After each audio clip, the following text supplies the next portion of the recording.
validation, now I validate myself. Building inner strength, putting doubt up on the shelf. No more unnecessary drama, no more wasted time. Climbing higher constantly, making my own climb. Standing on higher ground, where excellence is found. My potential knows no bounds. Raising the bar, breaking ground.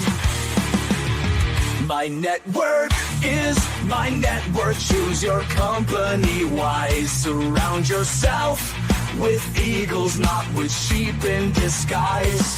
Every interaction is a reflection of my brand. Quality over quantity, that's my personal command. Standing on higher ground, where excellence is found. My potential knows no bounds. Raising the bar, breaking ground. Whoa. I'm not just living, I'm manifesting my vision. Cutting through limitations with surgical precision. My expectations are my compass, my respect is my shield. To mediocrity and chaos, I will never yield.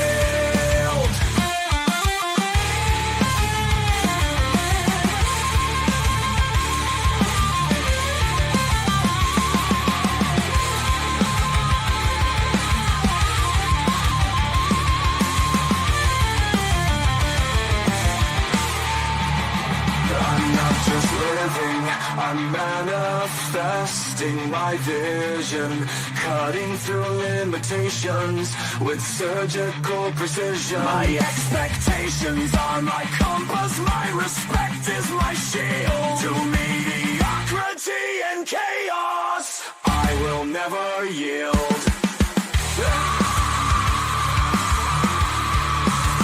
Standing on higher ground, where excellence is found. My potential knows no bounds. Raising the bar, breaking ground.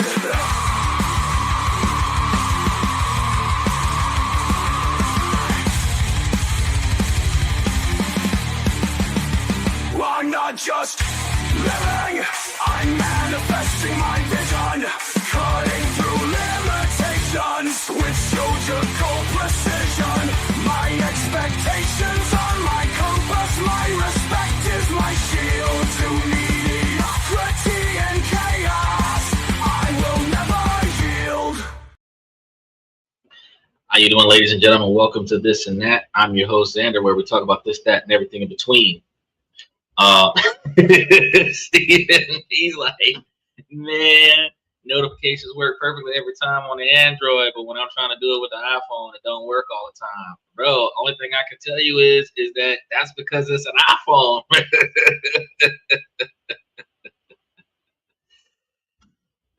New day of school started today. Good day to retire that thing. Yeah, you should have been retired that iPhone, bro. I'm gonna be real with you. I have always wanted to try an iPhone just so that I can be a non-biased critic of an iPhone, but I understand that Macintosh is user-friendly, and user-friendly means that technologically ignorant people are capable of utilizing the technology, but people who are technologically savvy, which should be the majority of everybody under the age of 50 at this point, there is no reason why you're using an iPhone.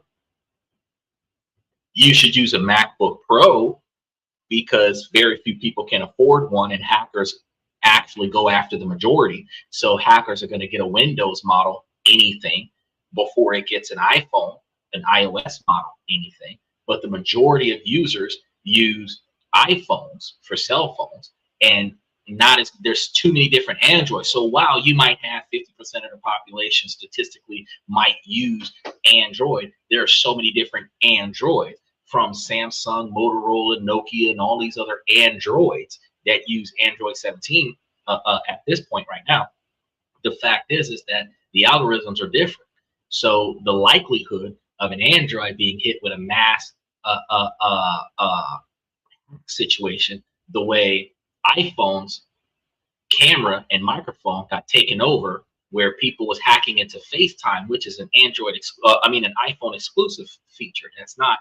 We have video calls, but we don't have FaceTime. Special shout out to OG Kicks. So yeah, when that happens, it's like it's not supposed. It's expected. So wow, I'm not going to say that Macintosh is not good. Macintosh is phenomenal. It's just convenient based on whatever you're using it for. So if you want a user-friendly interface, you don't want to learn how to be technologically savvy, you grab you an iPhone. You want to customize your stuff, you are technologically savvy, you're one step away from learning how to and mastering Linux, you want to get you an Android. That's really how it works. But you, my friend, have an iPhone from your homeboy from way back when, which may not be getting all the updates that are necessary, which means that it may not be 100% compatible with YouTube, and that's going to be one of the reasons why you're not getting the notifications. So on a personal level, because you have an outdated cell phone, it is less successful than an updated cell phone.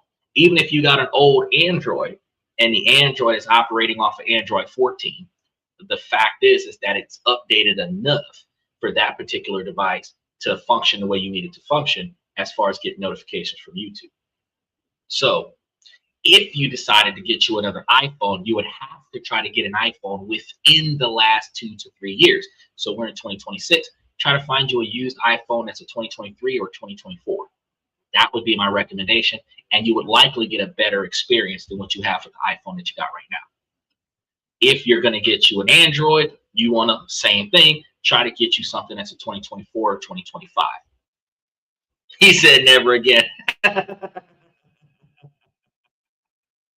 Yeah, that's typically once you go iPhone, you never go back. Right? Now,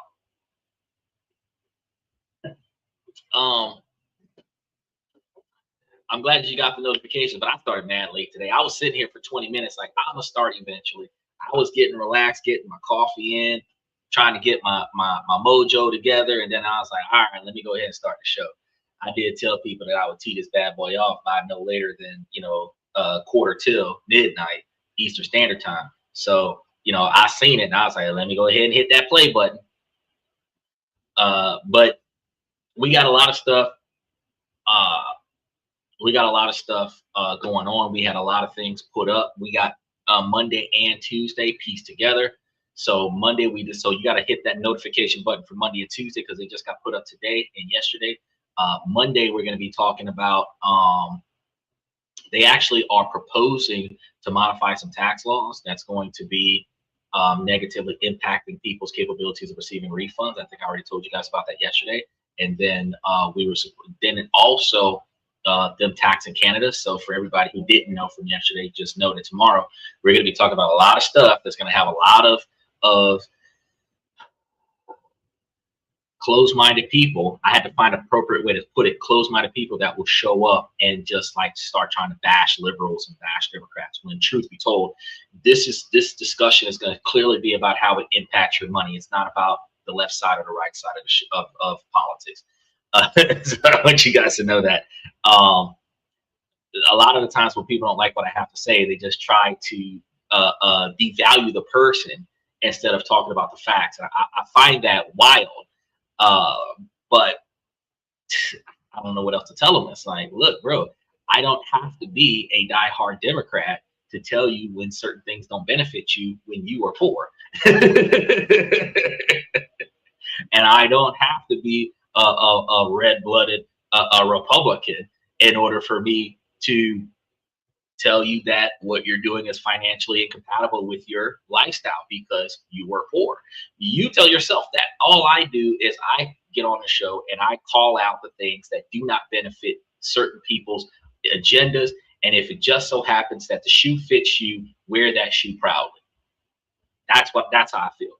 Or if you don't like it, change your life, because I don't just find problems on this podcast. I also find solutions, which if you're going through the problem and the problem resonates with you to where you start getting frustrated about what I'm saying, that's the moment when you stop and think.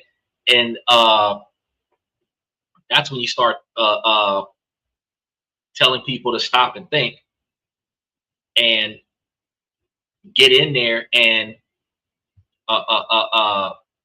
do something new, do something different. That would be the best thing to improve their capabilities. Steven says, it's crazy how fast people attack things instead of being able to hold a conversation these days regarding politics.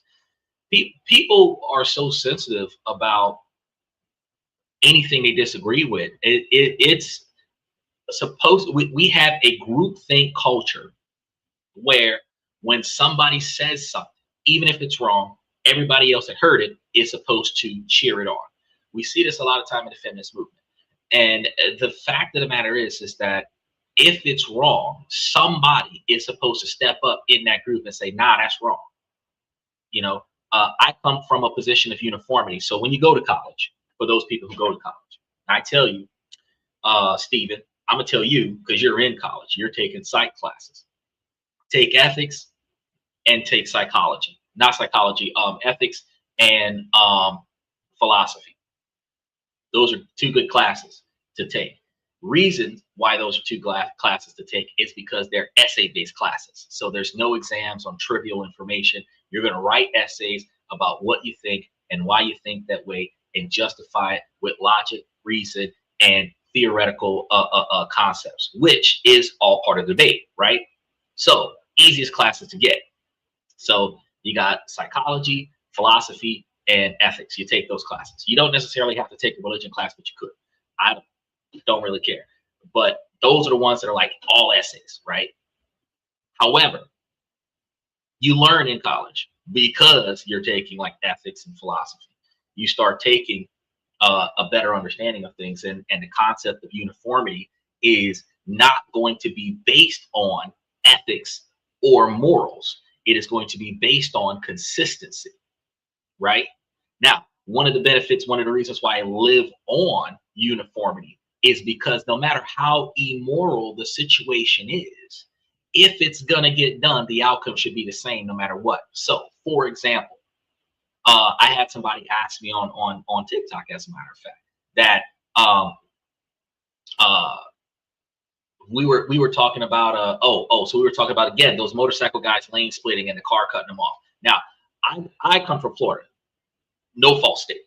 So from my perspective, everybody involved in the crash has liability, but I come from first person accountability. So since the first person angle is from the motorcycle guy, it's the biker's fault that the biker is in the crash. Why? Because the biker's got the camera that shows the car turning and you're allowing yourself to be involved in this car crash. Reasonable liability. Now, that doesn't make him 100% at fault. It makes him partially at fault, but it makes him primarily, from a personal perspective, at fault for putting himself in that situation, because had he not been lane splitting, he would not have a car cutting him off where he's sandwiched between two vehicles, because he put himself between two vehicles, right? Because my true observation of lane splitting is the capabilities of walking your bike in between multiple vehicles while all the vehicles are sitting still, the same way you would walk your bicycle in between vehicles in the middle of gridlock traffic so that you can get in front of all the other cars, which makes perfect sense to me. That's not what bikers are doing. They're 35, 40 miles an hour, weaving through cars sitting still. They're 50, 60 miles an hour, weaving through cars doing 30 and 40, saying, I can do it because it's legal. But just because it's legal doesn't make it right. So when I say reasonable liability, bro, you put yourself in that position, it's your fault, right? Now, they're going to argue that this is where morals and ethics come in. Oh, well, if you're responsible for somebody's death, are you okay with that? Yes. Universally speaking, I'm a Second Amendment strong individual.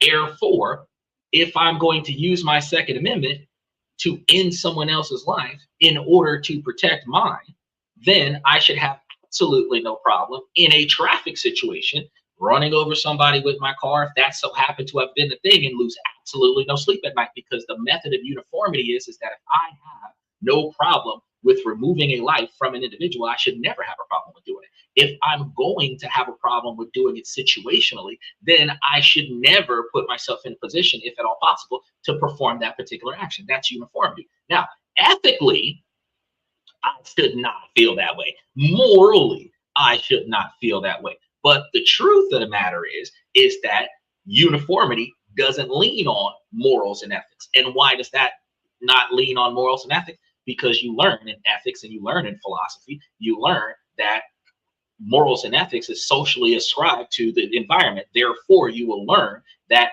only in the society that you're in does uniformity actually, or not uniformity, but morals and actually ethics actually apply. Like, for example, Sakpakto is like the people take their own lives for the sake of honor. In America, like you'll taking your own life is a crime. Like in certain religions, like taking your own life is a sin. But in certain other cultures, taking your own life is a way to keep honor in your family. You have samurais in certain cultures where taking somebody else's life is a badge of honor. In the military, we can take people's lives because we were told to do so. But let your OG tell you to take somebody's life on 55th Street, and let's be real, bro, you're gonna have a warrant out for your arrest, because it is not honorable, because you're not a soldier, to take somebody's life. It is not honorable because you're not a police officer to take somebody's life. So at the end of the day, because it is situationally allowed, the morals behind thou shalt not kill and the ethics behind should you have done that is subjective to the prestige of the person that's doing it. Police officer, sure, you can do it. SWAT, sure, you can do it. Soldier, sure, you can do it. Japanese samurai, sure, you can do it. But the average Joe Schmo at a gas station, or the average Karen at a handicapped parking space, no, that's wrong. So uniformity kicks in and says, well, look, it doesn't matter what your status is. It doesn't matter what your rank is. It doesn't matter what country you're in. If you would have done that, you should do it everywhere. If you would not have done it, you should do it nowhere. If you don't want it to do it to be done to you, if roles were reversed, then you don't do it. That's how uniformity kicks in. And look, for all of y'all that are religious, I'm about to read some of these comments. For all of y'all that are religious, that falls right into Corinthians 1-31, to treat others the way you want to be treated. That's the method of uniformity. So when we're in those red pill, blue pill, black pill podcast conversations where like the women get all the favor in the situation, when the roles are reversed, those exact same women say, oh, that's not fair. Well, shit, you shouldn't be allowing it to happen in your favor if you're not willing to allow it to happen in somebody else's favor.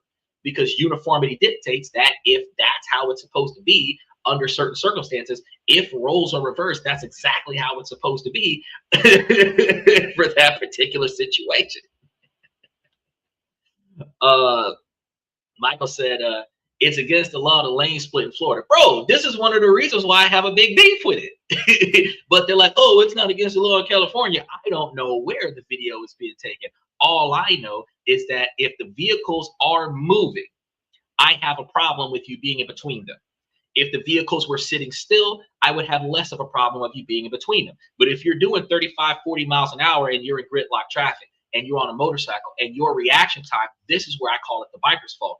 Your reaction time is slower than the speed of your motorcycle. Then you are now liable of falling off of the bike trying to avoid the crash, because you're going to slam on brakes and slide and flip and roll down the street and all of this other stuff because you're going too fast to react to your environment. So if all of the cars around you are doing 35 miles an hour, you should probably be doing 20 or 30 miles an hour, because if somebody was to interfere with your flow of movement, you should have enough reaction time to stop, because whether you're on a motorcycle or in a car, it is still taught in defensive driving school. In driving school, you take the driving test. I took the motorcycle endorsement test.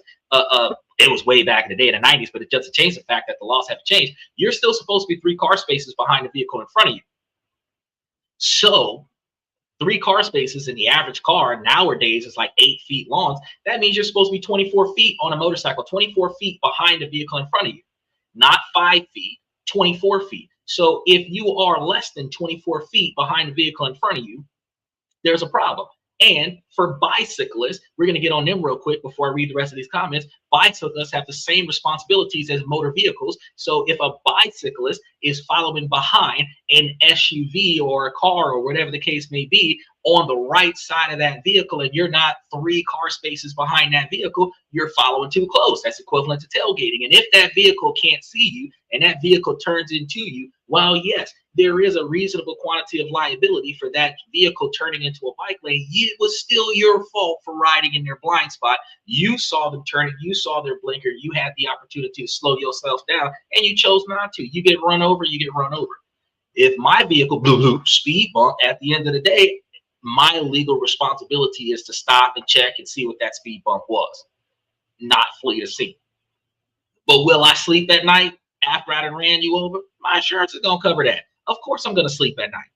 You ended up under my tires. That is your fault because you had the choice of slowing down the vehicle. Now, when we start talking about fault as first person accountability versus fault as legal responsibility, people are gonna say, oh, well, you know, bikers always have a right of way. It doesn't matter who has the right of way.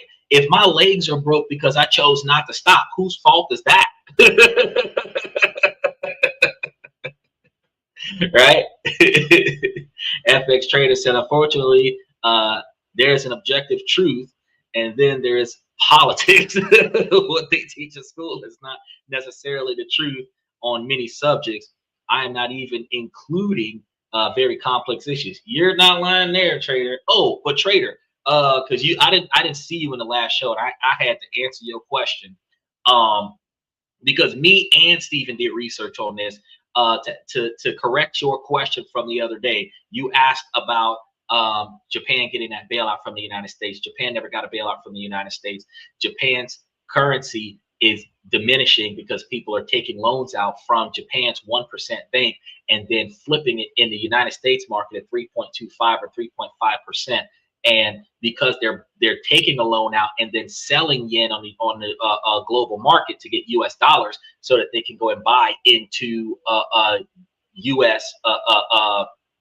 Treasury bonds and stuff to that effect, they're ending up devaluing the Japanese currency. So what happened is that Japan bought a bunch of currency, and the United States bought about $500 million worth of currency of the Japanese currency to bring back the value of the Japanese currency so that the Japanese currency would start becoming competitive in the trade market again, and people started buying back into it, increasing the value of 1%.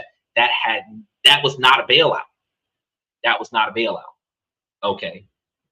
Now, we're not exactly sure where Japan got the money from, because rumor has it from one of the sources that Stephen found was that Japan had got money from the Treasury from like United States just printing a bunch of money. And then also I've found some sources that say that they cashed in on a few $1 billion worth of treasury bonds and used that money to do it. Right. So I'm not exactly sure where the money came from, but it wasn't a bailout. So I just wanted to let you know that. Michael says, so yes, it is 100% of motorcycles' fault in this case. Going to be another thing, Michael, because when we start talking about liability subjectively in the state that we're in, we might be looking at it from the laws that we go by, but the video could have been recorded in a state where it might be more allowed to behave a certain way. And I mean, they're not putting in the video California streets. But then we have the realization.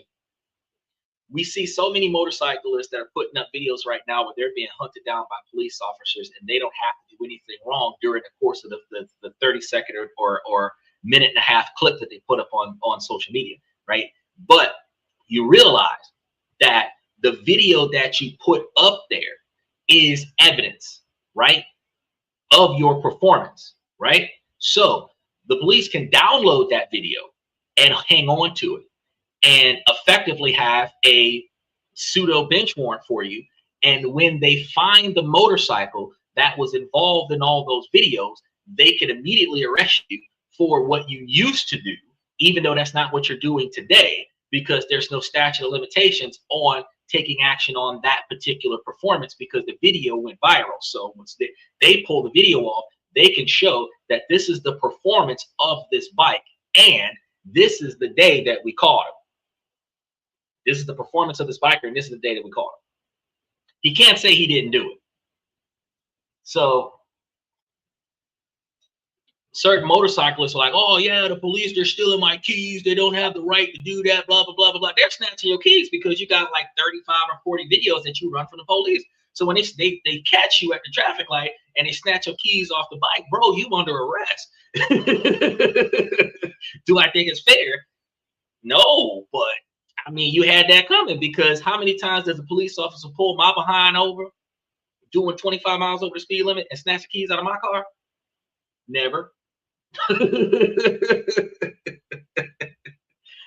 Steven says, this country does not run on uniformity. However, there are some universal laws that cannot be escaped. Yes, like your right to remain silent. And your right to an attorney. Those are the things that can't go nowhere. And your right to stop resisting. And then not too many people take that right. Because as much as you say you're not going to resist, when soon as they start putting their hands on you, you be trying your best not to let them take it. But you are correct. Western culture does not have uniformity. Western culture has so much segregation, social classism. People are going to say, oh, this racist. It's less racist, but it is a lot of diversity. And the diversity has favoritism. And then when you start talking about morals and ethics are limited to the subjectiveness of that diversity. So if you're rich and you have enough money to say and do certain things, you can say and do certain things that poor people can't do. If you have political power, you can say and do things that people who don't have political power can't say and do. If you're a woman, you can say and do things that men can't say and do. If you're black or not black, you can say and do. Like with black people, you can say the N-word. With non-black people, you can't say the N-word. There's so many different diversities where everybody's not treated equally. But we're going to be mistreated equally because all of us at some point or another find ourselves in a situation where we're not being treated the way we want to be treated.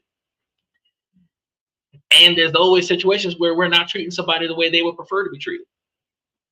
We may not care about the latter because it doesn't impact us, but when it does impact us, we're willing to complain about it. Trader says splitting lanes on bikes is great for young riders who still think that they are immortal.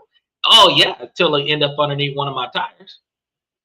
I'm gonna be honest with you, for anybody who has that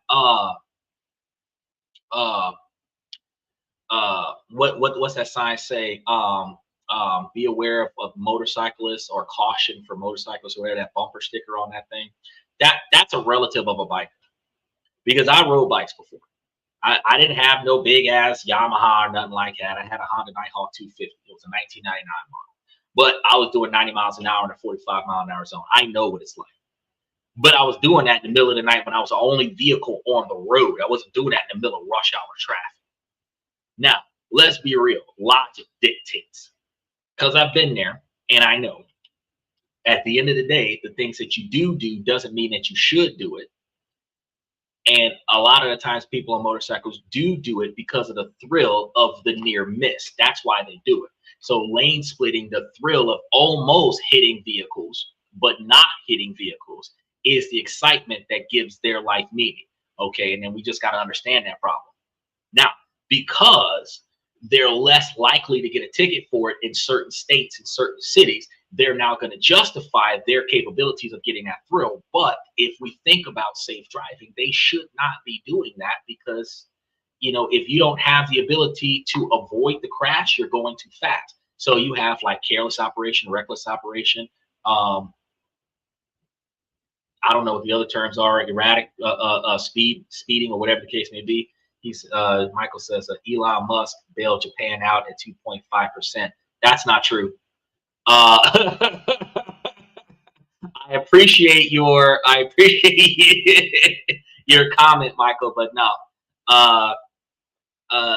Elon Musk, from what I understand, was not involved in the Japan-United States situation.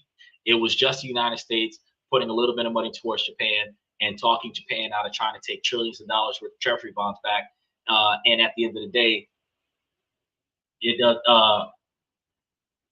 Elon Musk did not, from what I seen when I did my research, Elon Musk did not put 2.5% towards the. I think Japan did like $84 billion worth of currency towards their own currency, and the United States at $500 million worth of currency, which would equivalent for Japan, with Japan's investments somewhere closer to 11 or 15 trillion yen to bring back the value of their currency. And I do not see any information that supports that. He says, good you know, good joke. Well, I was talking about facts. So as soon as you came up, as soon as I read that, because it was lingered on my screen for a minute, because I wanted to read the comment before I moved off of it. When I read this, I was like, oh no, that's false. I'm a myth bust quick. He said, Trader says, I used to be a motorcycle rider until one day I returned home with the engine and gas tank. Oh, that was the only thing left of my bike. Oh, yeah, I was riding bikes until I ended up going through an SUV, and my knees were imprinted into the gas tank, and it cracked my skull in half like a grateful, my helmet. So they said I was supposed to be dead, and I'm sitting over here looking at them like, well, I'm not gonna give Grim Reaper another try at that.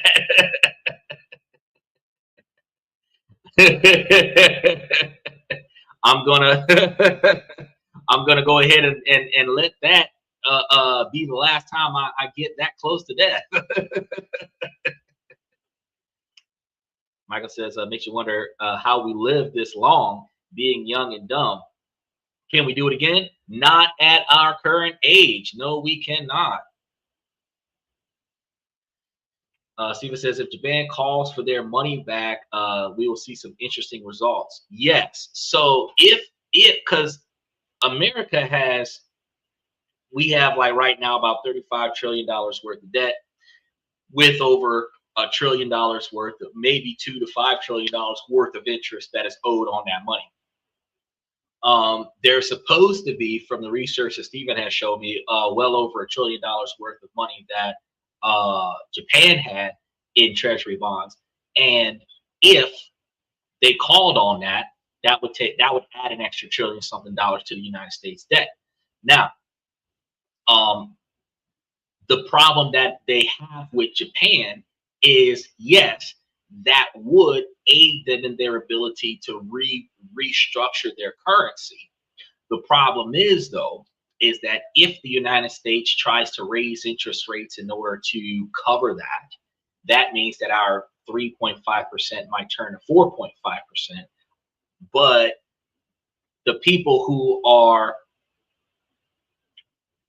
buying from Japan at a locked in 1% interest rate is going to more buy United States, because they're borrowing from Japan and buying into the United States.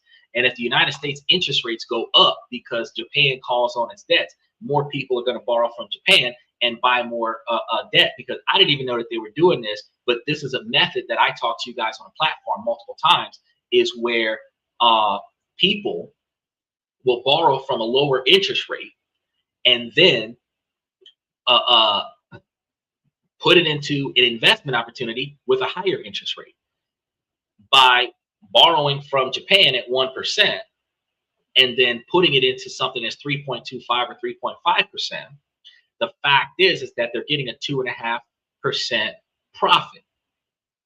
It doesn't seem like a lot of money when you're thinking about a few $100s, but when you start talking about a few $1 million or a few $1 billion, you're talking about a few $100,000 a year of profit just to borrow money from Japan and put that money into a United States treasury bond or whatever the case may be. Now, the benefit with that is that they can pay Japan on the loan and keep the difference on the investment opportunity, and they've turned a 2.5% profit. And that's always going to happen because Japan is not capable of matching the United States with those interest rates. But that's something that's always been happening. and that's why the Japanese currency has been declining in value, is because when you continue to sell a stock, the stock loses its value. So if you borrow the currency and then sell it on the market, it loses its value. No one's going to buy U.S. currency and then sell it on the market for another currency. Not for an investment opportunity. You know what I mean? Because the United States currency is like the most expensive one, right? Everything is compared to the United States currency right now. United States currency is listed currently right now as the #1 currency in the global trade market. And all of the other currencies are a fraction of the US dollar, which means that $1 US in like Japan would be like 158 yen. So when you start talking about like $500 million, you're looking at a few $billion worth of investment, because 158 to 1, that's a lot, or 159 to 1, that's a lot. But then when you think about 3,000 yen for a freaking bowl of soup, it still equals to $5 for a plate of food. It just looked different with all the zeros over there. Michael says, if another country called for their money back, would the world economy collapse? Essentially, no. Truth of the matter is that if somebody had, let's say, 50% of the United States debt, and they called all of it back at the exact same time, which, let's be honest, the United States would argue on that. They would negotiate that. But let's say hypothetically, if they did, you've got to remember the United States operated during COVID at well over $300 trillion of debt. And from the time COVID happened until about 4 years after that, roughly, give or take, it went from 300 something trillion down to 35 trillion. We operated for 1 or 2 years at $300 trillion worth of debt. So can we still function as an entity with $60 trillion in debt? Of course we can. Had Kamala Harris been voted in, could she have ran up our deficit to $100 trillion? Of course she could have, especially if she was giving the majority of minorities $1.5 million a person. Of course she could have ran up our deficit to $100 trillion. Would we as a country go bankrupt because of that? Of course not. Because why? They keep printing money. The deficit goes up, or not the deficit, the debt goes up. And what do they do with the debt? They sell the debt on the market to other people who will buy the debt. So if somebody bought 50% of the United States debt, if they called in that debt, the paying them back would just add to our deficit. So we're at 35 trillion dollars. If they were to call back $15 trillion, we would just have 45 or $50 trillion worth of debt. That's what would happen. Inside of the economy, if we owned a loan to a bank, the bank has more control than we do. The bank calls back the loan. If we don't pay them back, they garnish our assets. On a macro level, country to country, it is no longer backed by gold. It is backed by the faith of the Lord. Your currency is backed by nothing, heirs. That's it. It's backed by faith, okay, which is goodwill. So if you call on the loan, ain't no money here. Ain't no money here. Now, if I'm going to rob Peter and pay Paul, I'm going to give you your money back on goodwill, right? I just owe more people money. That's all that is. So would the world collapse? No. Would they raise interest rates in America? Probably. Would they raise taxation? Probably. Would they add more tariffs in a lot of other places? Probably. Would they do things to the American people where they will make that money back as fast as possible? Probably. But will the economy collapse? No. FX Trader says the Treasury Secretary and the Fed Chairman have a secret plan to eliminate the $40 trillion debt.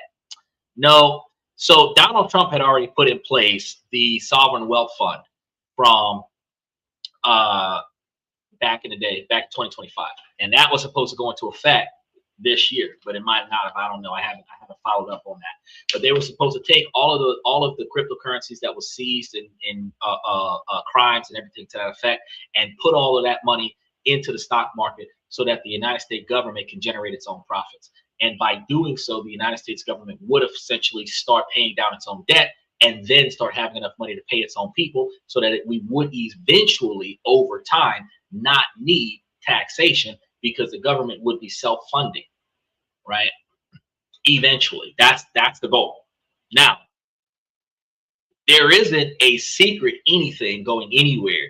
To be a trader, FX, you bring a lot of information that is not backed by facts.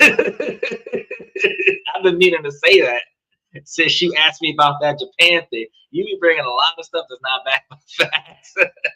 But yeah, what they were supposed to be doing was a sovereign wealth fund that was supposed to, over time, eliminate debt. But we're not going to see that benefit in the next 5 years. Now, if you're still around in 20 years, it might be there to the magnitude where there's no taxation, but there's no guarantee that that's going to be a thing.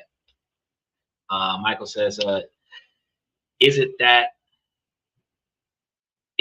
what happened to the housing market back in the 1980s with Fannie Mae subprime loans? Someone called in the loan, but see, when you're looking at a local entity calling loans on local people, you understand, where the loan on the housing market has the collateral of the house that you're in. If you don't pay me, I take your house. Now, the question is, to answer your question, I'm going to answer your question with a question. You say, well, if somebody calls the Treasury bond and says, hey, I want my money back, what collateral does the United States have on that deal? You buy my debt or give me money to pay my debt, and I will give you money back with interest when you ask for it. That's the agreement that we have on faith. Now, the Fannie Mae housing market was, if you give me money to get my house, if I don't pay you back, you take my house. Now, with the Fannie Mae deal, if you call on the loan and I don't give you the money, you can foreclose on my house. If Japan calls on a Treasury bond and the United States says I ain't got it, what is the recourse of that?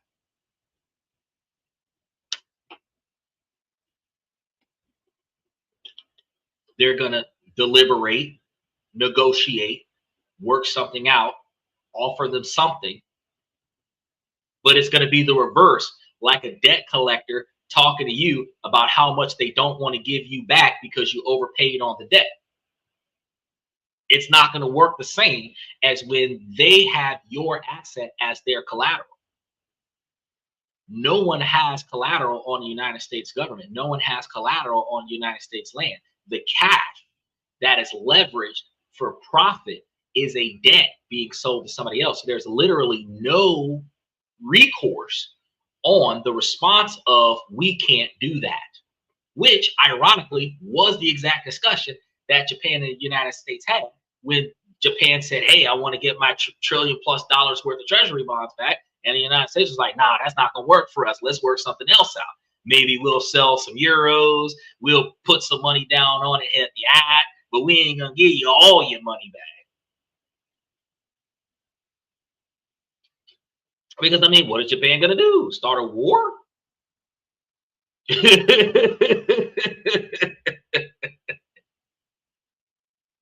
Yeah, it did cause many people to be homeless. FX Trader said the dollar is backed by faith in the United States of America. That is true. The dollar lost 95% of its purchasing power since the 1900s.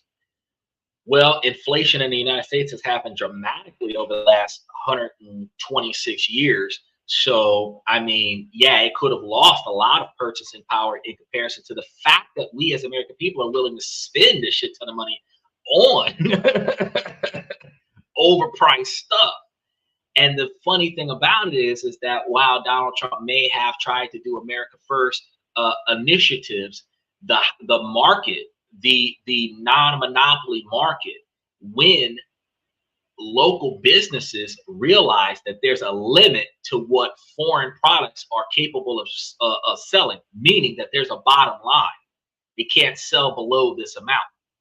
When a tariff hits and it requires a import product to raise its price, that's a green light for domestic companies to raise their price to be $1 or $2 less than the import price. And that type of inflation is from corporate greed. So, like, for example, supposed to be American made cars that have imported parts from other countries, the tariffs cause those cars to cost an extra $15,000. So Honda Civics that used to be $10,000, $15,000 are now going to be $25,000 and $30,000. Okay, so Honda Civics, $30,000. Ford Mustang, more than that. Ford Focus can match that $30,000. A Ford Focus could be like $30,000. If a Honda Civic is $25,000, a Ford Focus can be $20,000. Is it actually $20,000? Not necessarily. It used to be one of those $15,000 cars. It could be, but they can jack the price up $10,000 because the competing vehicle in the same class, the economic class, is going up in price because of the import cost. So when you think, well, you know, the United States dollar is losing a lot of money, it's not losing a lot of money. The American people, which is some of the most wasteful people in the world, to say that there's like 300 something million people here and billions of people in other places, we're the smallest group of wasteful people in the world. To say that we can spend trillions as of millions, and places like China and Japan and Thailand that have billions, they have probably like 4 to 1 on us in population size, and they're spending less money than us, right? And you say, well, you know, purchasing power for American dollar has gone down. Well, no. The fact is that because people are willing to spend $500 for a pair of Jordans instead of spending $50 for a regular pair of shoes, that's the reason why the purchasing power for a shoe has dropped 95%. Because if you're spending 100 times more, if you're spending 10 times more for a shoe than what you was spending for a shoe, just because it has a silhouette of a dude dunking a ball, that's the reason why shoes are too fucking expensive. So back in the day, when you used to be able to buy 10 pairs of shoes for the same price that today you're buying 1 pair of shoes, that's because people are willing to spend 10 times more for the same pair of shoes. So it's not because market-wise that American dollar has lost value in the world. It is that the product costs more money because people are willing to pay more money for it. Therefore, we lost value in our effort to earn the American dollar. And we are willing to give more time to make that money so that we can spend more money on the same item that used to cost us less back in the day. So that's not so much a lack of value in American dollar purchasing power. That's a lack of value in the American people's ability to value their own time. Because if I know that I'm getting $100 an hour and it's going to take me 10 hours to buy this item, back in the day, I only had to work 1 hour to buy this item. I should be able to say to myself that I'm not buying that because that's taking too much of my time. But the average person needs to have it so that they can keep up with the Joneses and look good with the other guy who's got 2 of them. I've got to have at least 1.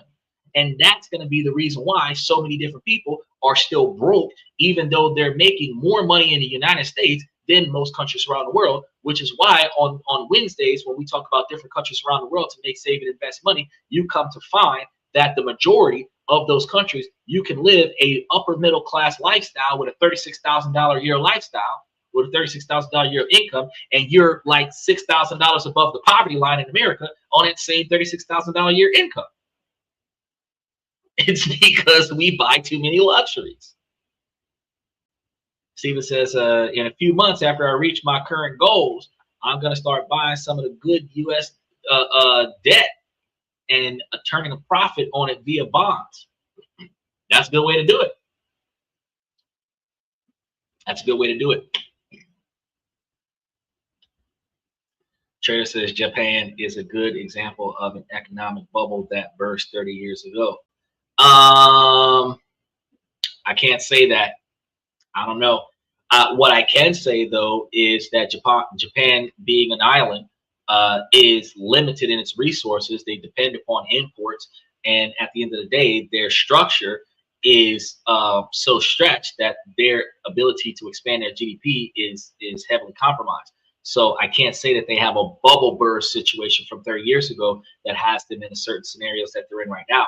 What I can say is though, is that our bubble bursts every 8 years because we spend so much money and then we just can't afford to do it no more, and then we stop spending money, and then there's too much of a supply to meet the non-existent demand, because when we had the demand and they kept raising the price, once it got to a certain level, that's when everything stopped, and then it has to start all over again. So if you recognize that every 8 years we had a collapse in 18, we had another one in 16 and 19, you know, we should be seeing another one in 28, 27 or 28. We should see another one coming soon, because with the housing market really being turned on its head right now in 2026, we should see a whole lot of buyer's market coming about in 27 and 28, because it hasn't really been a full-fledged buyer's market where there's more houses being sold than people buying houses, because since all of the tariffs that happened, there was a slower construction scenario, so there were less houses being put on the market. So with the less houses being put on the market and the low quantity of people that could actually afford it, the demand and the supply were kind of what and what, so it was kind of even. But what kept it somewhat of a buyer's market was because houses were sitting on the market for 9 to 18 months when they were supposed to be sold in 3 to 6 months. So now the remember bridge loans that I was talking to you guys about, those people had to close those loans in, so they were selling them for less. So, and that's the reason why it's still a little bit of a buyer's market, because the market was moving slow. But with all of the houses that's got to go up for sale now, because a lot of those companies that had 1,000, 2,000, 3,000 properties now got to put all of them up for sale, because they're only allowed to have about 305 to 350. Now they're going to have so many houses up for sale that there's going to be a larger supply than there will be a demand, which means there's going to be a lot more people that are going to be able to buy a house for less money, at least between 2027 and 2029. Once the market stabilizes though, and the houses start going on a rapid fire sale, that's when the price for the houses is going to go up, because somebody's going to buy it. Michael says, you can call whatever you want. Tell that to my wallet. Inflation is killing the American dream. Wasteful spending is killing your dream. Does it have to be brand new? Nope, doesn't have to be brand new. So what is better, a bubble burst every 8 years, or having one 30 years ago that drugs on forever? That's the lesser of two evils.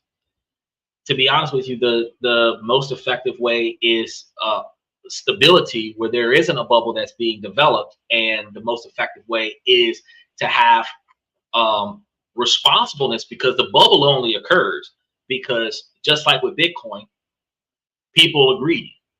When they see an opportunity to make a large quantity of money with little effort, everybody dives into it. But just like if 500 adults jump into a kiddie pool, there's no more water in the freaking pool. Everybody got to get out and put the water back into the pool. It's the same thing with the market. If too many people take all of the money out of the market, and the people who take the money out of the market typically don't spend it that quickly to put it back into the market, right? So the money's not going back in, and that's where the lack of stimulation is. Because remember, the bottom 50% of the market is stimulated from the bottom up. Poverty spends more money than wealth, to be fair. And people will disagree with that, because the wealthiest 1% of Americans can spend $500,000 in one single transaction, and the rest of America can't fathom having $500,000 outside of winning the lottery. But the fact of the matter is that if there's 1% of 350 something Americans, which is 3.5 million Americans, have 99% of the wealth, and the other 1% of wealth is spread across the other 300 something million Americans, and the other 300 something million Americans, 348 million Americans, is spending money like crazy, that 1% of money stimulates the economy. So the very rare times that millionaires actually do spend money on something,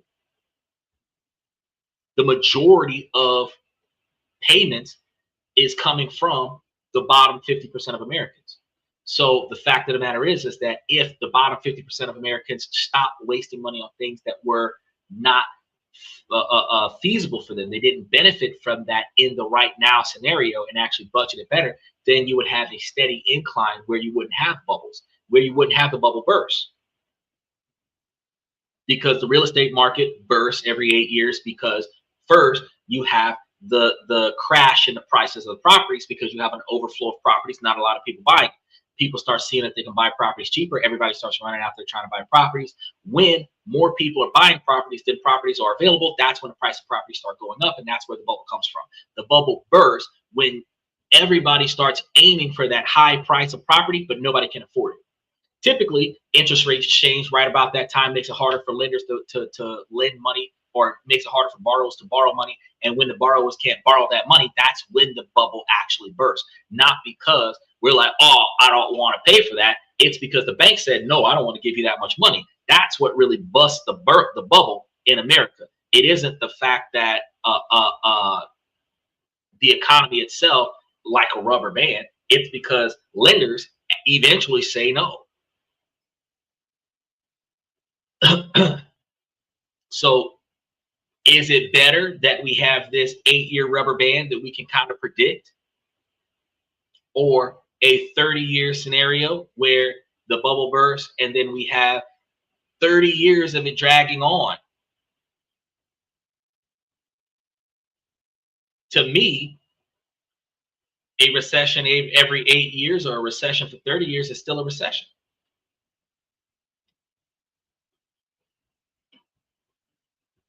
It's the economical version of musical chairs.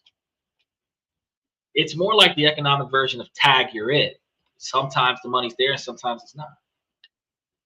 Sometimes everybody's having fun and sometimes they're not, especially if you're the it one and you can't catch nobody. Inflation killed the Roman Empire and we might be next. Nope, I don't agree with that. War to destroy the Roman Empire. And I can definitely tell you that is not going to happen to us. Not anytime soon. Whatever conflict we get involved in always happens overseas. Not in the next 50 years that I can see that the United States will have any skirmishes on American soil where foreign troops will be on American soil doing anything to American people. I don't see it happen. But Rome wasn't built in a day. It wasn't conquered in a year. And Rome would not be collapsing because they didn't have enough currency. Rome would not be collapsing because they didn't have enough resources. They had the scenario where combat happened and they did not stand.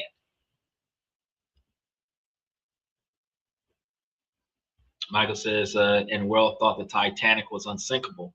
It happens. Well, technically, the Titanic could have been an unsinkable ship. Rumor has it that the ship that was supposed to be unsinkable was not the ship that went on the voyage, but an indestructible vehicle. Look, Elon Musk said that his bullet-resistant glass or bulletproof glass was supposed to be very good, but then when he had that baseball player throw that metal ball at the window, it broke the window. He had the 30 times rolled steel that was supposed to be resistant to 9mm rounds. And then when people bought the vehicle and shot up their Tesla, instead of it actually deflecting the ammunition, it punctured the ammunition and damaged the vehicle. And they caused a bunch of money worth of damage to their Tesla. It wasn't as bullet resistant as they thought it was. So, I mean, the title, though, Michael, the title, Unsinkable Ship, would be under normal conditions that a regular boat would be in, that big boat probably would not sink. But the average anything flowing on the water, if enough weight hits the hull will breach and it will take on water, it will sink. But we also have a conspiracy that says that something blew up the bottom of the boat from the inside. So was it really an unsinkable ship, or was it a defective ship, or was it bad driving, or was it sabotage? We don't know. We weren't there. But they made a movie about it. Steven says the only vehicle that is indestructible is the Corolla. Corollas are indestructible, and Bronco was the fastest vehicle in the, what was it, the 90s? Because, boy, I tell you what, OJ took that Bronco and went everywhere with that bad boy. He did a whole world tour with the entire local police department following him. That man drove further in his Bronco than any Hellcat has ever done in a high-speed chase. That man was able to take a tour around the city for hours and then go home and hug his family and tell him he loved them before he got picked up by the police and took it to the jail cell. The average Hellcat ends up upside down within 5 minutes of the speed, bro. I tell you. And when they brought back the Bronco, they didn't bring back the Bronco in tribute to the 1999 or 1998 Ford Bronco. They brought back the Bronco as a completely different vehicle. It almost looks like a transformer from the Dark Side of the Moon series. They just used the Bronco name. I'm like, nah, bro, you need to just go ahead and bring that bad boy back as it was. Give it that same two-tone white Bronco with the brown strip on it so it looks exactly like the one that got away. Because if you don't matter if they caught you at your house, you got away. That man got away. Trader says the new Toyota Corolla design is pretty amazing. They designed it like a sports car. I've seen that too. I wasn't expecting that because it's a Corolla. But again, you know, we have to recognize that they are selling to the American market. And believe it or not, it's not about performance. It's because Americans are fat. So the wide body kit with the wide seats in it is not because, oh, Corolla wants to make it more sporty. It's because aerodynamics, wind resistance make this bitch wider because Americans are fat. Nobody's going to agree with that. But the average Asian person is half the size of the average American person. So when you look at that Corolla being sold in America, where, think about this, every road in America is being widened. Cars aren't made longer, they're made shorter and wider because people are fat. They're not getting taller. A lot of us are short, but we're fat. So the cars are going to be short and wide. Interesting, right? Because most of us, we don't really need all that trunk space. This ain't the 1980s and 1970s anymore. We're not putting bodies in the trunk anymore.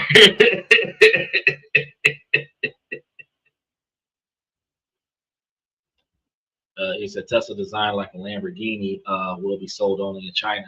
I don't know anything about that. I gotta fact check when you be talking, Trader, because you be telling me stuff and half the time it'd be wrong. I'll be like, where do you get your sources from? So when you tell me something and I don't have definitive proof of that, I'll be like, I'm gonna have to research that. I'm gonna have to research that, then we're gonna talk about it. So I might mention it at the top of the show tomorrow. If they really did design something like a Lamborghini and sell it only in China, we'll see. I'll let you know tomorrow or Tuesday. But as it stands right now, I don't know nothing about that. Because from what I understand, all of the Teslas that are being made in America that we know about, X, Y, S, Cybertruck, Robo Taxi, all the ones that we know about America should be all the ones that they got. They got the rig the Tesla rig that's out there. But from what I understand, there isn't a Tesla that is designed like a Lamborghini. Because, and one of the reasons why that would be incorrect information in my mind is because Elon Musk is intent on uniqueness, and it makes sense. There's a purpose behind everything that he does. I don't know what the hell that purpose is, but I do know that he is not a follower. Does that keep you busy? No, I'm just gonna myth bust just about everything that you tell me, and I'm not gonna co-sign on nothing if I can't back that shit up. Because at the end of the day, this is a show that's based off of fact, not fiction. Steven says FX will make you and Michael check work overtime.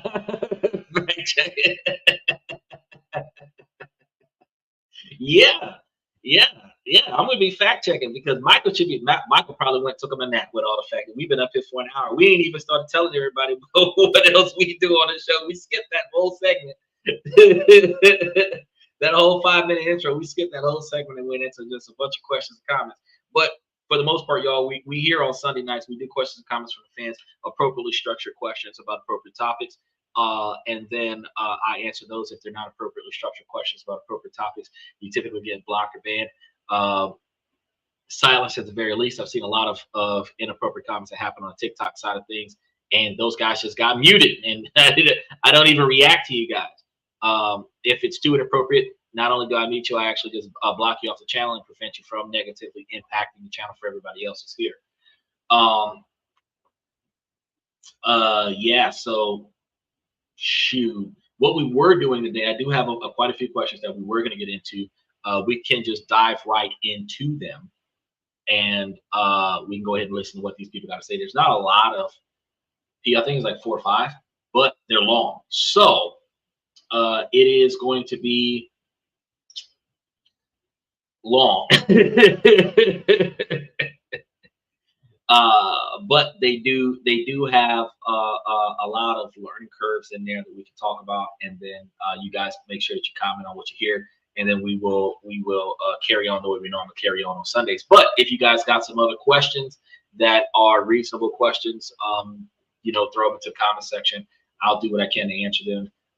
If they're inappropriate, like I said, on YouTube side of things, you might get a timeout. On TikTok side of things, you guys might just get outright because I don't have no patience. So, but for all of those scenarios on other days out of the week where you guys just ask a random question that's completely off topic, I told you guys Sunday is the day for an off-topic question. So get it out your system now, because Monday through Friday, Monday through Saturday, I'm going to be expecting you guys to stay on the topic of the day. So let's go ahead and start with one of the comments that we came across when we were paying attention to when I was going through all of the comments in the comment section. My husband walked out in the middle of the night. My husband and I have been having a tough time in our marriage lately. We have 3 kids together. I stay at home with them while my husband works outside of the home. He has an autoimmune disease, which makes him very tired. Typically 4 of the 7 days a week.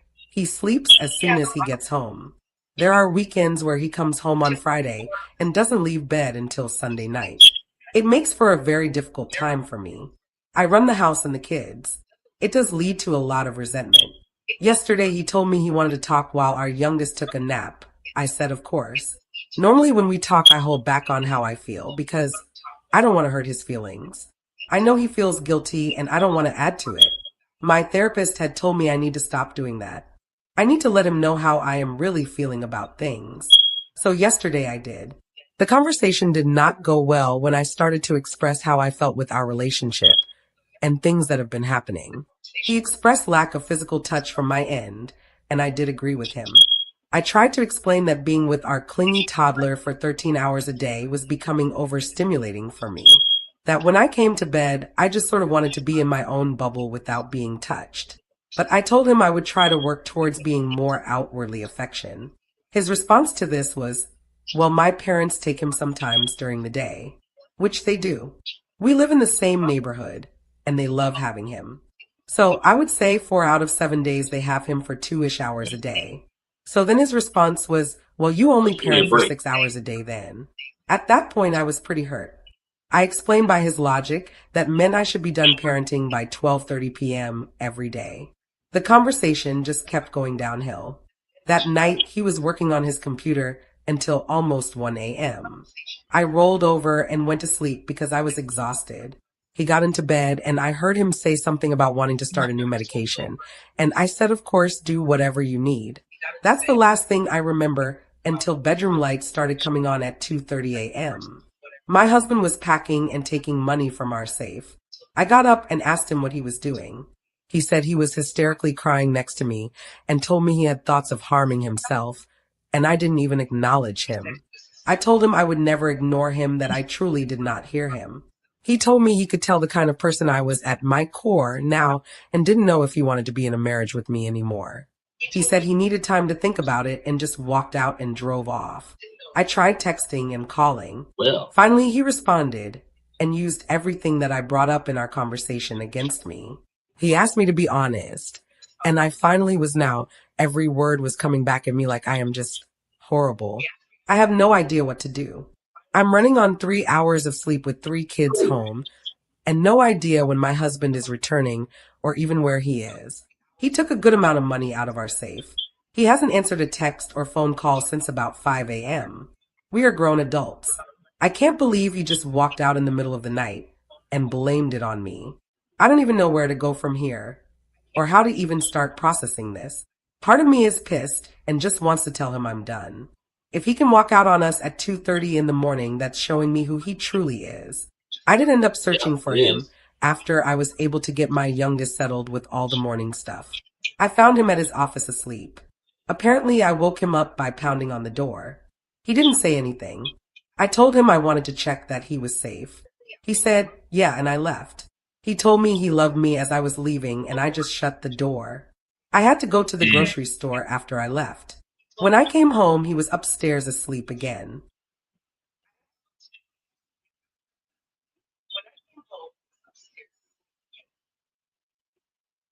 okay, so I got to keep up with y'all with the comment section because this is yeah, that was a long ass story. I told y'all this was a long ass story.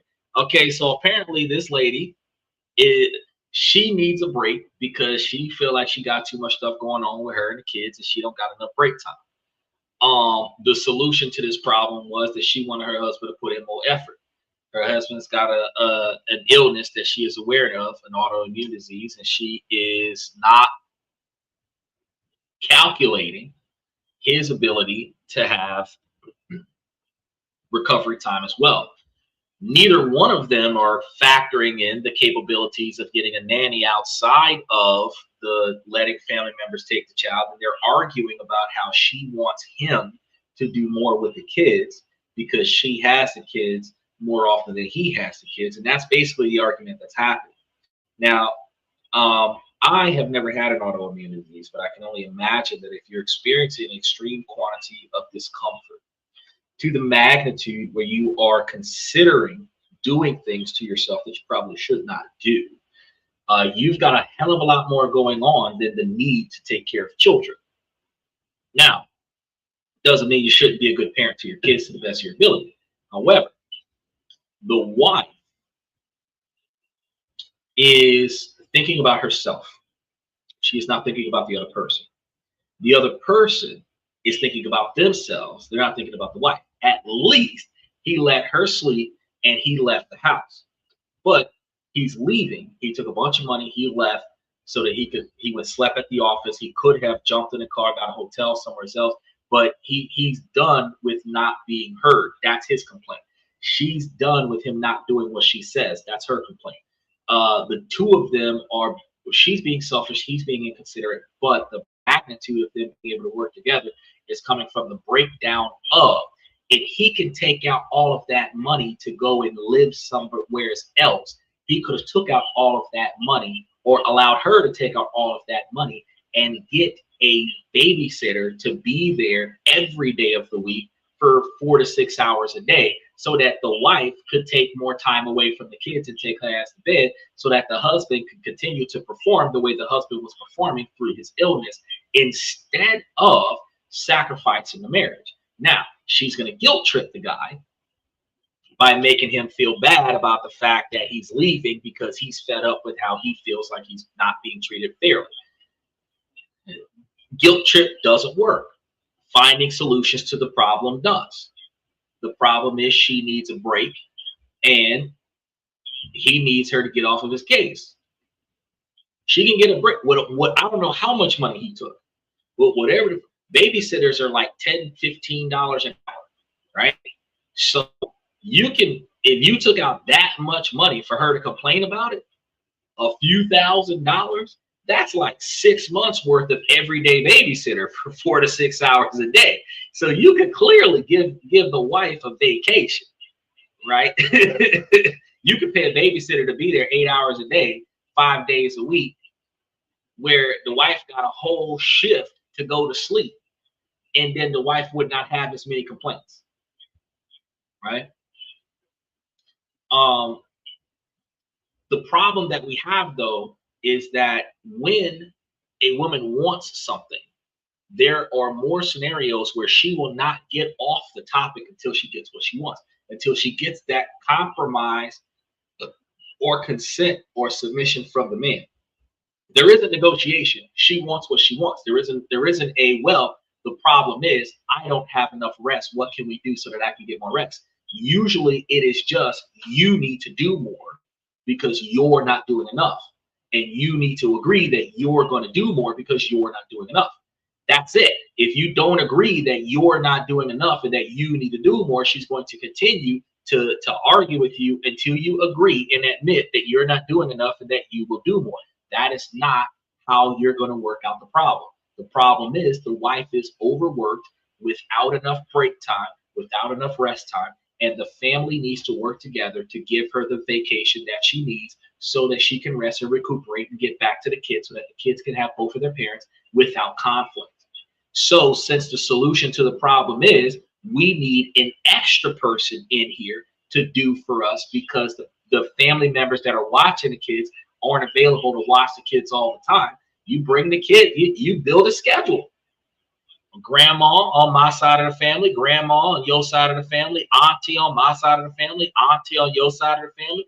Then when we have no more family members that are watching child for free, babysitter for another 6 to 8 hours out of the day, and work this out where you can get you a whole 10 or 12 hours a day off from the kids every day of the week.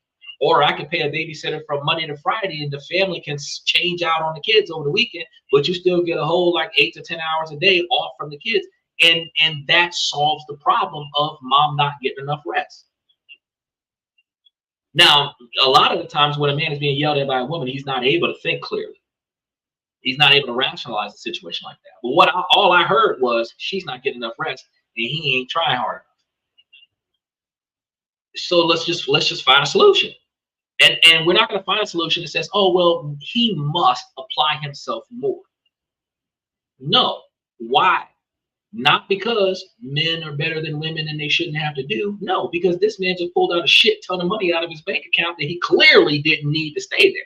That's the solution to your problem right there. Had they not had no money, I would have said, yup, bro, you need to step up and you need to do. But if he could take out a hell of a lot of money to run, he could take a hell of a lot of money out to get a fucking babysitter so that he doesn't have to run. That's how you solve your problem.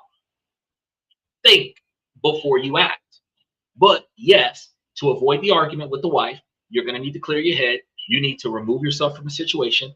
He went and slept at the office instead of sleeping at the hotel. That's good. She went and got him because she was mad at him, like, oh, you ain't running from this family, but not going to do it and say, I was checking on you to make sure that you're safe. No, she didn't give a shit if you were safe. She wanted to make sure you wasn't trying to leave her with the fucking children. That's what she would do. Take all the money and run. You better not take all the money and run. Where's you at? You know? Then when she found out that you was just somewhere else trying to get you some sleep, probably because she's snoring, you can't say nothing about it. Now she's like, oh, he wasn't running from me. He was just getting a break. And then he took his ass back home and went to bed. This is the wildness. This is allowance. But yeah, that was a kind of relationship. The relationships become depressing, FX Trader, because FX Trader said that the relationship question it sounds pretty depressing. Some relationships become depressing. They become emotionally exhausted, but they start getting emotionally exhausted when we stop listening to each other. So if one of us has a problem, we don't articulate that problem. We build resentment about the problem because we see the problem and we don't want to tell our partner that we have a problem. And if we're dating the kind of partner that is combative instead of willing to work out the problem, then we're in a situation where we really don't want to tell our partner, whether it's a male or a female, we don't want to tell our partner what our problem is because they're going to make our problem our fault. So because we don't want to start over in life, we stay in that relationship, we build resentment, then we start acting funny because we resent the other person. We stop talking to them, we stop engaging them, we start snapping back at them, we start fussing and cussing and yelling about the simplest stuff. We start becoming unbearable, which builds resentment towards us from the other person that we resent. Now we're in a situation where neither one of us like each other. We love each other, but we hate each other at the same time. We don't communicate with one another. Your problem with me is how I treat you. My problem with you is how you act. We don't talk about that, and then all of a sudden somebody gets tired, and the first person with the weakest willpower in the situation walks out. Sometimes it's an affair, but sometimes it's just an abandonment of the relationship because I can't take this shit no more. No matter what I do, the situation won't change because what I need change is you. And whatever, and you're in the same position because whatever you want change, you can't change because what you need to change is me. You're not telling me what the problem is. I'm not telling you what the problem is. We're not able to work the situation out. Now, everybody starts getting red flags. Everybody starts paying attention. Like the nuclear signs start coming up when people start packing their bags and walking out. It is just about too late. But that pack your bags and walking out, but staying close enough where you can be found, that is the most obvious cry for help, the last cry for help in a relationship. Because if I pack my shit and I go through the motions of packing, and typically with, because this I just want to say this, and I know I'm breaking up a lot of sentences real quick. I just want to say this real quick, y'all. If a motherfucker wanted to leave, they would grab their keys and they would just fucking leave. Fuck all that packing, fuck all that grabbing my stuff, That's a show. And the whole thing about it is that I wanted you to see me packing my stuff so that you could stop me from leaving, so that you could show me that you care. That's why people pack in front of you. Because if a motherfucker wanted to leave, they're not going to pack in front of you. They're going to wait till you go to the grocery store. They're going to take everything that they can carry. They're going to put it in their car. They're going to dip out. They know you're going to be gone for an hour to an hour and a half. They're going to take everything they can carry, put it in the car, and they're going to dip out. Then when you come back, they will be gone. If they wanted to leave, there was no way that you would find them. You got to understand it. But they don't really want to leave. They just want you to pay attention to them. So what they're going to do is they're going to start packing their bags in front of you. They're going to start with their gym bag. Then they're going to go find their suitcase. Then they're going to do the suitcase thing. They're going to spread it out across the bed. They're going to fold up all of their clothes and go through all of these motions and pull all the stuff out of the closet. And if you're watching them do this, you're going to start talking to them. They're going to start. Now they're going to vent. Now they're going to tell you why they're packing their clothes is all the things that you weren't doing correctly, which is why they're packing their clothes. You're trying to unpack their clothes to stop them from going. They don't really want to leave, but they're going to leave so that they can show you that they have the capabilities of leaving. And during this scenario, if you can work out the issue, they'll stop packing. This isn't a good tactic because eventually somebody's going to tell you, just get your shit and get the fuck out. But the fact is that when a relationship gets to this level the first time, that is because you haven't been paying attention the whole time. Steven says he provides a life where she does not work, has access to a therapist, and 3 kids are taken care of. How is that a bad deal? I don't understand. It is not a bad deal. That's why he packed his shit up and left. Because at the end of the day, her responsibilities are being fulfilled. But her responsibilities takes effort. She's frustrated that she needs a vacation. He did his job. He provided, even in bad health. He did his part. He provided, even in bad health. Everybody got what they need and then some. But what he needed was the peace. He's not getting that. So what he said was, fuck this shit, I'm out. But he made a good enough life for them that he had an emergency fund that he could take a shit ton of money out of that emergency fund and go sleep at the office until he could get his head cleared, because all he really needed was sleep.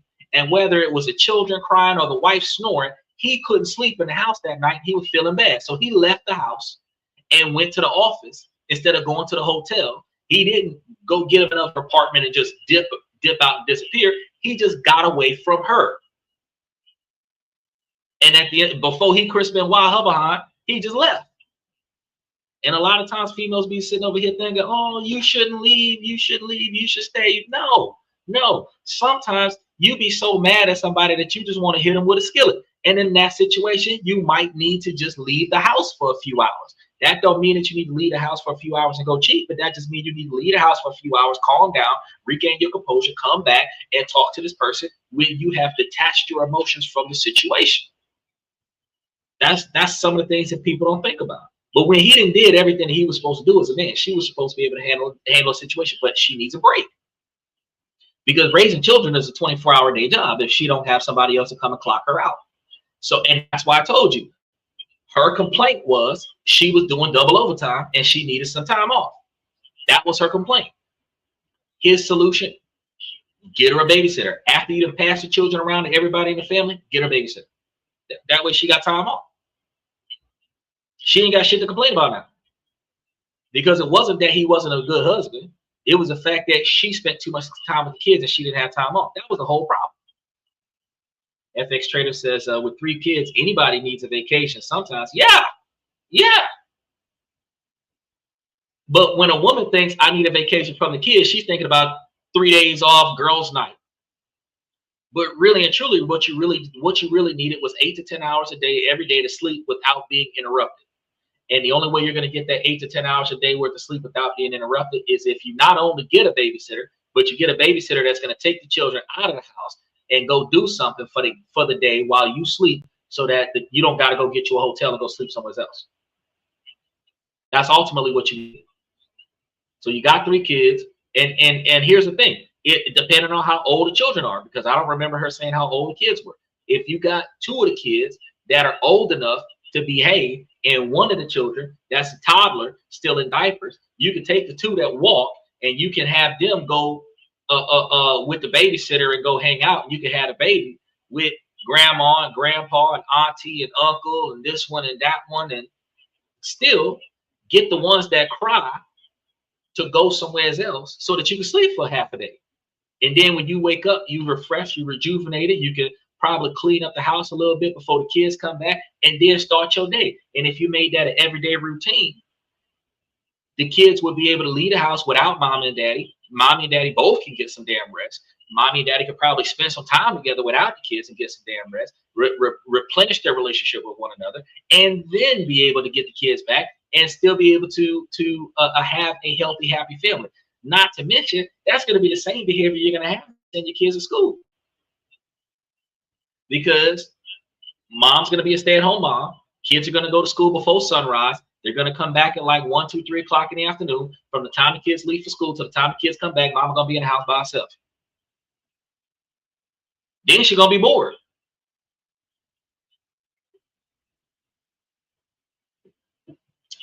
All I'm saying is you gotta start finding solutions to your problems. You can't just blame the other person. You can't just say, oh, the husband sucked because he don't chip in on his kids and take time off my plate. Just call it like it is. I need a break. It ain't about what you're not doing as my husband. I need a break. What can we do to get me a break? If that would have been the damn discussion, then maybe somebody could have said, well, you know, we got $5, $7, $8, $10,000 in the bank. Why don't we just hire us a full-time man? That would solve her problem. At least, even if we can't do it forever, if we can do it for a couple of months so that you can get you some break time in, if we can factor it into our budget, make it permanent, that's better. But if we can't, if we can just do it for a couple of months, that's what that emergency fund is for. That because ultimately they were just about to, this one story today, and we think I got like four more, but they're wrong ones. This one story today, their marriage was about to fall apart because she needed a break. That's an emergency. So let me pay help for 30 days so that you can get 30 days worth of half a day off. Right? And then if you've got the capabilities to plan a vacation, instead of planning a vacation for a trip out of town, out of the country, around the world, or whatever the case may be, plan you a vacation where somebody coming and getting the kids for 12 hours. And both of y'all are just gonna go somewhere and sleep. That's it. You can have them house sit where they stay at your house with your kids all day. Y'all are gonna leave first thing in the morning. Y'all gonna come back after dinner for the whole weekend. And y'all not really going nowhere. Y'all just gonna go sleep. A vacation doesn't require you to go to another country or be on a cruise ship or something extravagant. That's what we do to impress society, to say that we did that. A vacation is for you to remove yourself from the situation that you're in that's got you with stress and rest, so that when you go back to that situation, you have the energy and capabilities to endure that stress. That's what a vacation is for. So instead of thinking about it like, oh, I need a vacation, let me go to Vegas. I need a vacation, let me go to Peru. I need a vacation, let me go to Italy, Spain, blah, blah, blah. Nah, fuck, I need a vacation. Let's get a hotel down the street from the house and just sleep. That's it. Let's sleep. That's how you fix your problems. Let's check on another one here. Let me put this one back up because I know this one was talking. I ended a relationship I shouldn't have. How do I forgive myself? 1.5 years ago I was 32 and I ended a relationship with a wonderful, wonderful man. We were together 6 months. I was inexperienced and naive at that time. I was unrealistically picky. I was still flighty and searching for chaos. I was not a very good partner. He adored me nonetheless. I have been thinking about him more and more over the last year. I started going to therapy and learning a lot about myself. I was unrealistically picky. I was still flighty and searching for chaos. I was not a very good partner. He adored me nonetheless. I have been thinking about him more and more over the last year. I started going to therapy and learning a lot about myself. Letting TikTok catch up, y'all. Hold on.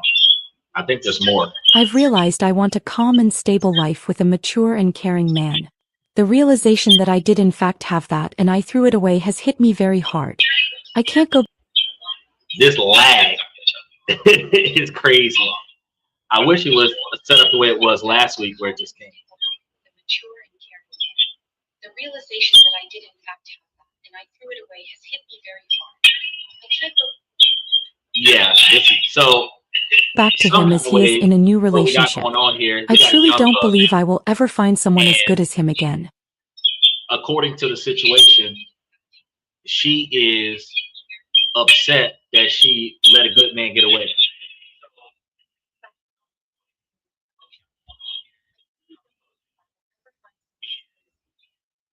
All right, so for the most part, and that's a lot of echoing in the system. I don't know why it does that.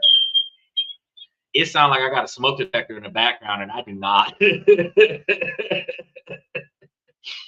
All right, so basically, the lady's thinking about the good guy that got away, and she's regretting her decision. How do you get over that? Look, ladies, the majority of women have allowed at least one good man in their life to get away. Whether that was the guy in the friend zone since high school who is now married to another woman, or if that is the guy that they were dating that she got frustrated with because she couldn't get away and she broke up with the guy and went with somebody else, and then she realized that the new guy is nowhere near as good as the last guy. You will find that you will let the wrong one leave, or you will leave the wrong one. Now, you cannot get over that, and you shouldn't get over that. it should not hold you back from getting into a new relationship, but you should learn from your bad decisions. And I can honestly say that there's been some times where a man has been in a relationship where he was dating a good woman and he took that for granted, and she left because he wasn't treating her the way she deserved to be treated, and she left. Every man can think about the one girl that went above and beyond for him more than what all the other women that he dealt with has gone. The thing is that you must learn that, first of all, there's hope, because if you found one, there is another. Everybody has at least one person that they can spend the rest of their life with. It doesn't mean that there's only one person there. It just means that there's at least one there. So if the first one you wasn't ready for, you have to ask yourself, what did you do wrong in this relationship? That's the first thing you have to do. You have to figure out, what did you do wrong in this relationship? And you should do that with every relationship, every breakup that you have. Instead of just blaming the other person, instead of, oh, he was crazy, he's insecure, he was traumatized from his childhood, something wrong with his mama, his daddy didn't love him. Instead of all of that other stuff, instead of blaming him, look at yourself, because it takes two people to come together, and it takes at least two people to fall apart. Both of y'all contribute to the relationship falling apart. It's not just one person. One person can do the most. One person can be the last straw that breaks the camel's back. One person can be the last nail in the coffin. But this was a bridge that was being slowly burned until all the ropes broke. And everybody had a say in it. And it's not just, oh, I made a bad choice by picking this guy. No, it is all the bad decisions you made after you picked that guy. It's not just you allowing him to make bad decisions. You made bad decisions. You didn't do something you were supposed to do, or you did something you wasn't supposed to do. And that contributed to the resentment that he had in the relationship, which led to his behavior, which would lead to you retaliating to his resentment, as we just discussed with the first couple. And when you recognize where you went wrong in your relationship, you can learn from that, improve from that by, one, doing the exact opposite in your next relationship. So if you were overbearing in your last relationship, be a little bit more forgiving. If you were a control freak, let a little bit more freedom fly by. If you were clingy, give a little bit more space. If you were too distant, show up a little more. If you ignored their feelings and their validation, check in a lot more. Wherever you fell off in your last relationship. Because I know a lot of people right now are so psychologically and emotionally insecure that you will stalk your boyfriend, you will stalk your husband with an app on his phone, but you won't call your husband and tell your husband your whereabouts all day, every day. It's abusive for him to expect you to call him and tell him when you leave the house, where you're going, who you're going with, when you get there, that you made it there safe. When you leave that place, where you're going, who you're going with, and how long you're going to be gone. You're going to feel like, ooh, that's too much stuff. But ladies, that's how we behave before technology. Now, all of those questions are answered by logging into the Track Your Boyfriend app, so that if he is in a location that you don't approve of, you now are going to, where you was the other, and you already know where he was. The GPS signal says where he was. Where was you at? I just want to see if you're going to tell me the truth. Testing his honesty. The fact that you already knew where he was, you should not have no questions for him. Except, did you have fun wherever the hell you was at, with whoever the hell you was with? No, you want to know exactly where he was to see if he's going to be honest with you. And if he doesn't tell you the truth, or if he doesn't tell you, that's going to start a fight. And that fight leads to you making him sleep on a couch in his house where he's paying for the bed that you sleeping in, so that you can show him that he's got to tell you everything. Uniformity. Remember I told y'all at the top of the hour, uniformity dictates is that if the man's got to give full disclosure, the woman should give full disclosure too. So, I'm leaving. Where you going? I'm going here. How long you going to be gone? About this long. When you get there, Let me know you got there safe. Hey, I made it there. I'm safe. When it's time to leave, hey, I'm done doing what I'm doing. I'm on my way back. Why is that important? Without technology, if something happens, and currently I'm in an area right now where there's a lot of dead zones where I'm at. So if my car breaks down, depending on where it breaks down at, I might be in an area where my cell phone don't work. I would not be able to call my partner and say, hey, come get me.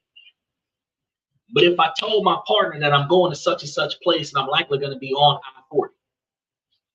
Now, if I don't come back, if I said I'm going to be gone for an hour, I should be back in about an hour and a half, and 2 hours pass by. My partner starts getting worried. Where am I?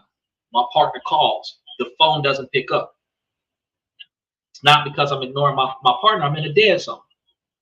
I'm not even getting a call, but my car's broke down. If that's the situation that I'm in, I'm an hour late coming back. Instead of my partner thinking I'm cheating, my partner should think I'm in trouble.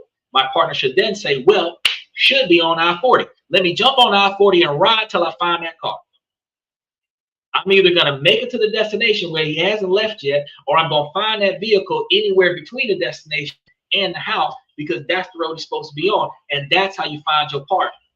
Now, you find your partner on the side of the road, car broke down, whatever got the car broke down. If the car needs a tow, I got a car. I can drive us to where a signal is, call a tow truck, and then tell them where the car is at. Instead of having my partner walk 5 hours to the nearest cell phone tower to call to get help, because the only time you care about where your partner's at is when you think he's cheating. Uniformity dictates that if you checked in on your partner, you wouldn't need a GPS app to track your partner's phone. So instead of saying it's abusive, instead of saying that it's toxic, when the man asks you where you're going and who you're going with, just answer the fucking question. And then if you got the app on your phone where you can track your partner and you see his GPS signal, don't ask him where he was, because you already know. Don't ask him who he was with, because if he wanted you to know, he would come and tell you. Y'all need to be uniform about y'all shit, because if you treat him the way you want to be treated, then y'all would not have these chaotic arguments in y'all relationship. Steven says, now that I know that this exists, I want all my future wives to get this app and bring sandwiches and ice cream to my location at least once a day.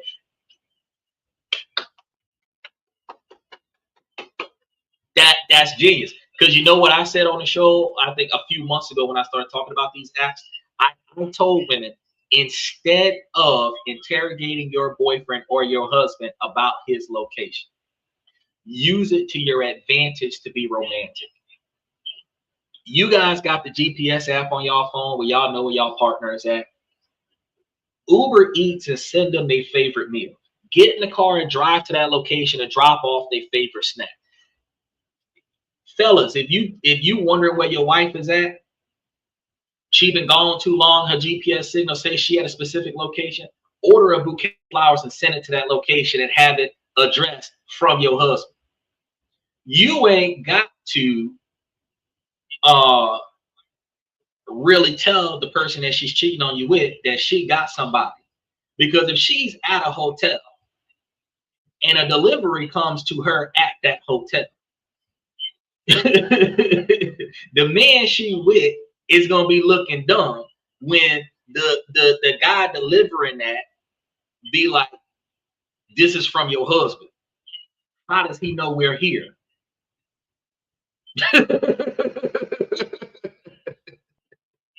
You gotta understand that you can just, but for the sake of, yes, if my wife know where I'm at, I'll be like, hey, bring me something to eat. Where you at? You know where I'm at. Use the app. I ain't moving. You know where I'm at. You know? Michael says, click the phone isn't working.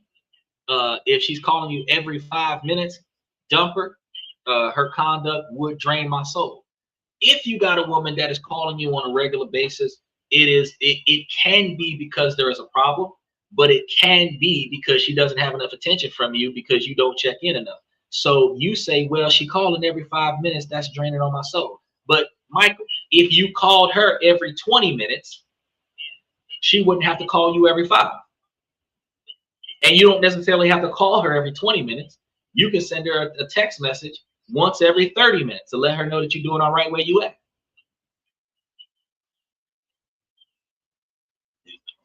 If she's checking up on you frequently, especially because you're not answering the phone, you're going to feel like she's overwhelming you with calls because she never got through the first time. But if she called and you answered, and you give her like a 30 or 45-minute time limit between now and the next time that you check in with her, she's not going to be calling you every 5 minutes. But if you checked in, you would be a better boyfriend or a husband to her, where she would have the acknowledgments, the validation, and she would know that you're safe. Because we do got some strong ride or die women that'll block switch a situation for us, that'll come to our aid if we needed that help. But if we're not man enough to say, wife, come back me up, then what the hell is our support system and the wife supposed to be? Because they don't want to cook, clean, or do nothing else. So the least you can do is put on some boxing gloves, grab you a switchblade and a Glock switch, and come out there and get to the fight with me. I mean, at least you should be my Rambo in this damn relationship, since you don't want to do nothing else around the damn house. So you can't say, well, if she calling you profusely and you're ignoring her, that you should dump her. That's the wrong advice. That's the wrong advice. If you contacted her more often, she would contact you less. If, matter of fact, if you contacted her and then gave her a deadline for the next time that you was going to contact her, she would wait for your contact. And if you're on time with that contact, she's not going to be blowing up your phone. Well, you said you was going to call me in a half hour and it's been 45 minutes. Where you at? Bring your ass home.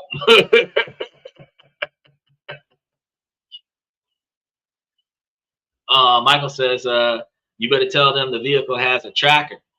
You ain't got to tell them shit. Okay, so everybody's cell phone has a tracker. Everybody's cell phone has a tracker. And then think about this. Every email that you have has a GPS function on it. So if you have 5, 7, 10, 12 different emails on your phone, all of them have Google Maps history on them, and all of them track your whereabouts. So even if you delete your history on your primary email, on your primary Google Map, every other profile actually has point-to-point directions on where your phone was. So your phone is tracked. There's no ifs, ands, or buts about that.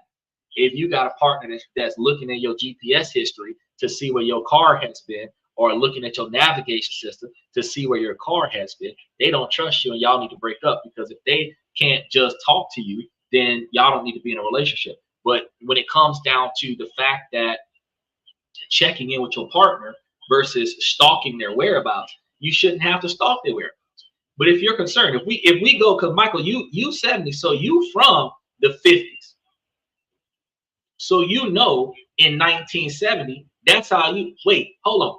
You was in the 50s. So 1965, that's how you talk to your mama. You would go to a payphone and call. You would pass by the house and check in. That's how we would do it. We wouldn't be gone too long without our mom and dad in them knowing where the fuck we was. And when you was in relationships in the 60s and 70s, that's what the hell you did. You would tell your wife where you was. When you had a phone, when you was at a phone, you would call your wife. And if you was gone too long, you would find a payphone and you would use a payphone and you would call your wife and you would let them know what was going on, where you was at, and they would just have to wait until you bring your ass home. Now in the area of technology, we got text messages, we got emails, we don't have to wait for the pager number. We got GPS apps and all this other stuff. At the end of the day, you call her and you check in the same way you expect her to call you and check in. And that's mutual respect. Again, uniformity. I told y'all that at the beginning of the show. Like I said, I ain't calling her. She'll know when I leave the house, where I'm going and when I'll be home. Call me if there's an emergency. So if you're going to establish that type of relationship where you're going to let her know that you're leaving, you're going to tell her all the details she needs to know, ETA, expectations, this, that, and the third. If you don't come back on time, that's the emergency. My husband is missing. Checking in, she going to call her husband. Where you at? You said you was going to be back at 5, it's 6:30.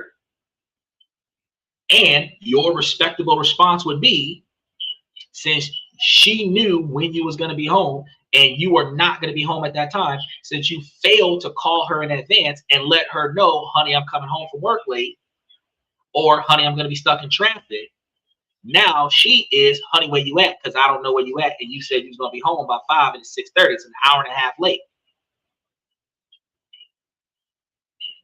But if you got that respect, then she has no reason to check in. If you're like, hey, I'm stuck in traffic, but I'm on my way home. I get there when I get there. Then she just gonna have to wait till you get home. Micah says, there are people in the world who have a hard time being alone. Yes, they are. And I gotta tell you something. They got some people in this world that just wouldn't be able to deal with me because I have no problem with being alone. I get out of bed, I go to work. I get off from work, I go to bed. I leave the house, I go to the store. I come back from the store and go to bed. I get out of bed and go to work. I don't have to see you, and we could be living in the same house. I don't sit down and eat dinner in the same place on a regular basis. I eat wherever the hell I'm at. I eat right next. I got ramen noodles right next to me right now. I eat wherever the hell I'm at. I'll eat next to the bed. I'll eat in the living room. I'll eat in the dining room. I'll eat in the kitchen. I'll eat next to the microwave. I don't care wherever I'm at. I'll eat in the car. I'll eat out in the neighborhood so that I don't have to eat at the house. So the fact is that if you ain't good with being by yourself, you got a problem. When I want your attention, I'm going to come find it. Steven says, we had street lights that told us when we had to go home. Texting was not a thing yet. I remember that. You had to be on. And look, the street lights did not come on at the same time every day, meaning that sometimes the sun set before the street lights came on. So dark outside, the street lights not on yet. And sometimes the street lights came on and it wasn't dark outside yet. And you just had to know that if them street lights was coming, your ass had to be getting home. You start knowing, well, you know, by a certain time that the street lights start coming on. So I'm gonna start being like a block or two away from the house. So when I start seeing them street lights come on, I can start running back to the house. Because when mama and them look outside, they're not gonna look outside to see if I'm on the porch. They're gonna look outside to see if the street light is on. Because if it is on and I am not in the house, I get my behind. It is what it is. Or just don't come home tonight. One of the two. Micah says, if I'm not back on time, I will call it. Okay, that's fair. If I don't call in 2 hours, call me. I could be in the ditch. But see, that's going to be another concern that we have, though, Michael. Like, while yes, 5 or 10 minutes, 15 minutes is not a lot of time to be running late. We could be 15 minutes late on any given day, especially in modern times. And we could be a half hour late with the way we got construction, we got the flock cameras, we got all these odd design roads.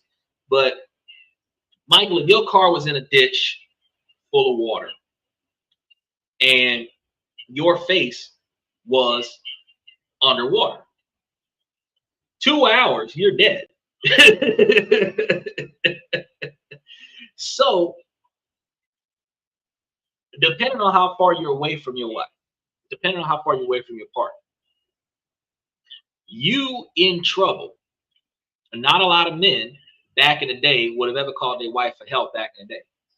But modern equality, feminist model, these women want to be men so bad. Fellas, call your wife, come get me. Okay, put her ass to work. Because if she'd have been a Filipino woman, she'd have been coming to look for your ass anyway. If you'd have been, you be 2 hours late, she'd be behind you in the car talking about something. I thought she was in trouble. That's exactly. He said, don't need 2 hours to be dead. You're right. It don't need like 30 seconds, 45 seconds. If something bad happened, you either be dead in the hospital or something like that. 2 hours is a long time. So, you know, it's reasonable to say that if you're 5 or 10 minutes late, if your partner called you to ask if you was okay, you should be able to respectfully tell them that you're okay, and apologize for not notifying them in advance that something had gotten in the way of you getting back on time.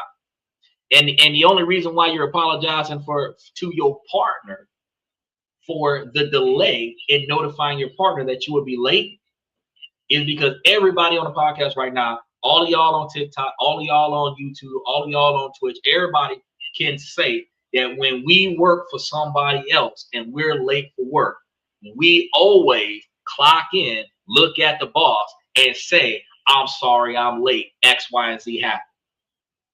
Even if we called and said that we was gonna be late, we usually walk through the door and the first thing we tell the boss is, sorry, I'm late, X, Y, and Z happened. So if that's how you're going to talk to your employer, that should be how you should talk to your spouse. So if you forgot to call them and you're going to be late, at the end of the day, hey, my bad for not letting you know, but X, Y, and Z is interfering with my ability to get back, but I'm still on my way. I'm at such and such location, so and so amount of time away. Whenever this obstacle gets out of my way, I'm on my way home. Just show your partner the same respect that you would expect from your partner. Now, ladies, if y'all dating a man, you don't ask him where he is, he just tell you. You don't ask him where he's going, he just tell you. You don't ask him how long he's gonna be gone, he just tell you. Then bitch, that's what the fuck you supposed to do. So when you leave the house, the first thing you're supposed to do is tell him where the fuck you going. He should not have to ask you, because you don't have to ask him. When you're going somewhere with somebody, he shouldn't have to ask you who all you going with, because he'll tell you who all he's going with without you having to ask. So you should be able to tell him who all you going with. You should be able to tell him how long you're going to be gone, because he'll tell you how long he's going to be gone and you don't have to ask. He'll check in with you while he out to let you know that he doing all right. Wherever he at, he's still where he at. And if he moved from point A to point B, he let you know where he moving to. So if this is the way he behaved with you, you mimic that behavior without having to be told, and you check in with him while you're gone. You let him know where you're going. You let him know who you're going with. And if you feel the need, give him the license plate to the vehicle that you're riding in, so that if something happened to you, he can come and get you.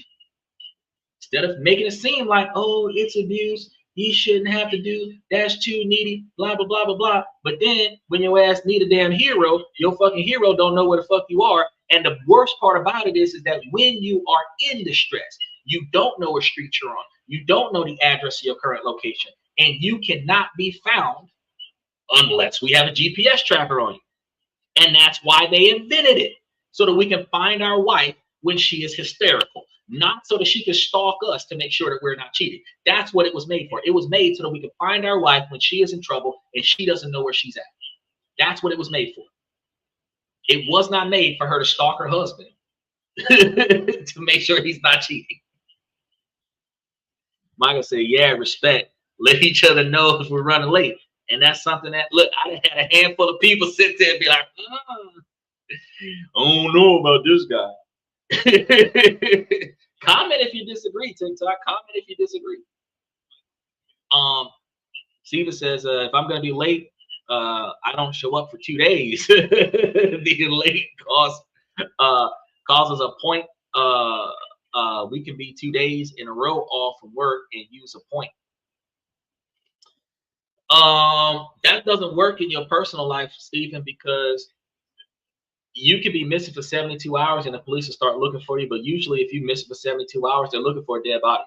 The fact of the matter is that if your partner is important to you, you don't want them to worry about you. The same way if your partner is important to you, you don't want to worry about them. So, and you're going to worry about them. So being missing for 2 days is unacceptable. Being missing for 2 hours is unacceptable.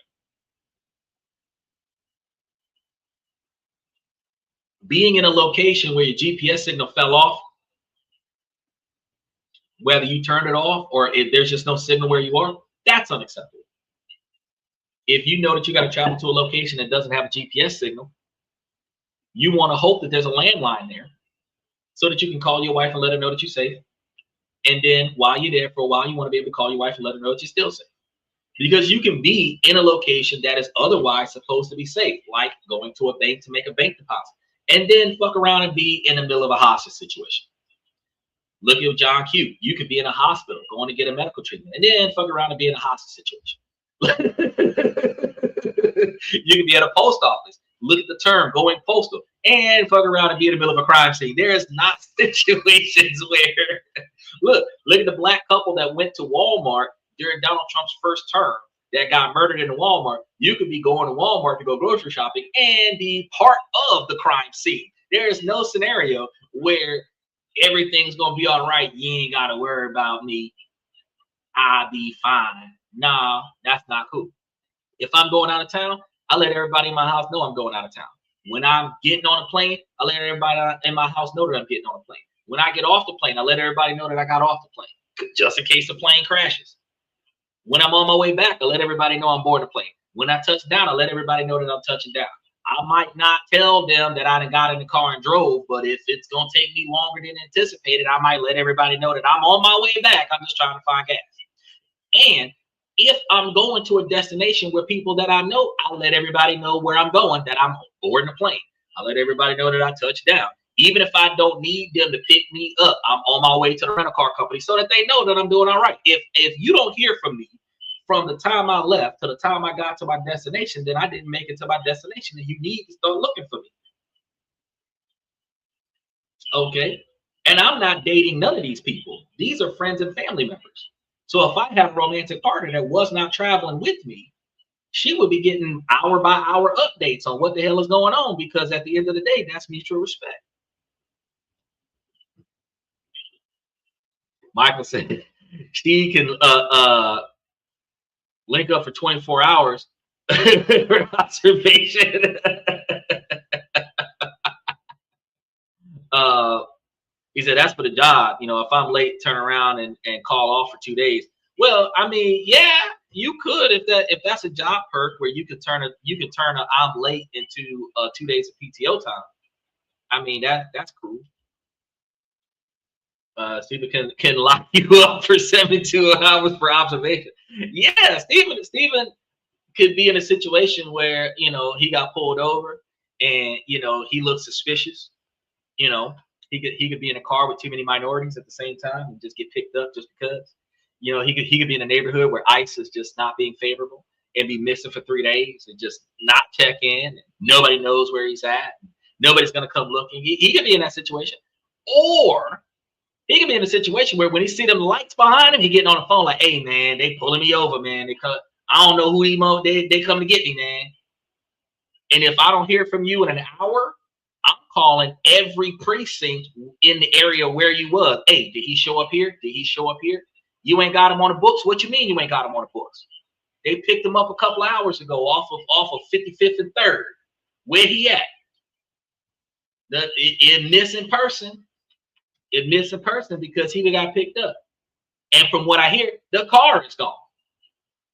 You know what I mean? So the car not even on the road where he said he was. So y'all done told the car. So where is he? I know y'all got him. You know what I mean? I can tell y'all when I was young back in the day, I used to have run-ins. And this is just like NWA. We used to have run-ins. And when we had these run-ins, they would come and get us. And when I knew they was coming, I called my mama and them. My mama would be at the precinct before they get me out the car, talking about, "Son, don't worry, baby. I'm going to have you out in 2 hours." In 2 hours, I was out. But if I would have been the kind of person to say, "Oh, well, you don't need to know where I'm at," I would have been in there for 72 hours waiting on my bond to get out.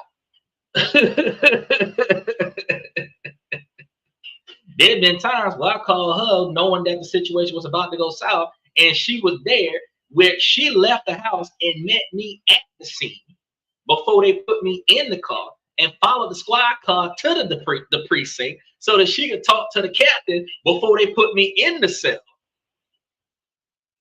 2 hours later, I was coming out of that cell.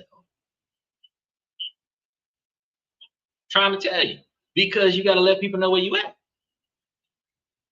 All right, let's touch base with one more. We got another one. We're going to talk about today. Let me see if we can get this one going. He was very special. He wasn't just a good man, he was also creative, always self-improving, responsible, interesting. I truly hate myself for the reckless decision I made and the immature and stupid person I was back then. I have had to stop dating because now I can't help but compare every man I date to him. I feel I ruined my life in leaving that relationship and I will never forgive myself. I truly hate myself for the reckless decision I made and the immature. I've seen a lot of these stories before, and recently this situation has gotten quite complicated, and I wanted to vent/seek advice. Almost a year ago, my junior year of high school, I met a girl. We were in a couple of classes together, but didn't really start talking until about 5 months ago. We chatted often and hung out bi-weekly or so for about 3 months. During this time, it felt evident that we were both interested in each other. For example, we would cuddle, laugh with each other, and it seemed like we both would genuinely have a good time together. She would confirm this after we would hang out sometimes. Despite all of this, at this stage, we weren't really that close. We hadn't been too personal with each other yet, or opened up about much. This made it more difficult to figure out exactly what we were, and me being stupid and foolish, never asked. I knew I wanted a relationship, but cowardly waited to see if I could figure out any evidence of her wanting a relationship before asking. Maybe here is a good place to add that I had never been in a relationship before this, and was extremely unaware and clueless about how to handle this properly. As time went on, I actually noticed signs that dictated the opposite of what I was expecting. To put it bluntly, she kissed another girl and took a guy to prom deep into us talking. The girl aspect, I was frankly so stunned by, I didn't even know how to go about asking about it, so I never did. The guy we spoke about thoroughly. My understanding was that they were strictly going as friends. But as the day grew closer, this guy wanted to get her flowers and a sign. She told me that she felt like this was too much, and I agreed. However, she never said anything to him. The day of, many pictures of them were posted by the both of them. They were way too much, hand on his chest, arm around her waist. I was extremely hurt by these images and stopped talking to her for the rest of the day. Later, she reached out and asked if I was mad about her taking him to prom. I answered honestly, and we talked about it. She was extremely apologetic. We spoke about how we both wanted a relationship with each other, and she tried to mend the situation the best she could. The next day we hung out, as I felt like maybe things were okay between us again. She apologized again in person and kissed me. I think previously I was blinded by love, and was downplaying the severity of what she did, but even more so after she kissed me. Less than a week later I asked her out and she said yes. I thought maybe this could be a new beginning for us, and we could forget about the past issues. For the next few weeks, I operated under the logic that we would continue dating. Therefore, I felt comfortable getting personal between her and I, because I thought we would both be in each other's lives for the foreseeable future, and cared about each other enough not to share anything publicly. About a month later, she broke up with me and said she just couldn't do a relationship right now. We spoke heavily. We have to bleed into the other story. So, yeah, what we're looking for, you said, no, Michael, you're not watching. So what we're looking at here is a lack of communication. You're in a relationship, you're not talking, and a lot of us do this. We end up in these relationships where we just expect the relationship to progress, but we don't put any effort into it progressing. If you're hanging around somebody and you got feelings for them, the quicker you let them know, the better it is for you, because before you get too emotionally invested, you have the capabilities of negotiating with the other person in terms of your relationship. The longer you let your feelings linger, the longer you allow somebody else to beat you to that punch. She might be, or he might be, interested in you and somebody else. Especially when you're young, you might have a crush on 5, 6, 7, 8 people. The first person that meshes well with you is going to be the first person that gets a shot.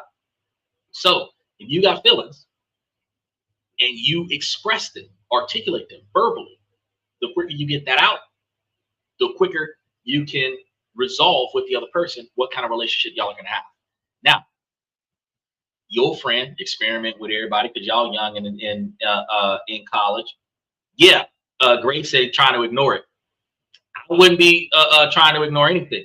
At the end of the day, they need to really articulate all of the stuff that's going on. You're looking at your partner, talking to other people. The other people are ending up in other scenarios where they're making out with other people, getting into other relationships and stuff to that effect. You're hurt by that because you want that to be you, but you're not saying anything about it. You could have asked your girl out to prom, but you didn't. You let somebody else ask them out to prom. Not everybody values prom the same way. Some people think about prom as I'm going to school without having to do schoolwork. Other people think about prom as a date. Other people think about prom as a life-changing moment in my high school years. So because everybody thinks about prom a different way, sometimes a guy will ask you to prom because he has feelings for you, and this is the moment that he's going to articulate that. He's going to get the corsage. He's going to get you flowers. He's going to wear the best outfit he could possibly wear, do his hair the best he could possibly do it. and hope to impress you, so that when he tells you how he feels, that you will hopefully reciprocate. Doesn't always work that way though. You know, you might be going because your friend is going. You might be going because you want to be nominated prom queen, not because you give a damn about the dude, right?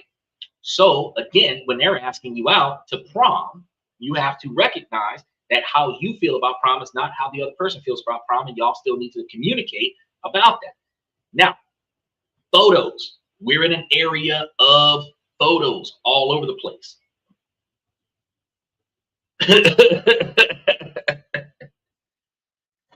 I'm not going there, Michael. What you call photos. The prom pose is supposed to be the man's arm around the waist of the girl, and the girl's arm is supposed to be somewhere either around the waist of the guy or over the shoulder of the guy or wrapped around the guy's neck, because the way it's supposed to be is strategically, the man is supposed to be expected to be taller than the woman. That's how it usually is expected to be. And usually her arms is wrapped around his neck and his arms is wrapped around her waist, and then they face the camera. So something to that magnitude prom poses. You cannot feel insecure because the person that you wanted to go to prom with, that you didn't ask out to prom, is having prom poses with the person that asked out to prom. You just can't do that. I appreciate the likes. You just can't do that. It makes no sense. If you didn't ask them to prom, don't get salty about the photos. They're gonna take photos. Every time it's a Kodak moment. Back in the day, we used to call them Kodak moments. And a Kodak moment, we had the little portable camera that you would wind up and then snap the shot, and you could have like 200-300 photos on that bit. Look, Kodak moment. And you can have 2,000 Kodak moments on prom night. Every person that we know, every crowd that we affiliate with, we can have a prom with, we can have prom photos where it's separate from the school photos, because we don't always want to pay for the school photos. We can have separate photos in different locations, in different places, with different people. We can have photos outside the building, inside the building, in the car, outside the car, at the hangout spot that we go to after prom. So you can see 200 photos from prom. And that might be the most photos that this person ever takes, because prom is the most memorable part of high school. Not senior year, not exam week, prom. Not the school field trip that happens every year, prom. Not the award dinner that you get for having perfect attendance in school. And most of y'all don't know what that's like because y'all miss a bunch of days from school. Prom. Prom is what everybody remembers from high school, right? And your senior reunion, usually shortly after prom. You're 10 years after the last time y'all met each other for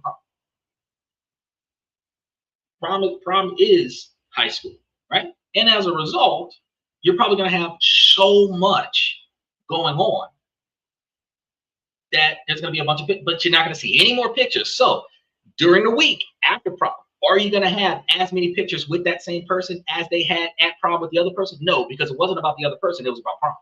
So you can't feel salty about that.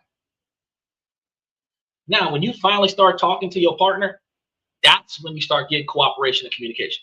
Michael says City Hawkins Day, where the girl asked the guy to the dance in November. These females don't ask guys for nothing other than money. I'm gonna be honest with you. I have never been in a college. I have never been in a high school where women ask for anything. In Asian culture, the women approach the men because there's so many of them, so many men. That really aren't interested in the women. But in American culture, the women will position themselves in a place to be asked. And that's one of the reasons why I despise the egalitarian mindset of whoever asks pays, because women will position themselves in the spot to get asked, which then, because they're being asked, puts the burden on the asker to compensate for her. So she never actually asks, which never puts her in a position to compensate, which keeps her on a receiving end. So it's not equal. Uniformly speaking, if you're interested in me, you should be able to come over and talk to me and tell me that you're interested in me. If you want to get to know me and you want us to go hang out sometime, you should be able to come over to me and talk to me and say, hey, when are you free? I'll get you a cup of coffee.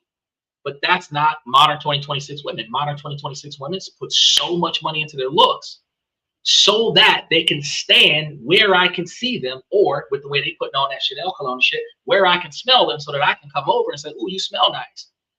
And some women are bold, ladies.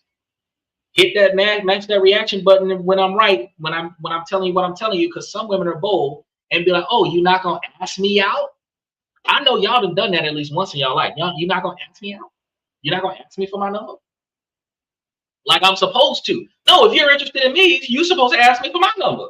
If you're interested in me, you're supposed to be asking me out, because if we're egalitarian and we're supposed to be equals, we're supposed to be treating each other the exact same way. You, interested in me, are supposed to ask me before I ask you. And this inappropriateness, we're just gonna take you out of the equation, my guy.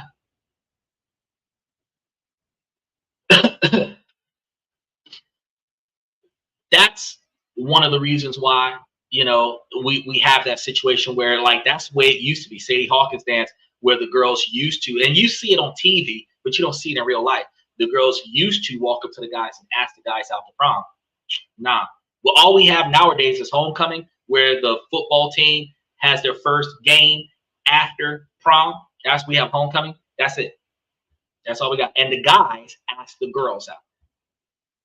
I'm gonna be real with you. I went to 4 of them when I was in high school. Never asked a girl to prom. I danced with all the girls at the prom when I went to prom, but I never asked the girls to prom. Why? Was it because I had a concern about them telling me no? No. It is because I could give 2 shits about if anybody went. Plus, I was driving myself to prom, and I was not wasting any money trying to go pick them up, because I would get out of school, go to work, get off the job, and then go to prom. So when I showed up at prom, I had just showered and shaved, changed up, and showed up to the prom. I'm not picking you up, because we would have never made it. Or vice versa, it would be a situation where I go to prom first, and then I got to leave from prom and go to work. So I don't want to have to be responsible for bringing you back home, because I got to go to work after this. So because I was living an adult life in high school, I gave 2 shits about the females that I was seeing at prom. And ultimately, because I went there with no intent of bringing anybody else with me, you know what I mean? I actually picked up my first girlfriend in high school outside of prom. I think after prom. That's what all the girls after prom. So it didn't matter if they had a boyfriend. I was dancing with all the girls after prom. Didn't care.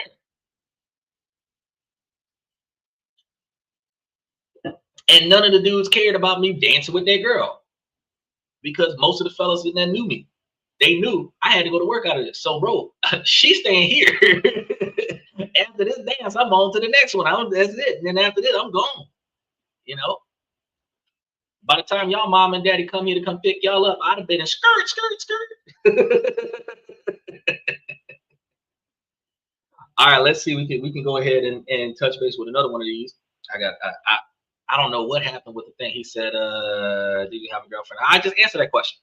Yeah, first year, picked up one. Actually, I've had one every year, really. I started picking up dates back in the 5th grade. And each school, it would be a different girlfriend. But we had, like, there was a different girl every year, really. 5th grade, 6th grade, 7th grade, 8th grade. Then there was, in 9th grade, I had that girl until 11th grade. And then after that, there was the girl for college. So there was always a girl. It was after a while, I realized that they're nothing but trouble, and I need to take a break from them. But there was always a girl. And after college, there was like 3 or 4 of them after college. So yeah, there was always a girl. There was always a girl. The whole 10 years of college, there was girls there. It wasn't the same girl for the entire 10 years, but when I was in the community college, there was 2 girls there. And then when I was in the 4th year, there was another girl there. And actually, there was 2 girls there. One of them came with me from the community college that wasn't one of the girls that I was with, that ended up being one of the girls that I was with at the 4-year institution. So And then I was dumb in the 4-year institution. I ended up having a collection of them where there was like 13 of them that used to follow me around. Remember I told you a story about how I used to put them all in the van and we would go places together? It would be me plus 13. So, when I went to college homecoming, that was crazy because I was the only guy that walked into prom with 13 women. It looked wild, but the school took me bringing 13 women into the dance hall, and put that on the homecoming video. So the black guy walks in a 3-piece suit, trench coat and everything, fedora and everything, and then 13 women walking behind him, and that's all the girls that came with him, and everybody had a matching outfit. Those were the days. We don't get it like that no more. Michael says, my high school sweetheart is in a picture frame in front of me. My first true love. Yeah. But it's your first true love, not your last one, not your only one. It's your first true love. Right? That's one of the things that we have to recognize, because you can fall in love. He said, yeah, you were pimping. And I ain't paid for nobody. That's one of the best parts. They had to put gas in my car. I was industrializing that shit.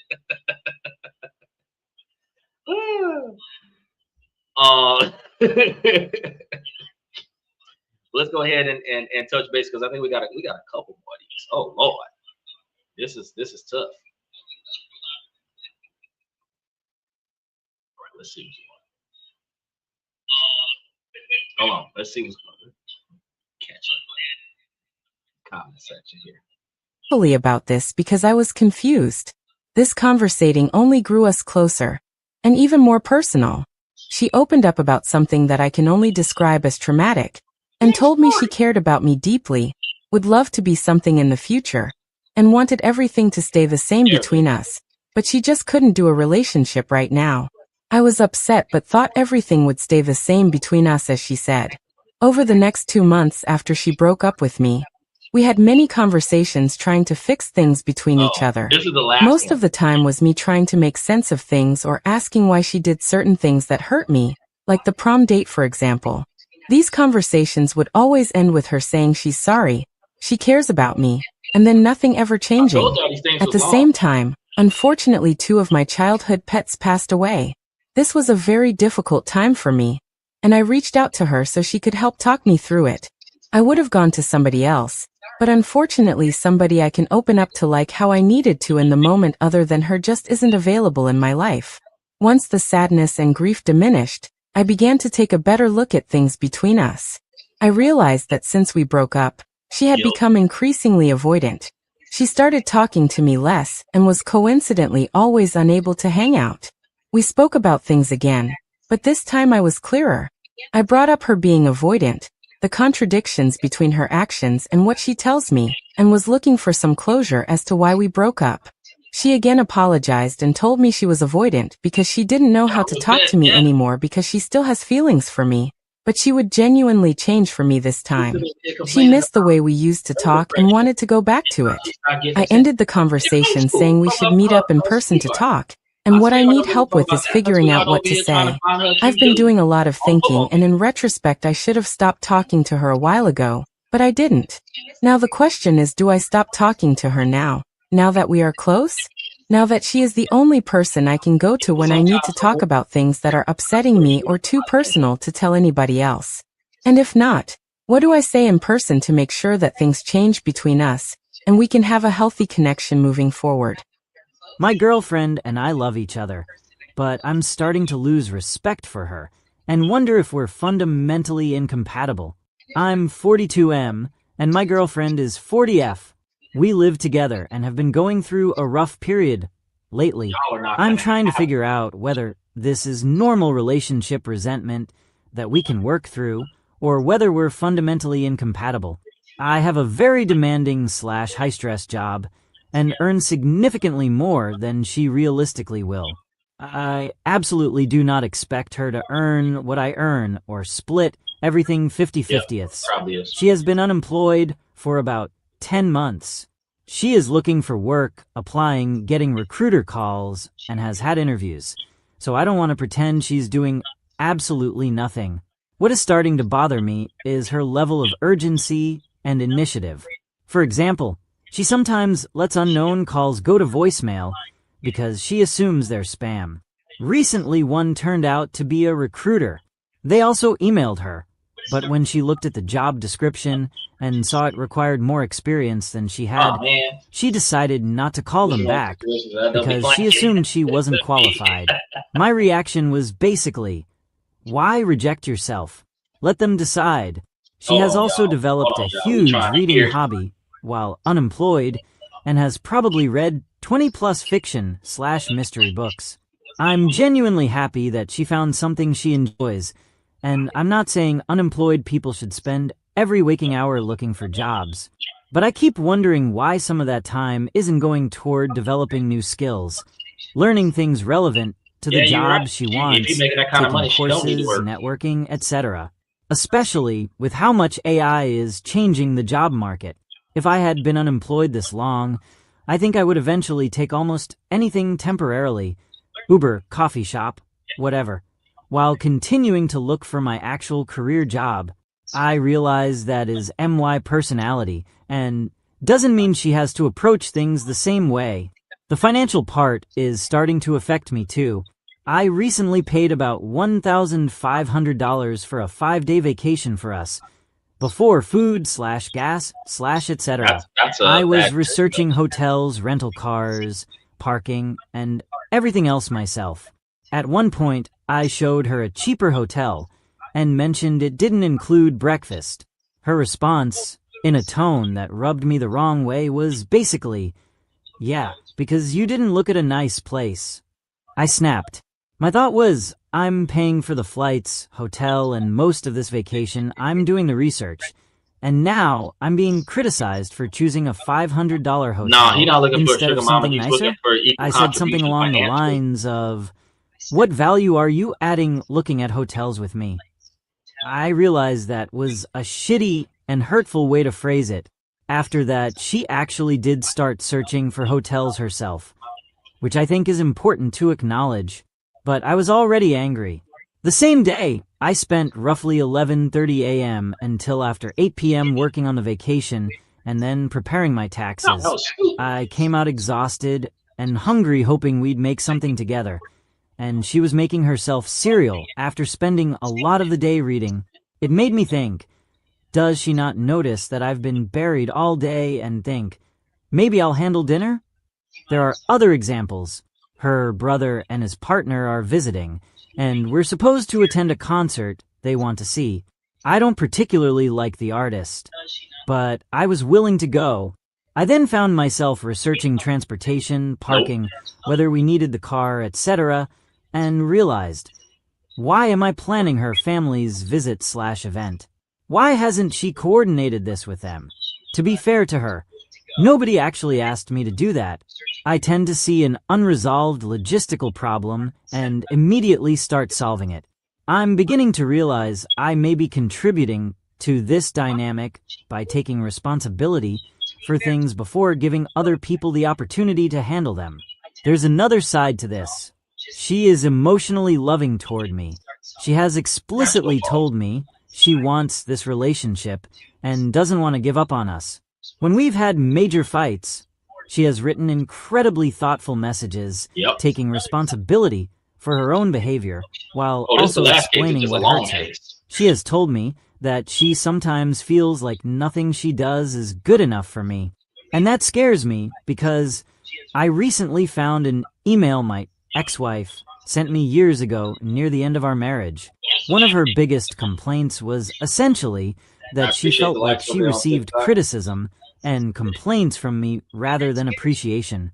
There was a lot more context to that marriage, including me financially supporting the family alone for years, but seeing two different women years apart express some version of, I don't feel good enough for you, made me wonder whether I have a pattern. Maybe I overfunction, eventually resent carrying everything, and then become hypercritical of my partner. But I'm also realizing I genuinely value drive, independence, initiative, and self-sufficiency in a partner. And lately I'm starting to lose respect for my girlfriend because I perceive her as passive. That's the part that scares me. There are also lifestyle differences. Our musical tastes barely overlap. She likes drinking and going out more than I do. I'm much more health conscious and dislike alcohol. We enjoy restaurants differently. We do have great days together, good sex, affection, humor, watching things together, etc. And I absolutely enjoy having her around. When we recently almost broke up, I was devastated and realized how much I loved her and would miss her. But lately I've been asking myself, what exactly do we share? Sometimes it feels like maybe 20% of our lives actually overlap. She recently said something that stuck with me. Maybe neither of us feels like we can completely be ourselves in this relationship. She worries she has to change herself to make me happy. I'm beginning to worry that maybe she's right. Maybe I'm waiting for her to become more ambitious, proactive, financially independent, organized, etc., instead of accepting the person she actually is.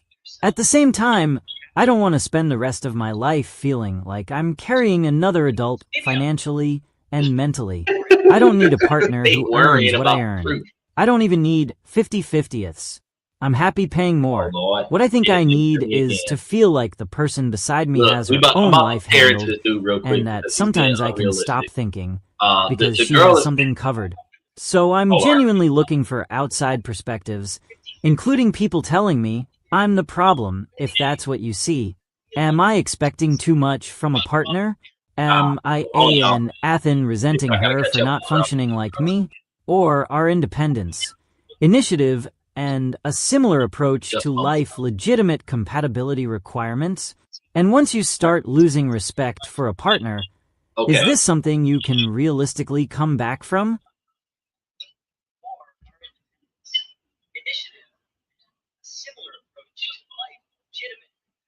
Don't wait on luck, make luck happen.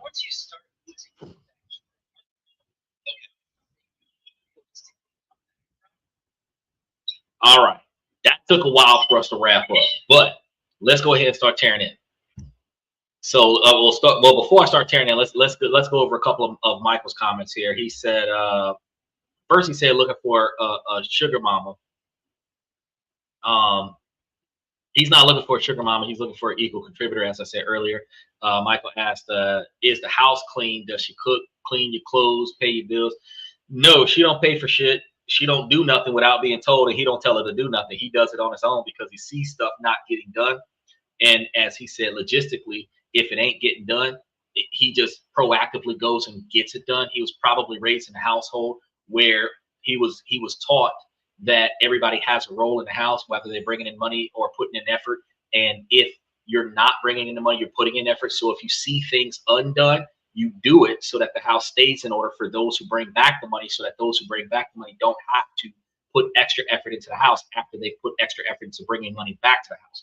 So that could be a core upbringing difference between him and her. However, when he asks, does she run the tractor around the yard, bring you food? No, she don't do anything because she's living a lifestyle with a man that proactively does everything instead of delegating.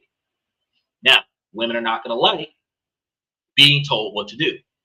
But if you're in a relationship with somebody who is the kind of leader that does without being told, takes action ahead of time, preventative maintenance, where the situation is resolved before you even know that there's a situation, that is the type of partner where you can't wait for a problem to be brought to your attention. You have to look for what doesn't make sense and start fixing it before your partner gets home and finds it, because if your partner gets home and finds it, they're going to fix it. So in order for you to, he said, hire a new maid, get your new girlfriend. And remember to like and subscribe and match those reaction buttons, y'all. But when he's saying that,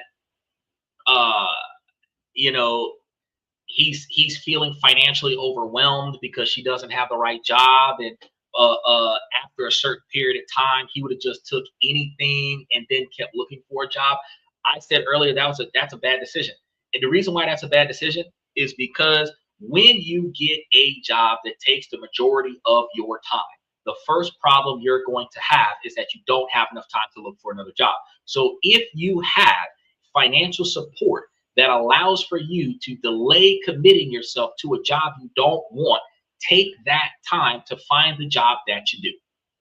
Now, if you have the right partner that will support you while you're unemployed for 1 year, 2 years, 5 years, whatever, take that time to find the right job instead of just taking any job, because the resentment you're going to have from having a relationship that you're barely involved in and a career that you don't like is that you're likely going to resent your partner for forcing you to go to work on a job you didn't want to work on when you're more qualified for something else. They just wasn't hiring in your area. However, if you're a stay-at-home person where you're not working to make money for the household, you must contribute to the household. Where your partner's bringing in the resources, you put in the effort to keep the house organized. So he's paying $1,500 for the vacation. She should have been planning a vacation. Now, ladies, this is where I'm going to tear into the dude. He's being ridiculous. The reason why he's being ridiculous is because he's expecting a woman to step out of the role of a woman and step into the role of a man so that he has a financial partner to back him up financially.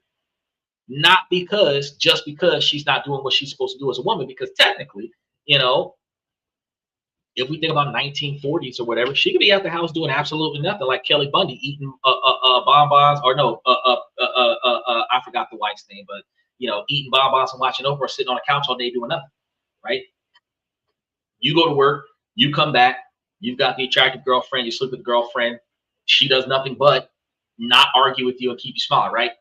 That's what a lot of men settle for, okay? So wanting her to find a job so that she can help you pay the bills is, yeah, exactly, Michael. He's looking for a freaking roommate, because at the end of the day, he wants her to financially contribute just because they're living in the same house together. Now, if he wanted her to financially contribute to their retirement, where he's working and paying for their standard of living, and she got any kind of job, and the extra money that she was making was going towards a retirement, so that in 5 or 10 years that they could both quit and stay at home all day, that would make a lot of sense. But I don't have to rush you to find a job if I got 100% of the bills, if I got 100% of the responsibilities.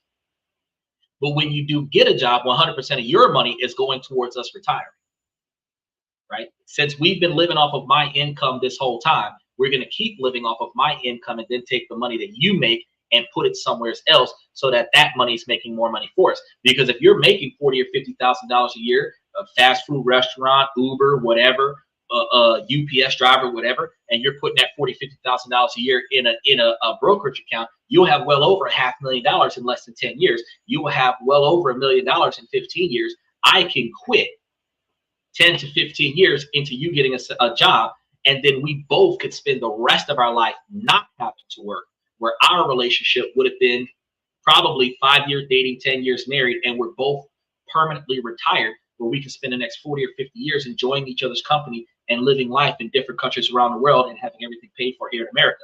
So in that dynamic, if that was the plan, yeah, get your ass up and go to work so that I can stop working in the next 15 years.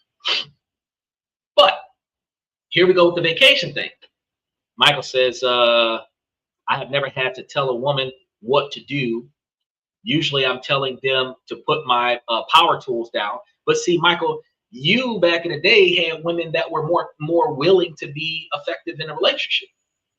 Modern 2026 women are not willing to be effective in a relationship. There's so many women in 2026 that want it already done, to the magnitude that everything that requires effort is a man's job, and then everything that requires cost is a man's financial responsibility. And the woman's job is to be attractive and produce children, while women have the my body, my choice scenario where they can choose abortion and contraceptive to prevent from having children.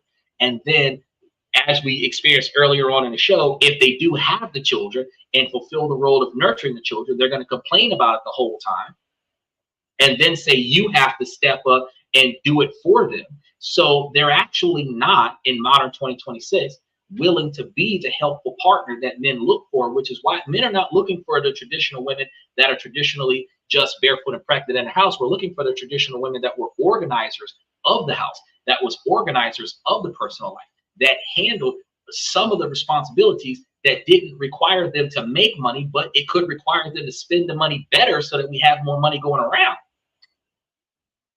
You get a woman from the Philippines. Nobody likes it when we talk about passport bros going to get women from the Philippines. But a woman from the Philippines will build your shit at the house instead of paying somebody to do it. They'll fix your shit at the house instead of paying somebody to do it.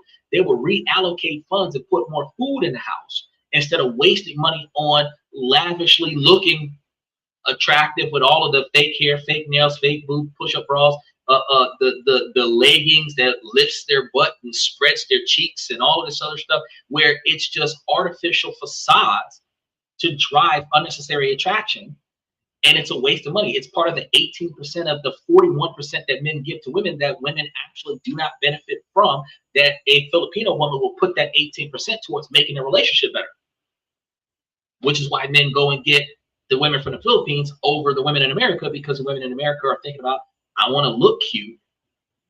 I want to look cute in public, even though I got a man. So that in case another man with more money can come and talk to me. You know what I mean? But the truth of the matter is that when it comes down to looking for the relationship and taking care of and investing into the relationship, they're not really investing into the relationship. Now, ladies, I said I was going to tear it to this dude. He said, what's with the hairnet? I don't know. What's with the hairnet? What hairnet? Now, for the ladies, the woman said, why not get the hotel with the breakfast? Why get the hotel that doesn't have the breakfast included? I think the dude was being unrealistic. First and foremost, you chose to step up and pay $1,500 for the vacation. That was not her idea. So you can't get mad at her because you're spending all this money on a vacation. You chose that. She didn't ask you for shit. You proactively jumped in and started doing stuff. Then the only thing she asked you for was, let's have a breakfast at the hotel. And it made sense. The one logical thing a woman has said on this podcast and forever is, let's have breakfast at the hotel included in the cost of the hotel. Why is that important? Because when we wake up, more often than not, if we did not eat right before bed, we will eat right after we get out of bed. And if we have to look for a place to eat as soon as we get up, we are going to have hell trying to navigate getting to a place, finding a place to park your car, getting into the building, waiting in line, starving the whole time, figuring out what we want to eat, when we could have simply just walked downstairs and went and got the continental breakfast and whatever the fuck they're offering from the restaurant. That's at the hotel, which makes no sense as to why that is not a thing. Every time I have ever traveled, I have always gotten a hotel. If I stayed there overnight, I have always gotten a hotel that had breakfast included. Always. It don't even have to be a fantastic breakfast. It's just got to be damn included. I'm eating. My dogs are eating. We gonna get full before I check out. It's part of the cost of the room. He said, vacation, he pays for all, give her spending money. You ain't gotta give her nothing. You don't gotta, you buy whatever she wants. She tells you what she wants, you go and buy it. You don't gotta give her nothing. If she wants spending money, she can get her a job. The principle of the fact is that if he's the kind of man that whatever she touch, he gonna buy that anyway, she don't gotta ask for money. She could just say, I want that. And she'll get it. But he did the $2,000. Yeah. No, here's $2,000, do what you want. No, that's not what you're doing. That's not what you're doing. That's a waste of money. And if she's dating the kind of man that would do that, she's got a bad boyfriend or a bad husband, because that's the kind of man that's financially wasteful. If he's just going to give you $2,000 and say, oh, here's $2,000, here's a vacation. No, because that's that short-term gratification to say that I spent $1,500 to get us there and $2,000 there just so that she can go on a $2,000 shopping spree. That $3,000 is opportunity cost, could have been put somewhere else where you guys could have made money for you guys, where his complaint is that he doesn't have enough financial stability. Why not put that money towards some financial stability? His problem was that no, see, and that's again, you go, oh, let her waste it. No, that's stupid. No, why would you? Well, that's terrible advice, Michael. Terrible advice. I know you're having a laugh off of it, but it's very frustrating because it's terrible advice. You're gonna say, oh, we'll give her a bunch of money so that she can waste it. As soon as you said waste it, that's a dumb decision. That's a dumb decision. Is it added in your vacation plans? No, we're not adding it to the vacation plans. The smartest thing that you gotta recognize is that if he wanted his wife or girlfriend to plan the vacation, he needs to show her the respect and say, look, can you plan X, Y, and Z portions of the vacation? I've already bought the plane tickets. I already have our destination. Look for some hotels near the airport. Find us a rental car, and then let me know. Since I'm paying for everything, you got to let me know how much it costs. Or if anything, I'm going to give you the credit card and say, charge it to the card and then let me know. Either way, if she's not volunteering responsibility in a situation, since you have proactively trained her to recognize that you're going to do it all on your own. And this isn't the only time that it happens. There are relationships where women train their men to let her do it all. And when you train your partner that you're going to do it all by proactively getting stuff done before somebody steps up to do it, you are effectively letting them know that if they leave it there long enough, that you're going to get it. You want to break that kind of training. I got people in my house, if I make you something to eat and bring you something to drink and you leave that shit sitting there thinking that I'm going to come and pick them dishes up for you because I brought the dishes to you, calling myself trying to be nice to you, them fucking dishes will stay there for the rest of the month. I'm not picking up shit. You should have said, thank you for bringing it to me. Let me clean up behind myself. So when I brought the dishes to you for you to have you something to eat at your location instead of you having to get up and feed yourself, and you didn't pick them dishes up, you thought that I was going to pass by and pick them dishes up. 2 days later, when you see them dishes still sitting there, you're going to be like, damn, he is not coming to get them. You motherfucking right, I'm not coming to get them. Because I'm going to teach you that you are not going to rely on me to hand feed you and drag you and all of this other stuff and carry you by the hand and all of this, wait on you hand and foot. Because when it becomes an expectation, it's no longer appreciated. I'm not saying that I'm not going to make you breakfast in bed. I'm not saying that I'm not going to bring you something to eat. I'm not saying that I'm not going to do for you. But I am not going to do it when you expect me to do it. I'm going to do it when you appreciate me doing it. So when you start expecting me to do it, that's when I'm not going to do it. Then you're going to be like, oh, what happened to dinner? What happened to dinner? Your ass is supposed to be in there cooking. Just because I cook on a regular basis don't mean I'm going to cook today. Simply because you noticed I was not in the kitchen, that should have been your green light to take your ass in the kitchen. Because I done did it every other day this week. So respect is supposed to be reciprocation. If I cook for you 3 days this week, you should be in the kitchen trying to cook for me. If I do your laundry on a regular basis, when I do mine, you should make sure that you do my laundry when you do yours. If I put gas in your car and I got my own car that I put gas in and I only drive my car, so I only took your car to the gas station so your car would have gas in it, then when you come back, you do the same thing for me. So there's no reason why you're going to expect me to do something that I have done on a regular basis to show my appreciation for you, and you're not going to reciprocate that factor. So again, if you're dating a chick that isn't catching on, that's when you just tell her, hey, you know, start making plans. But when the woman said, get the hotel with the food included, that makes it easier for y'all. She's going to get up, she's going to take a shower, she's going to do her hair, get her nails done, blah, blah, blah, blah. Then after she's ready to go, she's going to wake you up. You just going to roll out of bed, throw something on. Y'all going to go downstairs. Y'all going to eat. Y'all don't got to think about what y'all are going to eat. Y'all going to eat whatever the fuck is down there. That was a smart move. So clearly the woman's got some common sense. So as a man, instead of you being selfish and bitching and complaining and moaning about why your woman ain't doing enough, why not see how good she is and give her fucking responsibility? You're complaining about her not doing stuff around the house. Start telling her, hey, stuff needs to be done around the house. You are creating the monster that you're complaining about because you're complaining about the fact that your woman doesn't apply herself because you do it before she has the opportunity to do it. But if she's sitting at home all day and she ain't got nothing to do, give her a list of things to do for you. You got 2 cars, tell her take one of them to the mechanic shop and get it serviced.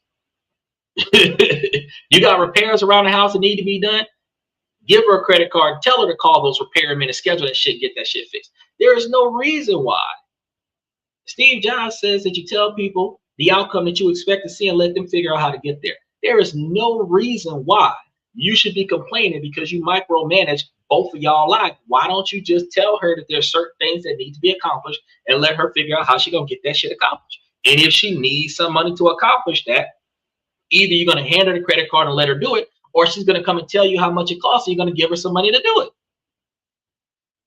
But don't put a woman in a position where she doesn't need to apply herself because you got it all by yourself and then complain about the fact that she ain't doing nothing. What kind of stupid shit is that? Now you're going to build resentment unnecessarily for a woman that don't deserve that because you did it all by yourself because that's what you wanted to do, not because she didn't want to do it. And in a society where we have so many women that don't want to do it, the fact that you have one that could have done it, but you did it before she had an opportunity to do it, you should appreciate the fact that she could have done it. And then say, well, you know, I'm starting to get burnt out, sweetheart. You start taking control of some of this stuff. You start doing some of the stuff around here because I'm tired. Then you don't got to worry about it no more. Now, when you got the kind of girl that don't want to do it, you burnt out. She's not applying herself. You taking care of everything. She's not doing nothing. You're paying for everything. She's not contributing to nothing, effort-wise or financially. Then you can start complaining. But you, bro, put yourself in that position. She didn't put you in that position.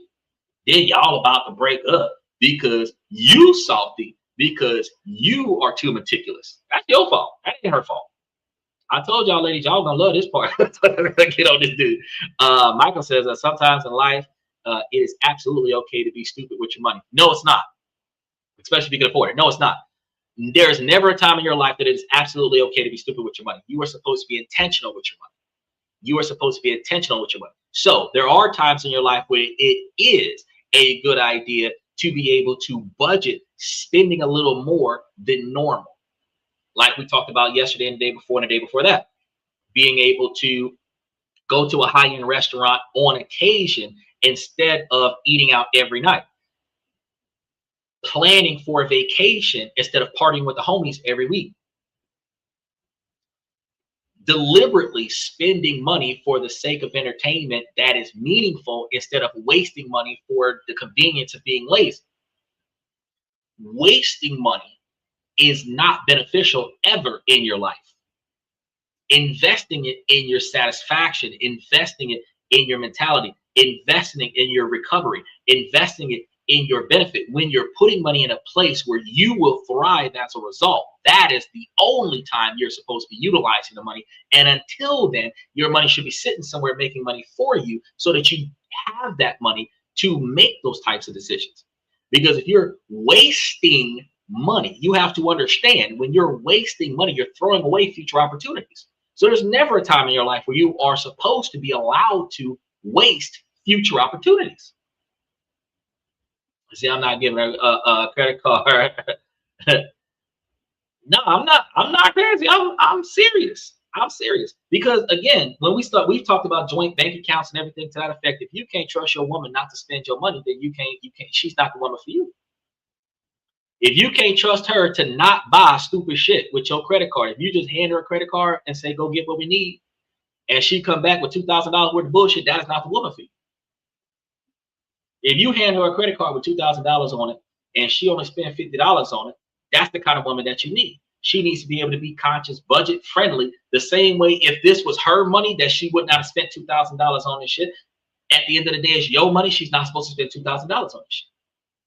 That's why, like Steven told me, oh, that would be a great show a great short to clip out when I said, hey, $85 for a date, anything above that, or $88 for the date, anything above that, she should pay for it herself. And some women are going to say, oh, no, that's bullshit. Think about it, $25 a plate, 2 drinks. It should be about $5 a drink, $10 per person. That's $20. If y'all buying a bottle of wine, it might be $20 or $30 for a bottle of wine, which is $15 a person. You just buy the bottle whenever y'all drink it, because a bottle of wine should have 4 to 5 glasses inside that bottle of wine. So you buy you a whole bottle of wine, which might be $15 a person. But if that's $30 on top of the $50, that's $80. Plus taxes might be $88 and tip. So in that scenario, you might be $90 or $95. But if you buy a $20 bottle of wine, you buy it cheap. You ain't got to buy nothing fucking expensive, because we talk about first dates here, right? So You buy a cheap ass bottle of wine for the first date, and I know some of the gold diggers are gonna be like, oh no, that yeah, no, you better be top shelf. No, that's all right. I don't want to fuck with you. I want a woman that's financially responsible. A $20 bottle of wine on top of two $25 plates, where ultimately, if it was less than two $25 a place, because depending on what you order, it could be two $15 plates where we have plenty of money to spend $30 on a bottle of wine, which would still be $60 for the food, plus the 10% tax on it would be $66 plus a $7 tip, which would still been like, what, 70, 73. So 88 is a reasonable number to say, hey, I'm gonna stop at 88. Anything above that, she gonna pay for herself. So if you go to a restaurant, the bill is fucking $230. Well, I'm gonna put up 88 because that's realistic. My plate was $12.95. I got 2 drinks, and each one of them drinks was $5. We was doing happy hour, buy one get one free. So if I'm paying 88, I'm already overpaying. So at the end of the day, if we looking at a $230 bill, ma'am, you need to tighten up. For some female, oh, I just wanted to see. No, you are not supposed to test a man's wallet, ladies. And the reason why you're not supposed to test a man's wallet, because it's not how much he has. It's how much he can make, how much he can save, and how much he can invest towards the stability of your future. So it is not about how much he can spend on you on the first date. It is about his organizational skills. Can he plan this date where there's little to no hiccups in it? Can he is it what you call rainy drop money? Rainy day money. Rainy day money is going to be emergency funds. It's not about like how much money he can spend. It's can he plan this shit? Can he organize it with very little failure?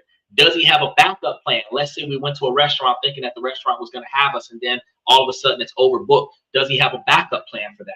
You know, if we got a reservation and a reservation fall through, you know, if we plan a vacation and some of the locations are closed down, what other things are we going to do? Or do we just waste our money? Like that you're supposed to be able to see his decision-making skills. On the first 10 dates, a woman is supposed to be testing his decision-making skills, not his wallet.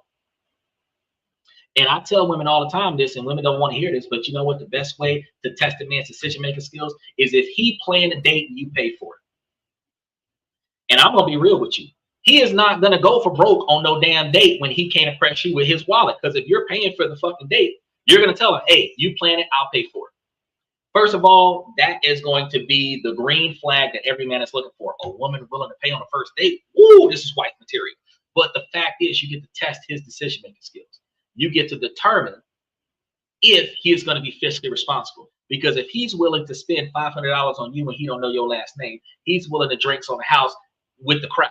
He's willing to pay for the bachelor party, and he's not getting married. He's willing to pay for his homeboy's graduation party. He's willing to bail his best friend out of jail for the 15th time in a row. He's willing to waste money that would otherwise come out of your financial future. So you're not supposed to be trying to pay attention. You're not supposed to be testing a man's wallet.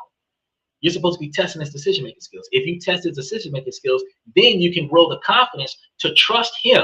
So when he tell you what to do, you'll shut the fuck up and do what he say, because you know that he's got your best interest in mind, because you've already tested that before you committed to him. But because you're testing his wallet, you know how he's willing to waste money, so you don't trust his judgment. So you're not going to ask him what's good and what's bad, because you don't trust his judgment, because you know he's wasteful, because he wasted a bunch of money on you. Now you're going to argue with him about how he's going to spend money. Then you're going to challenge him, and you're not going to show faith in him. You're not going to show confidence in him. Y'all going to forever be button heads, and you're going to be in a situation where neither one of y'all are going to be satisfied, because you never trusted him to begin with, but you benefit from his money. See how the relationship is going to be completely different? If you paid attention to his decision-making skills instead of paying attention to his wallet, you would know, I want to be in a relationship with him because I like the way he thinks. I like the way this man do business. If he's making money, make money for himself. If I put money in his hands, he going to double that shit.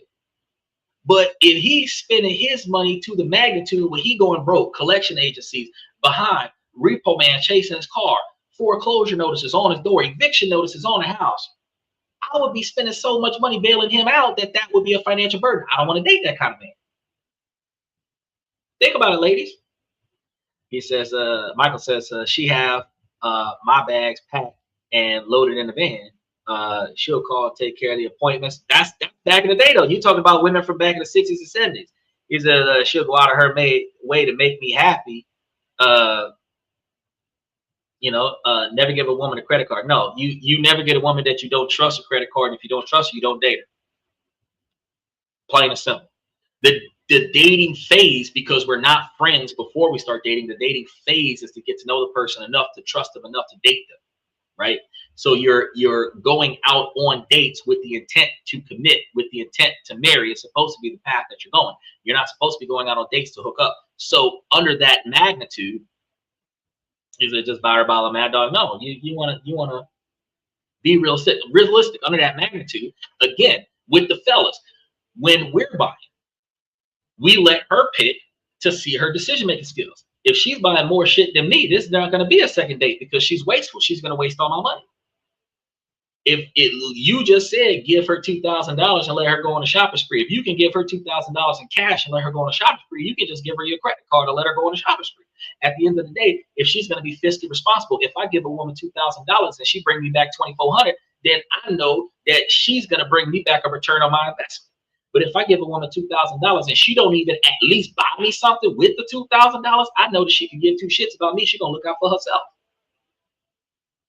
But I know that if she took the $2,000, bought me something, bought her something too, the quantity of the money that she spent on me versus the quantity of money that she spent on herself shows exactly how much she was thinking about me while she was spending my money. Out of the $2,000, she bought me something for $50, but she bought herself a $1,800 something. Oh, so you don't give a shit about me. It's not about the money. It's the thought that counts. If you was thinking about all the stuff that I need, you ain't got no job, you ain't got no money, I gave you $2,000, and you think about all the stuff that I need that I'm not buying for myself, and I just gave you $2,000, you should be able to take that $2,000 and give me all the fucking shit that I need without me having to tell you to do that. Because you value me. Back in the day, y'all remember Good Times with Florida Evans? Looked like hell on the show, right? Y'all remember that? She looked like hell because when her husband came back and he gave her his whole paycheck, and then he took his ass back to work.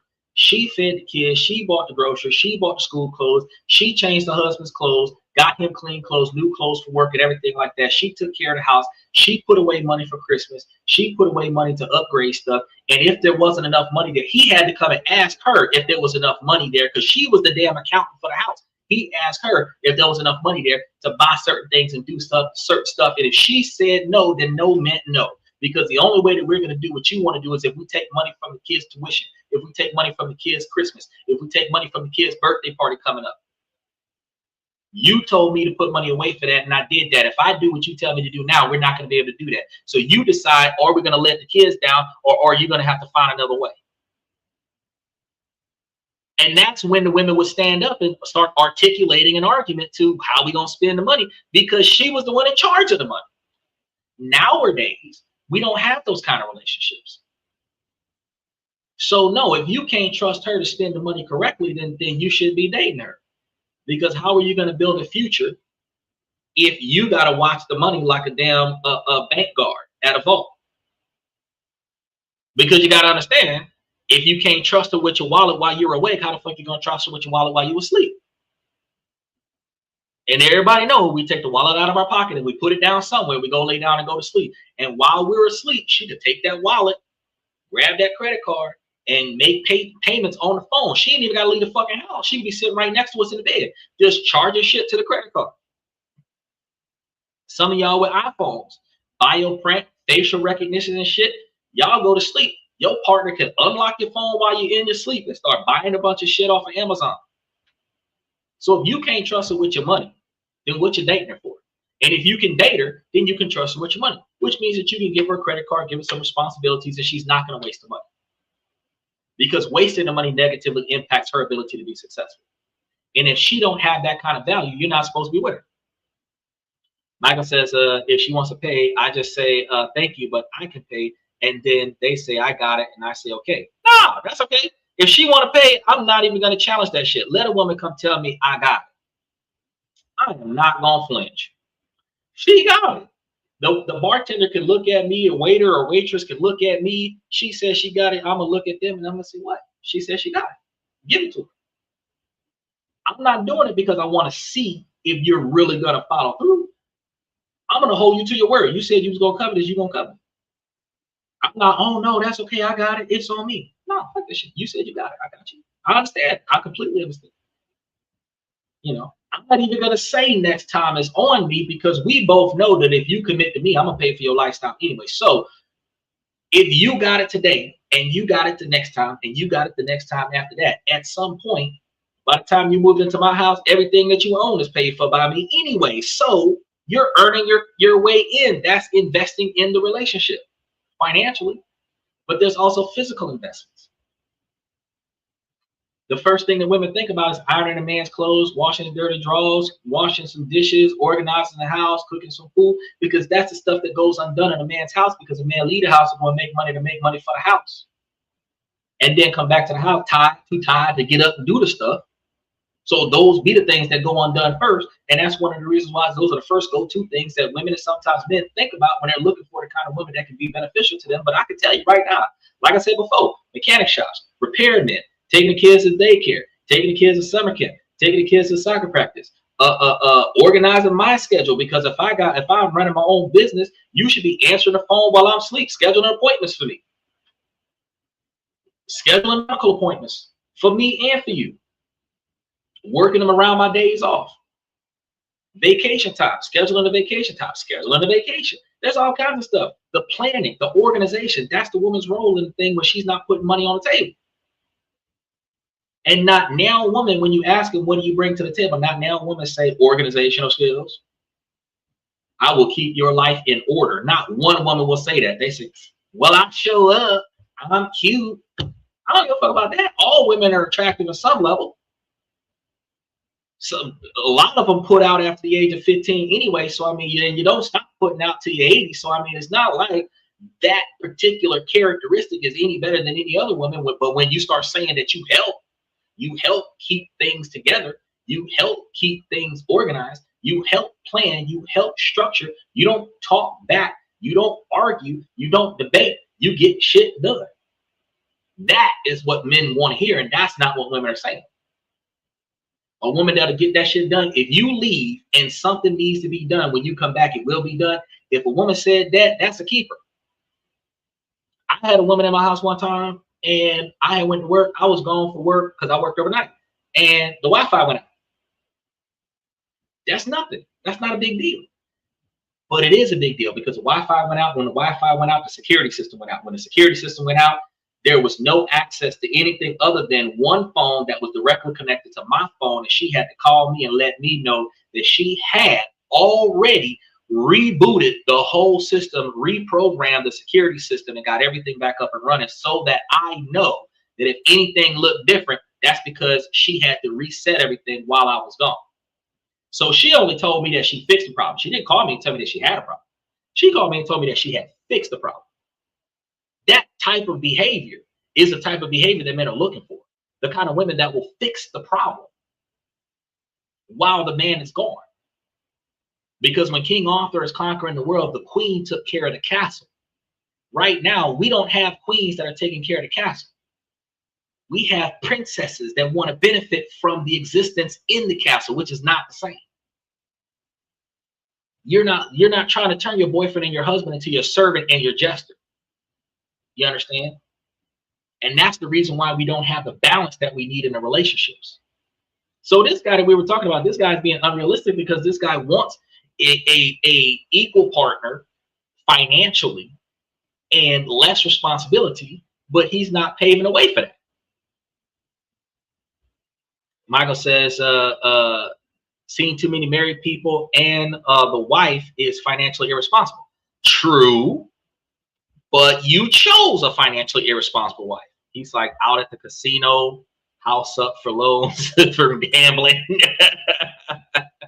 She's there to make a life easier for both, especially if your man is out working, paying the bills, and money going where it's supposed to be going. Right. And if you're picking the right kind of partner, you're same thing, men, you're not after her body, you're after her decision-making skills. So if you're looking at a woman that's overly exposed, as attractive as she may be with a first thing that might go through your mind, first thing that might be going through my mind, ooh, I could sleep with her every day of the week. That might be the first thought to go through your mind, but after you rethink your position, you need to find out, is she going to benefit your objectives? What is your long-term goals? And will she benefit those long-term goals? Because if she's not going to benefit those long-term goals, it could be Beyonce. If Beyonce is living in your house off of your income, spending up all your money, you going bankrupt. She got her own, but she using up all of yours. That is still not beneficial to you. You can have Lil Kim, you can have Cardi B, you can have the Kardashians, both of them, all of them. You can have Mary Kate and Ashley. You can have Brandy, all of the Sierra, Mariah Carey. You can have all of them. But if they spinning up everything and they're not contributing to your ability to structure a growing household, they're not beneficial to you. When you take their attraction out of the equation, how does two broke people stop being broke if one of them is spending up all of the money? But two people living on a lower middle class income, not even a lower middle class income, a poverty stricken income. Because the bottom 25% of America, people making less than $50,000 a year. Y'all both could be making $45,000 a year as substitute teachers.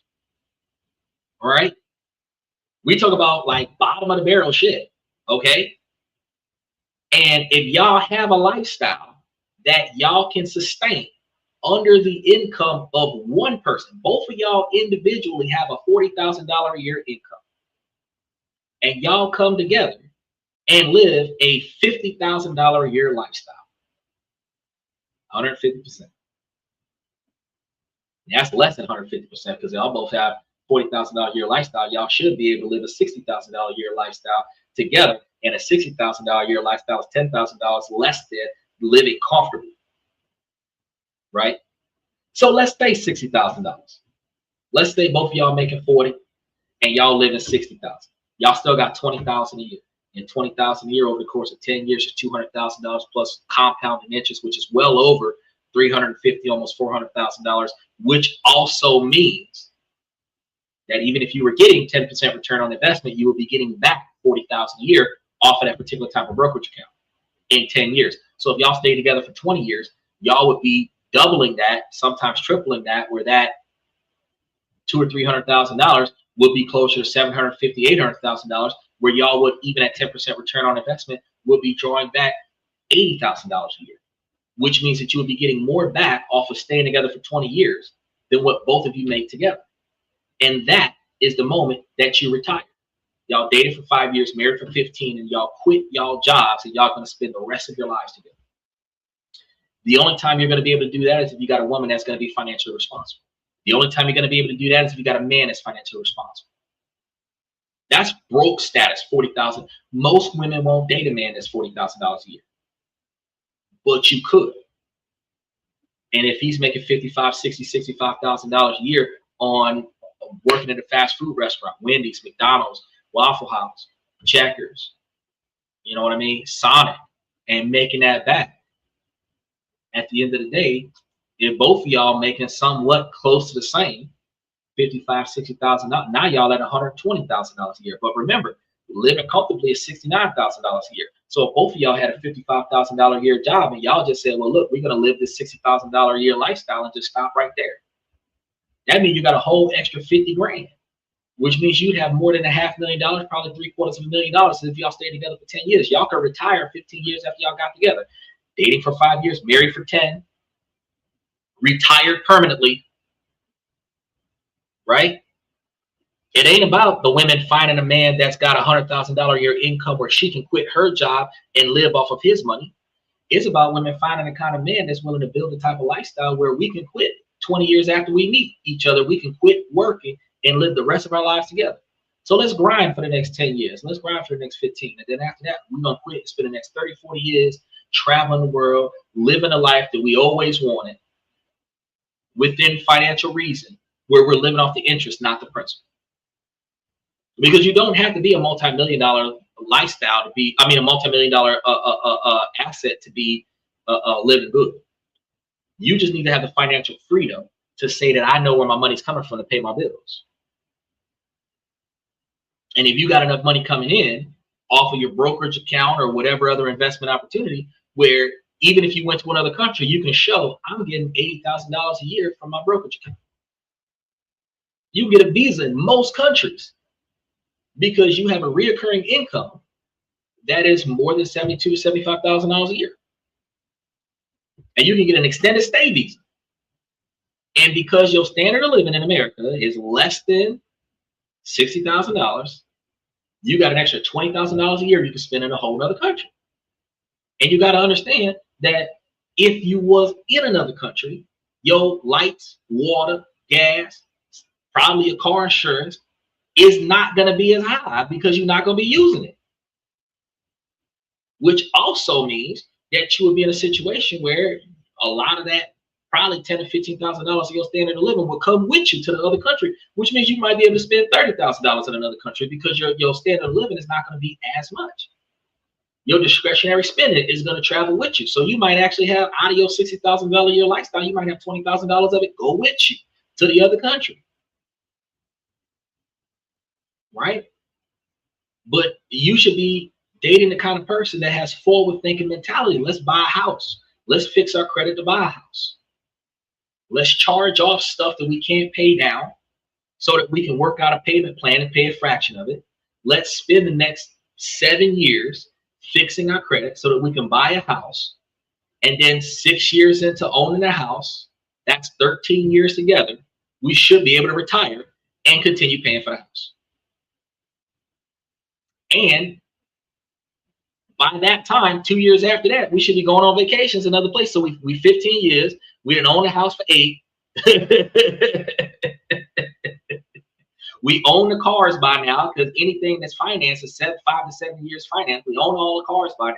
So we don't have a revolving bill to pay for the cars. We don't have a mortgage to pay for the house. Or no, we do have a mortgage to pay for the house, but we didn't minimize all of our utility bills.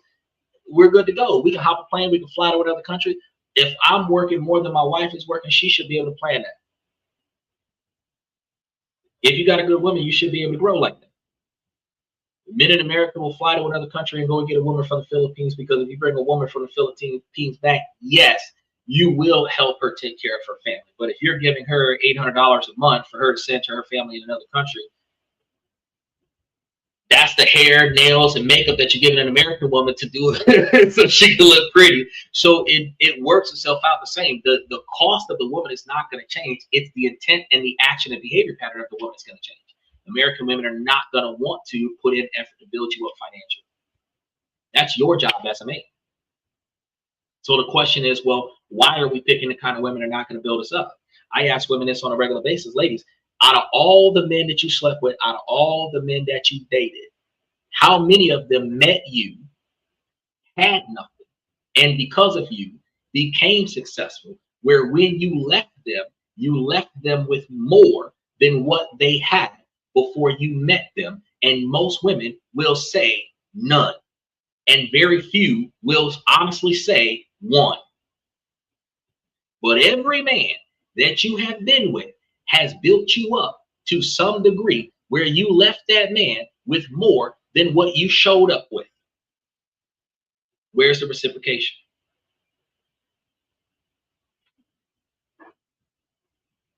Think about it. I had to let y'all marinate on that for a second, ladies. Think about that. Every man that you've dated, every boy that you dated in high school, in junior high school, in college, he might have helped you finance your car. He might have bought your last cell phone as a gift. Some of the jewelry that you're wearing right now, a lot of your exes bought that stuff. Some of your clothes, a lot of your shoes that you broke up and you took that stuff with you. It's yours because he gave it to you, but he bought the majority of your wardrobe. You left with more than what you came with. But that man's still wearing clothes from high school that his mama bought him when he was in high school, and he's been grown for 25 years. That man is still driving the same car that he had 10 years before he met you. That man's still living in the same place or worse place than what he was when he met you. You did nothing to build him up, to make him better. And ladies, y'all got to change that mentality. Not only do the men have to change the kind of women that they're getting, ladies, y'all got to change the way y'all behave when y'all get these men. Because Each time I tell y'all, you know what? You could have built a trust. You could have built a small trust. Throw your money up into that trust and let that trust make money for it. And then if you break up with the person, y'all already got 50-50 split on beneficiaries of each one of them trusts. It don't matter what your ex is getting out of the trust. What matters is that if you dated 10 different men and built 10 different trusts, and each one of them trusts is giving you 50% of the total principal of the trust, guess what? Over the course of 10 years, you're getting 10 checks from 10 exes that don't impact your ex. But guess what? You would do that most women would not do. You would have 10 exes that are getting a check from you. That doesn't impact you either. Y'all don't think about that shit. So many women are getting alimony and child support from a divorce, but how many women are giving money to their ex-husband voluntarily?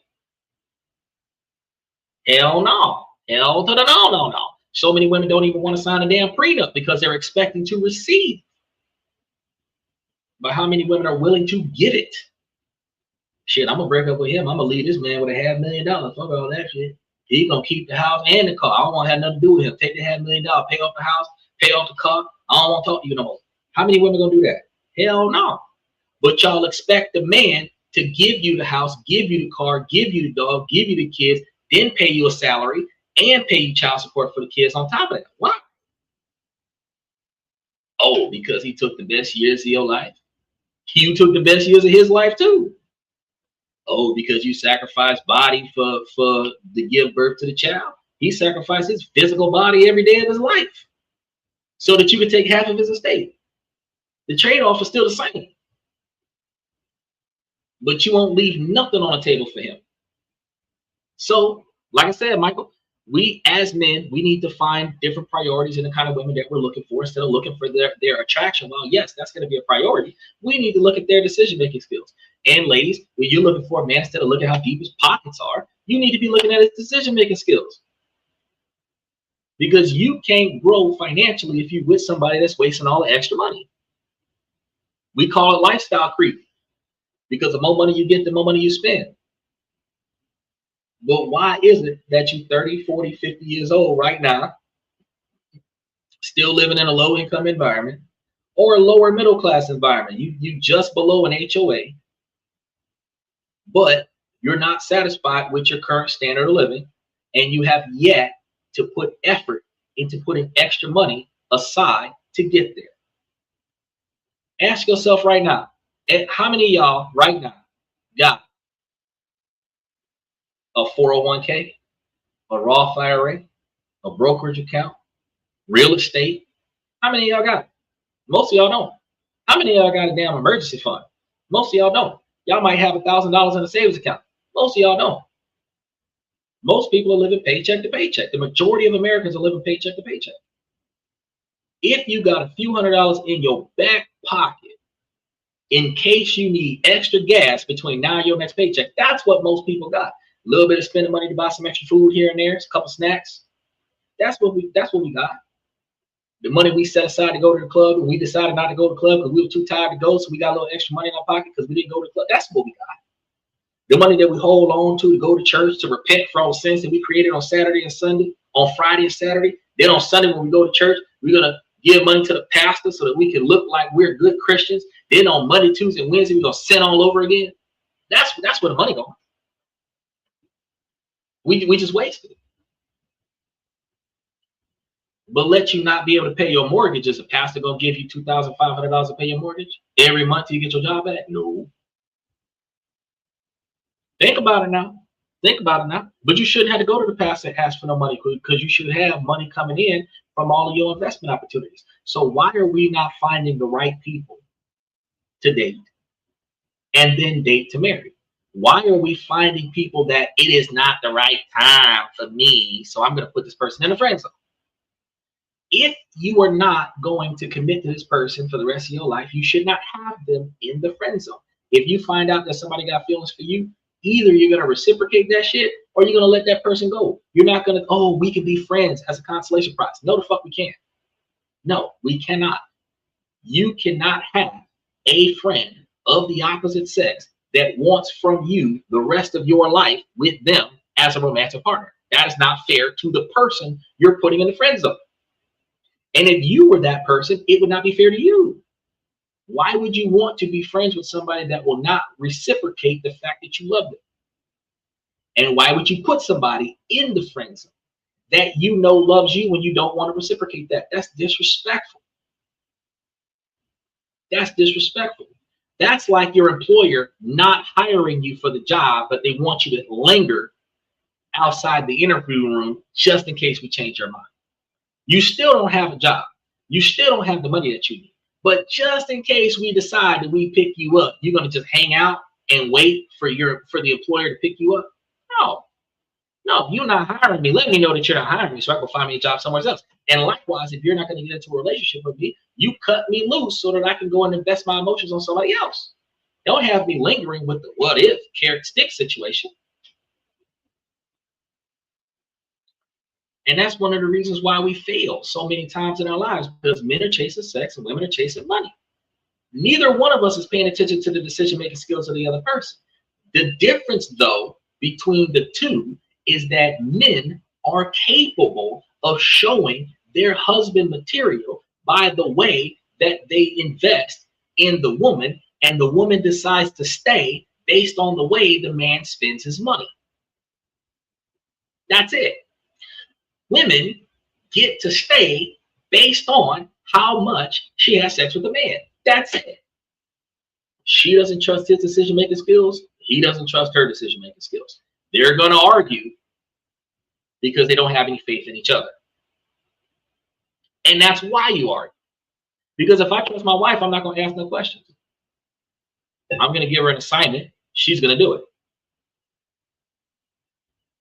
Wait, ladies, before you think misogynistic. My wife come to me and tell me something, I got that. Got a good soldier right here. My wife come and give me an instruction. That's it. That's it. I'm the kind of person where if you brought me an instruction and I signed up for it like 007, the next time you see me, it's accomplished. So if you don't hear from me for a while, few hours, few days even, depending on what's going on, the next time you see me, I solved that problem. You ain't got to call and check up and see if I'm still working on it. I am working on it until it gets accomplished. Whatever it is. I can't always say that I'm always going to come through on time, because depending on the complications and difficulties of the situation, I might have hurdles that I have to cross. It might take me more time than I prioritize. But at the end of the day, if you told me to go get something, if you told me to bring you something that was within reason, within reasonable capabilities of performance, I got that. Simple shit like take out the trash. After my podcast, but I'm not doing it right this second. So, like a lot of times, women are sending their husbands to the store to go get feminine products. Shoot, let me know what brand you get and what sizes that you get. I'm ordering the stuff and getting it delivered to the house. I don't have to leave the house and go to the store. The stuff is gonna be on the doorstep. You start finding out that routine, when you with a person for a decent period of time, routine, the certain things that you need, you don't got to tell me about that. I can already plan that, budgeted that, scheduled it. So right before you come ask me, somebody knocking on the door, dropping the shit off. So since you already know that you got the kind of man that's going to make sure that everything that you need is hand delivered to you so that you don't got to look for it. When your man start giving you instructions, you're going to do what the fuck he say. Because it's mutual reciprocation. Not a lot of women are going to agree with that. They're going to, oh no, you can't tell me what to do. I'm my own woman. I know what I want, blah, blah, blah. It's not about what you want. You're in a relationship. It's about what your partner needs. Your partner is supposed to prioritize your needs. You're supposed to prioritize your partner's needs. So it's not about you knowing what you want. Knowing what you want makes it easier for me to get you what you need, because now I don't have to ask you what you want. You say, I don't know. When I ask you what you want, you should be able to tell me what the fuck you want the first time I ask you. You shouldn't tell me, oh, pick something, and then as I pick, no, that's not what I want. I didn't ask you what you didn't want. I asked you what you did want. So if you know what you want, that should make it easier for me to get you what you need. So you should be able to articulate clearly exactly what you need. And since you're articulating clearly exactly what you need, that is one step away from what? A command.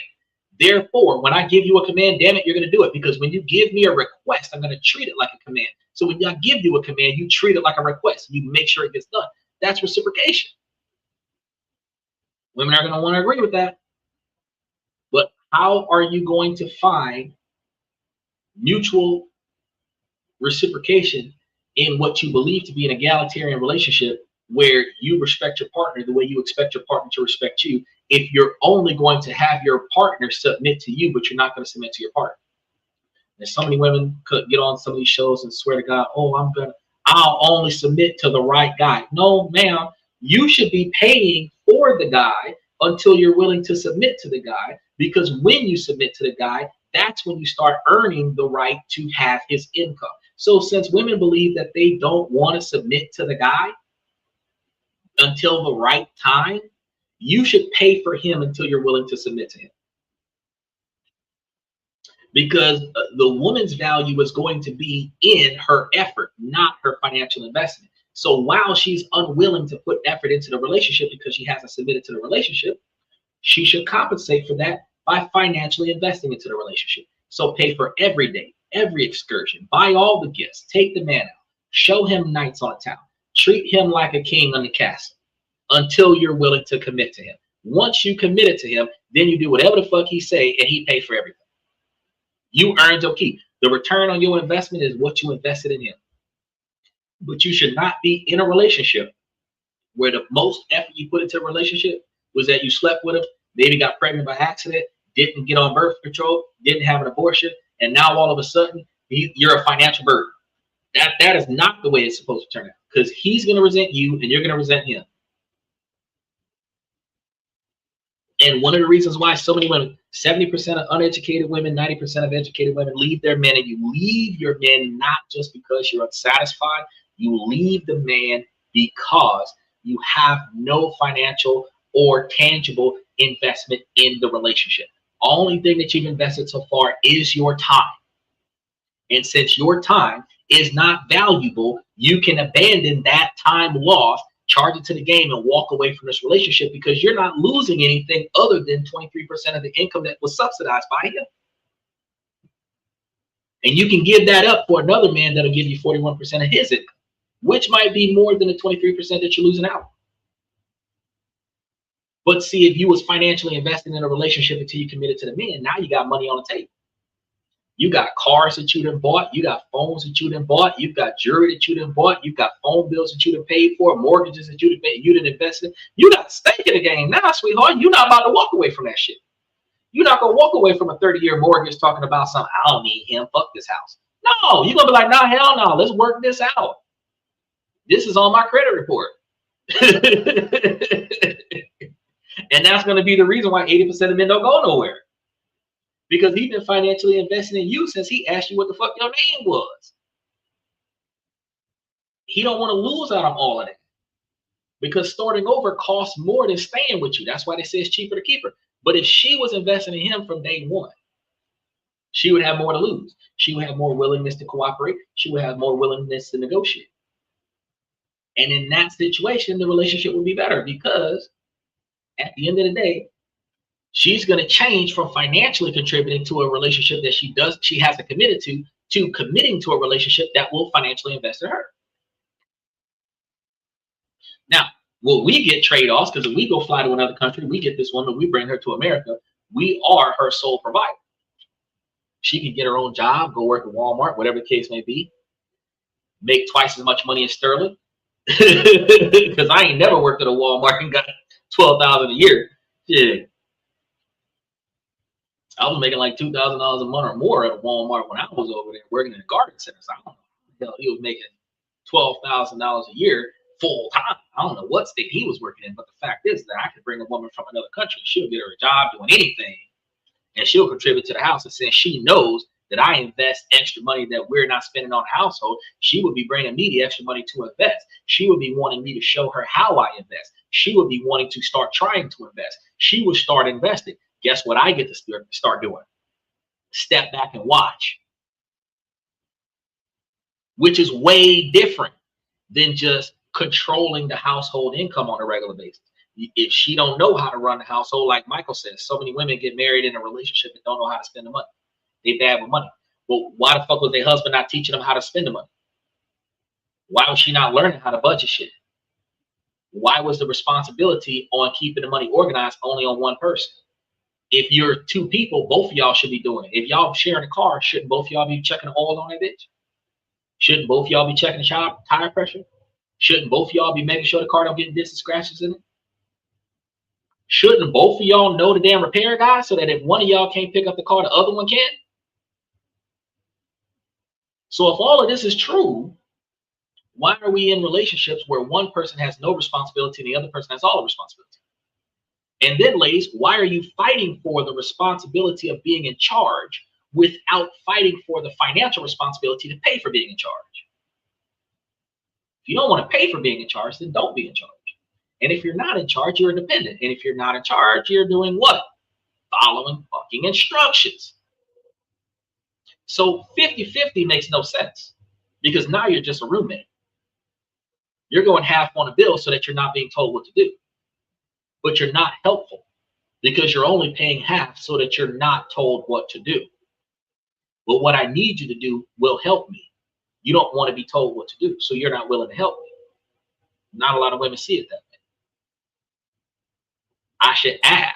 No, I shouldn't. I should be able to call you at the drop of a hat like the damn bat signal and tell you what the hell went wrong, and you be able to tell me I got you and hang up the phone. I shouldn't have to explain to you why.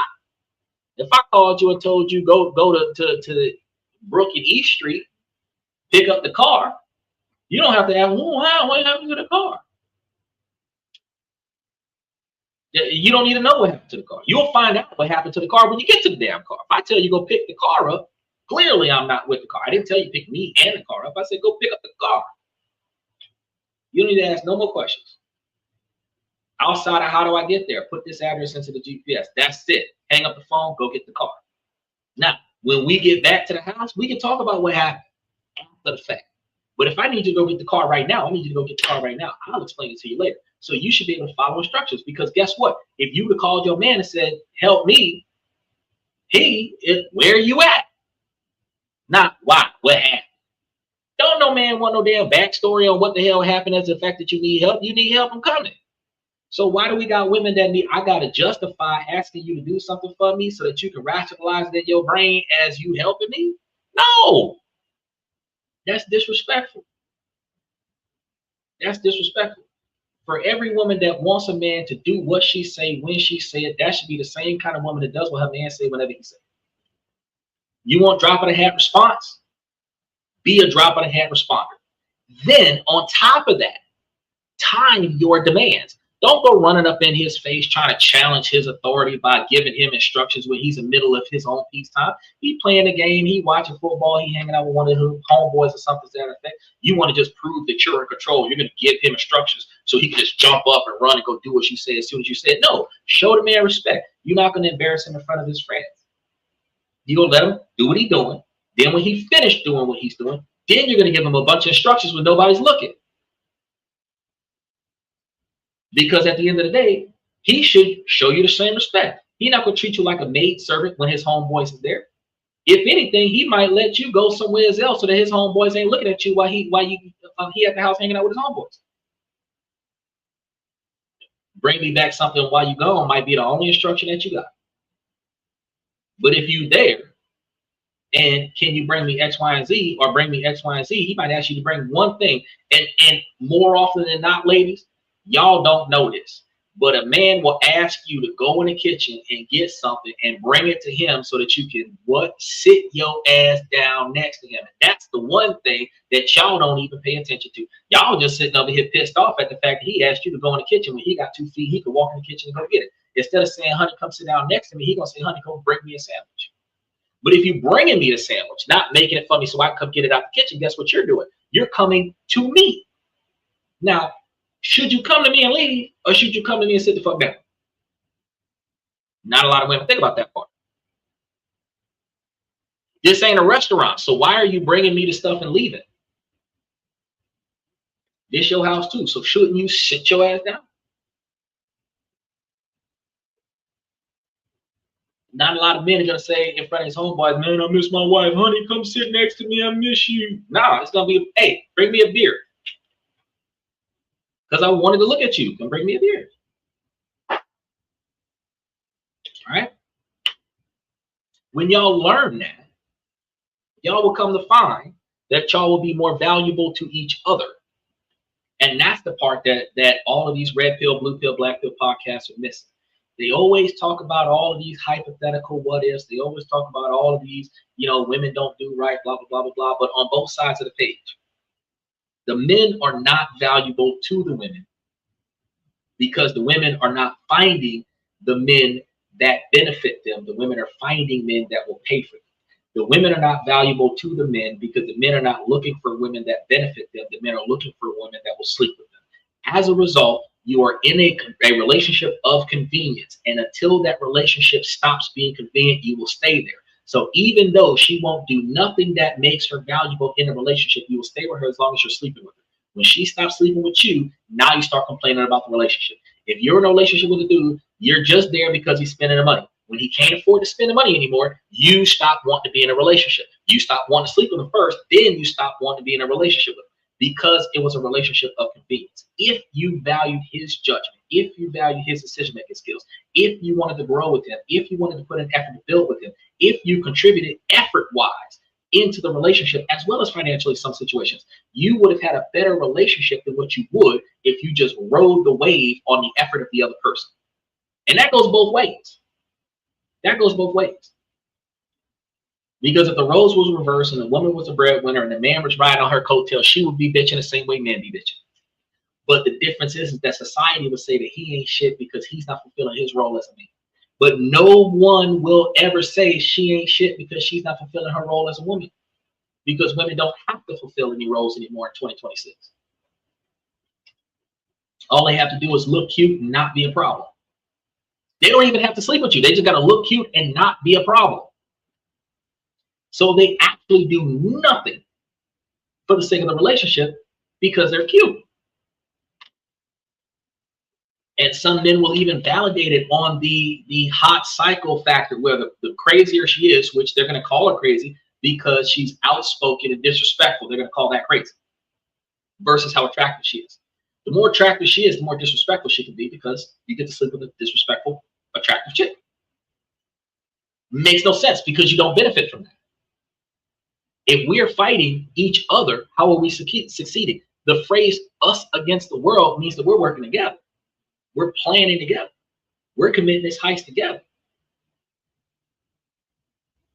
So why are we in the kind of relationship where I have to debate with you? I have to win the argument with you so that we can make an action plan to conquer the world together. But while we fight with one another, somebody else, they conquering the world behind us. And then we have children. And this is going to be the worst part. This is the worst part. We have children. And now the children see the disarray in the household. The children see mom versus dad. And what are the children going to do? They're going to take sides. They are not going to take the sides of the one that makes sense. They're not. They're going to take sides of the one that benefits them. I'm going to side with mom because I get what I want from mom. I'm going to side with dad because dad's not as hard as mom.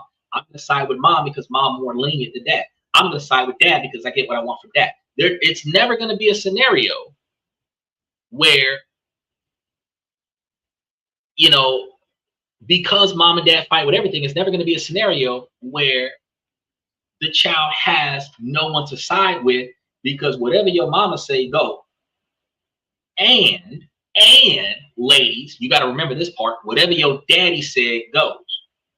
So when your children run up to you, ask you about some shit, did you ask your dad? And what did he say? And if I called him and asked him, will he tell me that's what he said? All right, I'm going to call. Did you tell your son or your daughter X, Y, and Z, A, B, and C? Oh, okay, I just wanted to make sure that you was okay. I'm not going to agree with it if your daddy didn't agree with it. If women stood on that, y'all would have a better household. But when women come up to, oh, well, you shouldn't talk to the kids that way. Oh, you shouldn't behave that way with the kids. Oh, you shouldn't. You cutting down the man's authority in front of the children.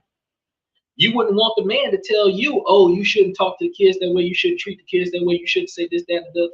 oh, you're being too tough. No, you would say that he's cutting you down in front of the kids too, right? So at the end of the day, y'all should act like police.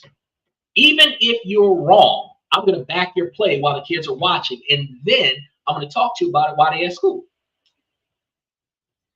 Then when they come back home from school, you're going to be the one with the change of opinion since you were doing too much. I'm not going to undermine your authority. If you grounded them for 6 months, they're grounded for 6 months until you tell them it's only going to be 2 weeks. But I'm going to talk to you about it while they're at school and be like, look, man, 6 months is too much. It wasn't that big of a deal. You know, maybe 2-3 weeks might be good. You know, maybe give them a bunch of extra chores or something like that. But it shouldn't be 6 months. When we come to an agreement, that's when you go to the kids and say, look, I thought about it. Not your father talked me out of it. I thought about it. And I believe that instead of me giving you 6 months, I'm going to show you some mercy and do you a justice, and I'm going to give you 3 weeks instead. Where dad had nothing to do with the change of decision. So the children are not going to look at that, oh, mom's being unbearable, dad, fix it. No. Your mama said you got a timeout, then you got a timeout. If I go over there, I'm going to have a timeout with you. As a result, they respect mom's authority. If y'all do the same thing for dads, children will respect men more. Little girls that are growing up without their fathers, and little girls that are growing up with fathers where the mother doesn't respect the dad, these little girls would have more respect for men, because you learn your respect for men as you grow up with the brothers and uncles and fathers and grandfathers in your life. The reason why you're an adult with no value in a man is because you grew up in a childhood where you had no value in men taught to you.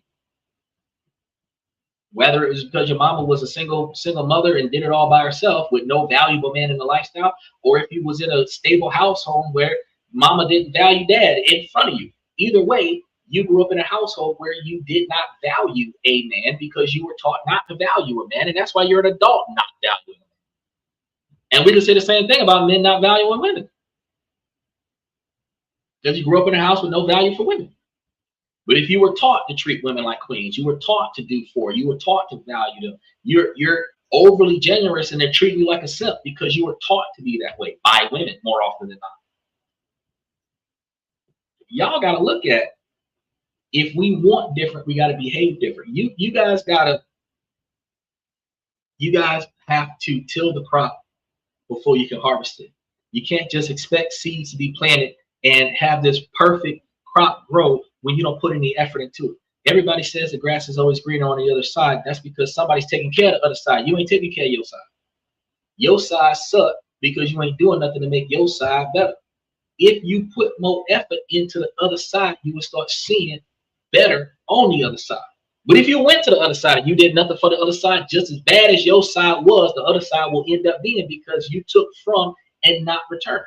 If you keep taking money out of your man's pocket, he's going to end up being broke. But if you keep putting money in your man's pocket, he will always have extra money. Think about it now. So I can talk about that forever, but I'm going to put a stop. I'm going to put a pin in it right there because I want y'all to understand.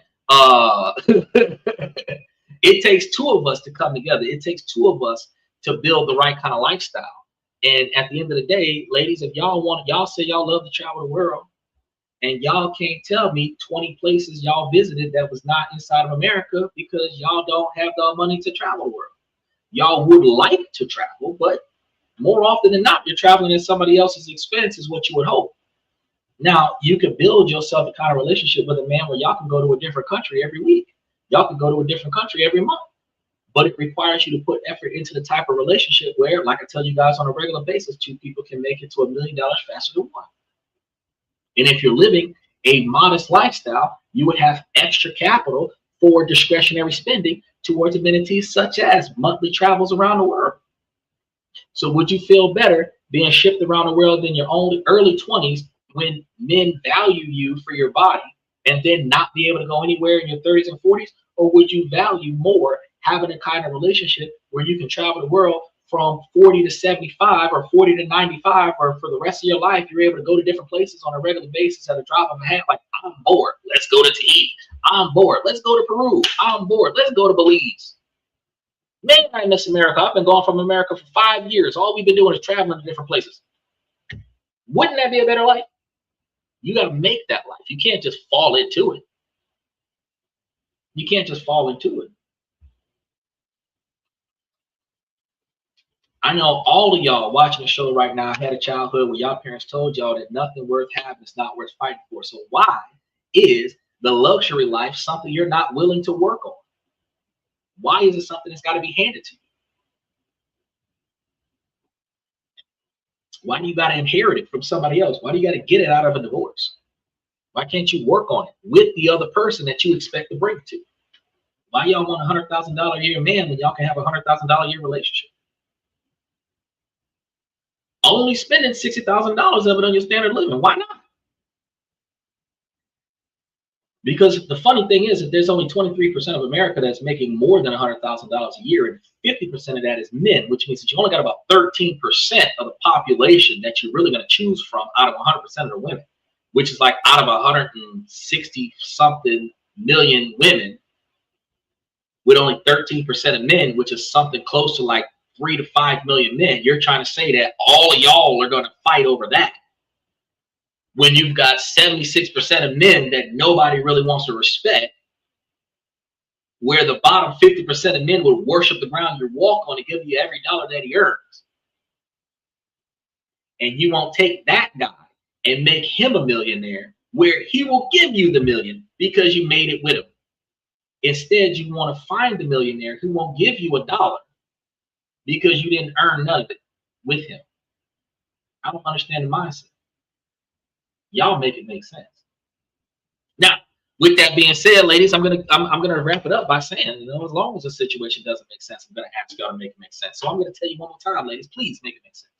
Now, we got tomorrow. We're gonna be here around 11:30, 11:45 Eastern Standard Time. We're gonna be talking about the new tax laws that they're proposing to be changed. We're gonna be talking about the tariffs that's about to happen from Canada, which is gonna negatively impact us one more time because he's taxing them 50%. We're going to be talking about dividend rotation strategy on Tuesday. We got a different country we're going to be talking about on Wednesday. We've got socialization, relationship topics, personal improvements, self-improvement that we're going to be talking about on Thursday, Friday, and Saturday. So y'all got to stay tuned. We're here every night of the week. I tell you guys on a regular basis, look, I give you this information to help you guys become higher valued individuals, not just by improving your money, but also by improving your personal decision-making skills, because actually every decision that you make in your personal life costs you money, and that is ending up being your total standard of living, and then you try to make enough money to pay for all of your decisions. Not all of your decisions are good. So if you change the way you think about life, you can change the way life costs you, right? Right? I appreciate those likes. Then, I tell you guys on a regular basis, and not a lot of people listen to this, but if you think about this real quick, wrap your mind around the fact that there's a bunch of things in your life that are inside of your control, and some of those things you don't like. And if you put forth effort into changing those things instead of just complaining about those things, you will have yourself a better life. Then you can navigate around things that are outside of your control. Why? Because you'll have more options. Instead of blaming everybody else, you take first-person accountability for yourself as to why you don't like the life that you have. Because there's something in everybody's life because your life ain't perfect. There's something in your life that sucks. And I can tell you right now, 100% of the people that's watching this podcast right now, there's something about your life that sucks right now today. And that's the reason why you're doom scrolling on your cell phone watching this podcast. Because if you was living your best life, you would not have time to pick up your fucking phone. Plain and simple. You would not have time. If you were living your best life, you would not have time to pick up your phone. Right? Matter of fact, most of us over the age of 30 and 40, 50 years old, most of us that was children before the internet, we so busy living life, we forgot to take a picture of that shit. We having such a good time.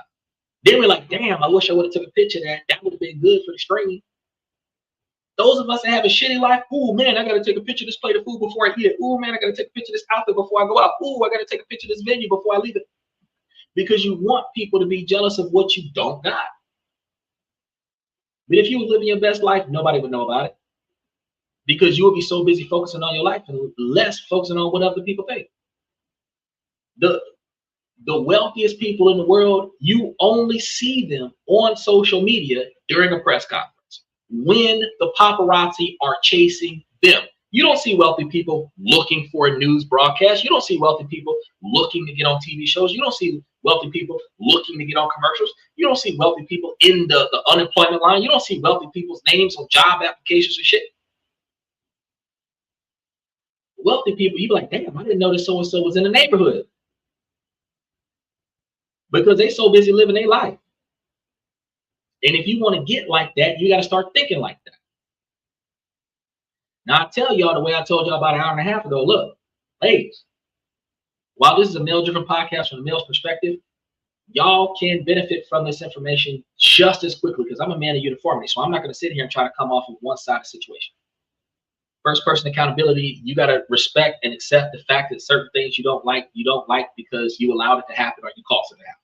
That's the first thing that you got to recognize. But you start making those changes. Y'all need to start planning y'all 20 and 30 year plan.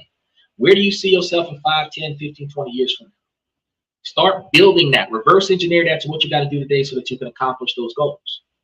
Then, ladies, if you're paying attention to the guys, the potential suitors that are talking to y'all that have the right personality, the right characteristics, the right drive, ambition, dedication, motivation, admiration, integrity to accomplish his goals, find out what goals he got. It ain't about, I don't like them shoes. It's about, damn, he's trying to be a multi-millionaire. He's got his own business.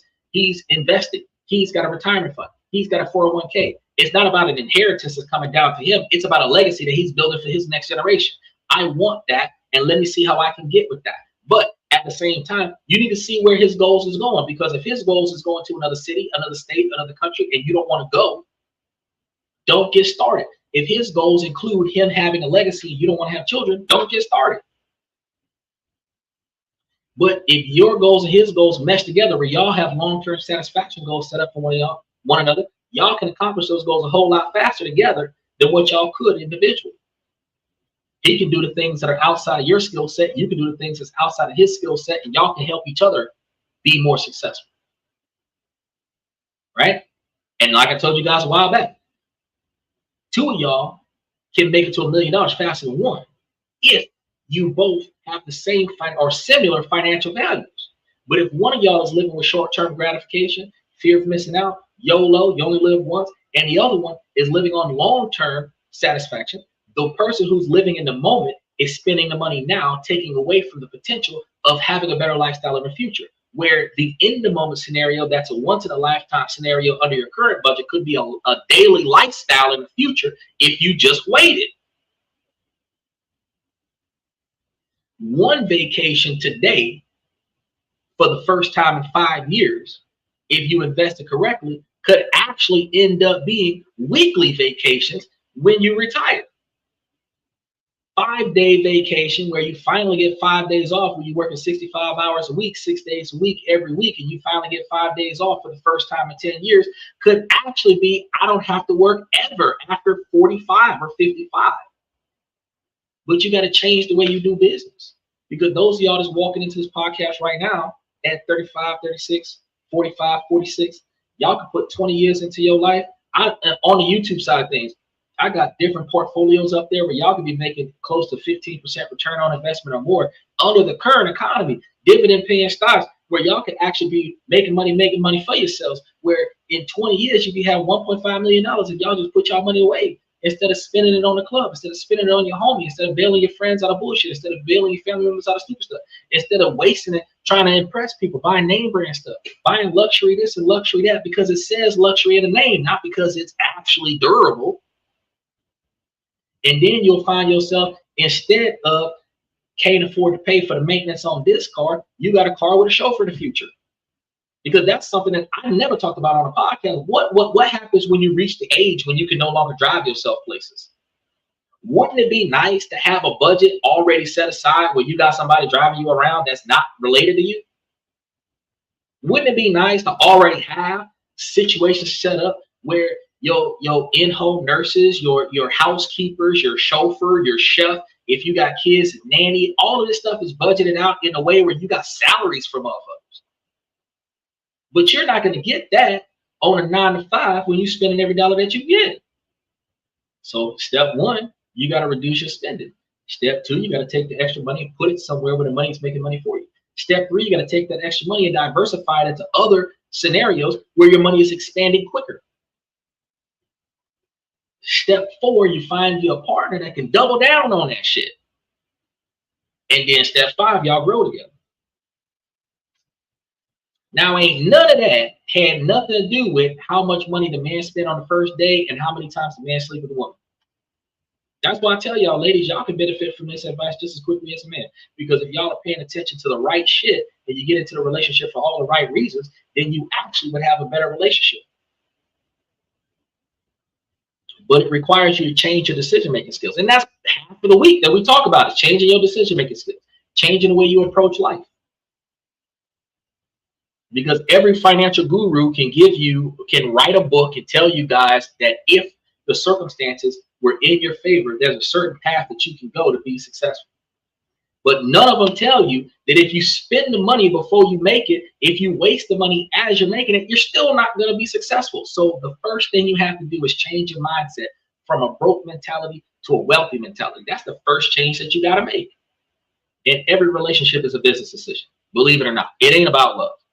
Because ladies, y'all can be attracted to a dude that's toxic. And fellas, y'all can be attracted to a female that's toxic. Your type could be the trauma that y'all used to from your childhood. But the person that's beneficial to you might not be your type.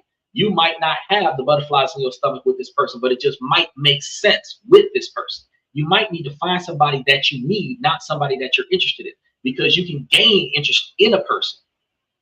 The same way you can get a bullshit job and then have loyalty to that job 20 years down the line, you can find a person that you can have loyalty to down the line.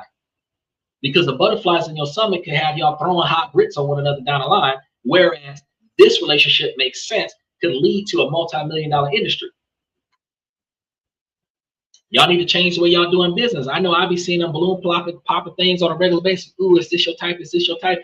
That don't gotta be my type. But I like that damn mindset right there. That person right there is talking like he got some damn sense. I ain't never had nobody talk like they got some damn sense in my life. Let me deal with this and see how this works out. And since he's talking like he got sense, let me follow his instructions and see how well that works out. Instead of just saying, no, you're not my daddy, you can't tell me what to do. Let me follow your instructions and see if I actually benefit from that. Test that theory out instead of just seeing how deep his pockets are. I'm going to be honest with y'all, ladies. The way y'all been doing it for the last 15, 20 years wasn't working for you. If it wasn't working for you, you're still single, you're still wondering why you can't find the right person, it's time for you to change the way you look at shit. So the stuff that I'm telling you, why not give it a shot? Because if the way you've been doing it ain't been working out, maybe what I got might help you out. I don't know. Because you have to copy yourself before you can copy somebody else. That's really what it is. That's really what it is. And truth be told, ladies, because I know I got a lot of y'all that he can't handle me. I don't want to date a man who can't tame me. Look, it ain't really about conquering the other person, truthfully, because conquering another person is like a dictatorship, and that always leads to a rebellion. Right? We don't want a rebellion. What we want is admiration. So we don't really want to conquer you. We want you to find value in us so that you can decide to stay here and do what the fuck we say voluntarily, like joining the military, so that we can accomplish this together so that there is no rebellion.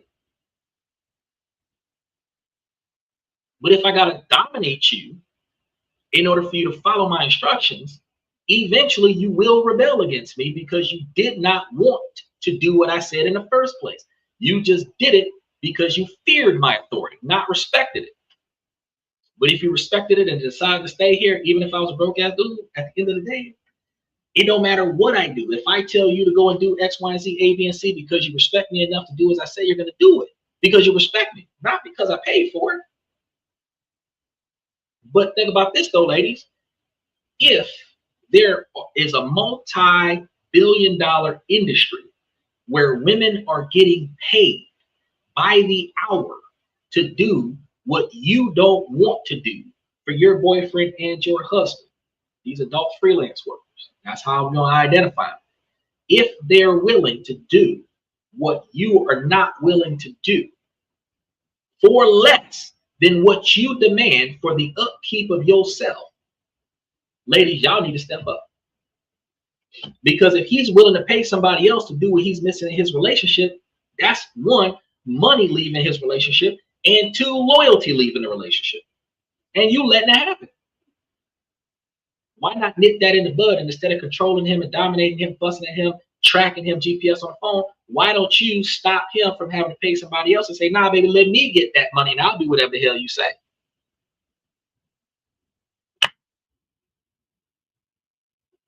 Because he's either going to be respected in his house or out of his house. It's your choice as to whether or not he's going to find value in you or in your best friend that you keep bringing over to the house. Because nobody is irreplaceable. Nobody. Family members are replaceable. Children are irreplaceable. No, well, they're not. The children are replaceable too. Parents are replaceable. When loyalty falls, you are replaced. And all the money you spent, all the time you invested, when loyalty falls, you are replaced. Whether it's distance, so much distance comes between us that we never talk no more, or I just cut you out of my life completely. You are replaced. So let's recognize if you really want to be in these relationships, y'all need to put forth effort into maintaining those relationships by finding out what the other person wants, what the other person needs, what the other person benefits from. Don't just give them what you think they deserve. You do what they tell you that they need and that they want within reason, so that your efforts are appreciated. Because when you do what you think they deserve and that's not what they need, they don't appreciate that. Because if I told you to, I don't know, cut the grass on the side of the house and you go wash the car. Oh yeah, the car is clean, but I didn't need that. I needed the grass cut off the house. At the end of the day, you're going to feel unappreciated because you washed the car. I didn't ask you to wash the car. I asked you to cut the grass off the house. So because you didn't do what I needed, you did what you wanted, you feel unvalued. And then you're going to get mad at me because I didn't appreciate you for doing something different than what I told you. Do what I tell you first, then do something else. I should be able to appreciate you for what I asked you to do, then appreciate you more for doing something I didn't ask you to do. But don't substitute what I asked you to do for what you want to do, and then tell me that I better appreciate what you did because of all the effort that you put into what you did. That's not how you maintain a relationship. Because what's going to happen is I'm going to replace you with the person that did what I wanted. That's the reason why a lot of husbands divorce their first wife and marry who? The secretary. Why the secretary? Because she gets paid by the hour to do what she's told. Why did we divorce the wife? Because she didn't do what she told. Y'all don't gotta like the Matrix. That's just the way it is. All right, look, I'm gonna go ahead and wrap this up. We got a lot of things going on. I appreciate you guys for diving into the show. For those of you that showed up towards the back end of the show, but I'm gonna tell you guys one more time that we start about 11:30, 11:45 Eastern Standard Time, and we're here 7 nights a week. We got a lot of stuff to talk about. The first half of the week is going to be about improving your money. The second half of the week is going to be about improving your decision-making skills. So I want you guys to swing back by tomorrow and every other day out of the week and try and enjoy this. If you haven't liked the channel, like it. If you don't follow it on TikTok yet, start following it. If you got time, go over to the YouTube side of things, like and subscribe. We have an archive of videos, well over 1,500 videos on this information over the past few years. So you want to go back and look at some of the other stuff, or if you just want to, because we've got videos scheduled all the way out through October, if you want to hit the notification button on some of the upcoming shows, go ahead and check and see what we got going on the YouTube side of things. And then also while you're there, go and double check on the membership and see what's going on with the membership, because we've dropped detailed information on how to improve your finances and improve your decision-making skills into the membership on a daily basis as it stands so far. And I want you guys to benefit from all the stuff that we got going on. And for less than a cup of coffee a month, less than 1 cup of coffee a month, the membership is giving you stuff every day, more stuff than what you can get from a financial advisor at $350 an hour. And while I'm not a financial advisor and I'm not a lawyer, I give you so much detailed information that you guys can look into and you guys can research that can aid you guys in your ability to find alternatives to improving your lives, that it pays for itself. So it's something that you guys should just go and take a look at and see what you think about it. And then let me know, because more often than not, if there's something out there that you think you can benefit from and you tap me on the shoulder and let me know about it, drop a comment into the membership, drop a comment into the DMs or whatever, and I get right back to you, usually within 24 hours with all the answers to all the questions that you have that are appropriately structured for appropriate topics. So with that being said, we're going to go ahead and sign out of YouTube first. I want to thank Michael, Steven, FX Trader, Aztecs, OG Kicks, Unc Andy, Joe Jack, Bayside. We've got Omni 81 and Red Void on Twitch side of things. I really appreciate you guys for coming to this and that. I'm your host, Xander, where we talk about this, that, and everything in between. And I'll see you guys tomorrow night. And then for the rest of you guys,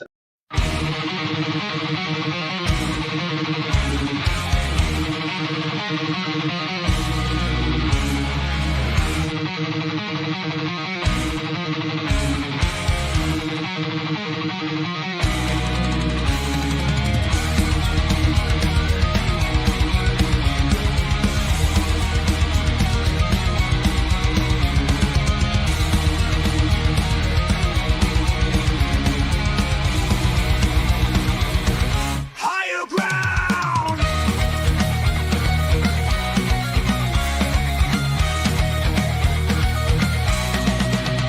Used to chase validation, now I validate myself. Building inner strength, putting doubt upon the shelf. No more unnecessary drama, no more wasted time. Climbing higher, constantly making my own climb. Standing on higher ground where excellence is found. My potential knows no bounds, raising the bar, breaking ground.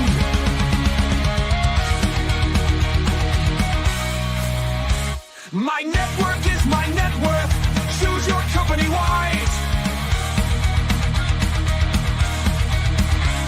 Surround yourself with eagles, not with sheep in disguise.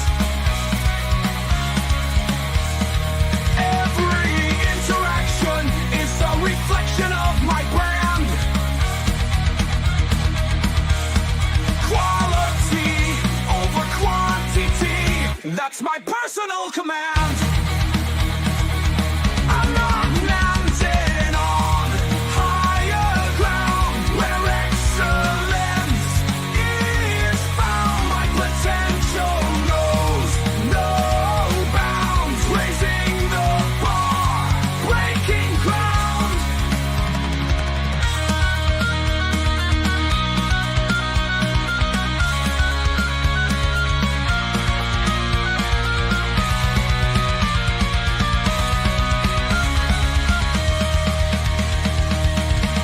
I'm not just living, I'm manifesting my vision, cutting through limitations with surgical precision. My expectations are my compass, my respect is my shield to mediocrity and chaos. I will never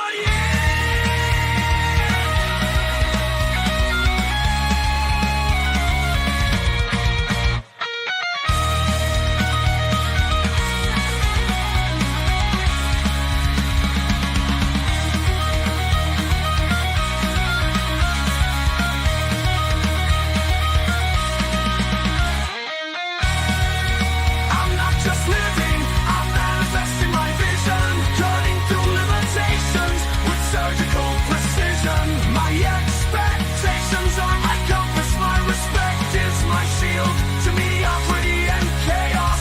I will never yield.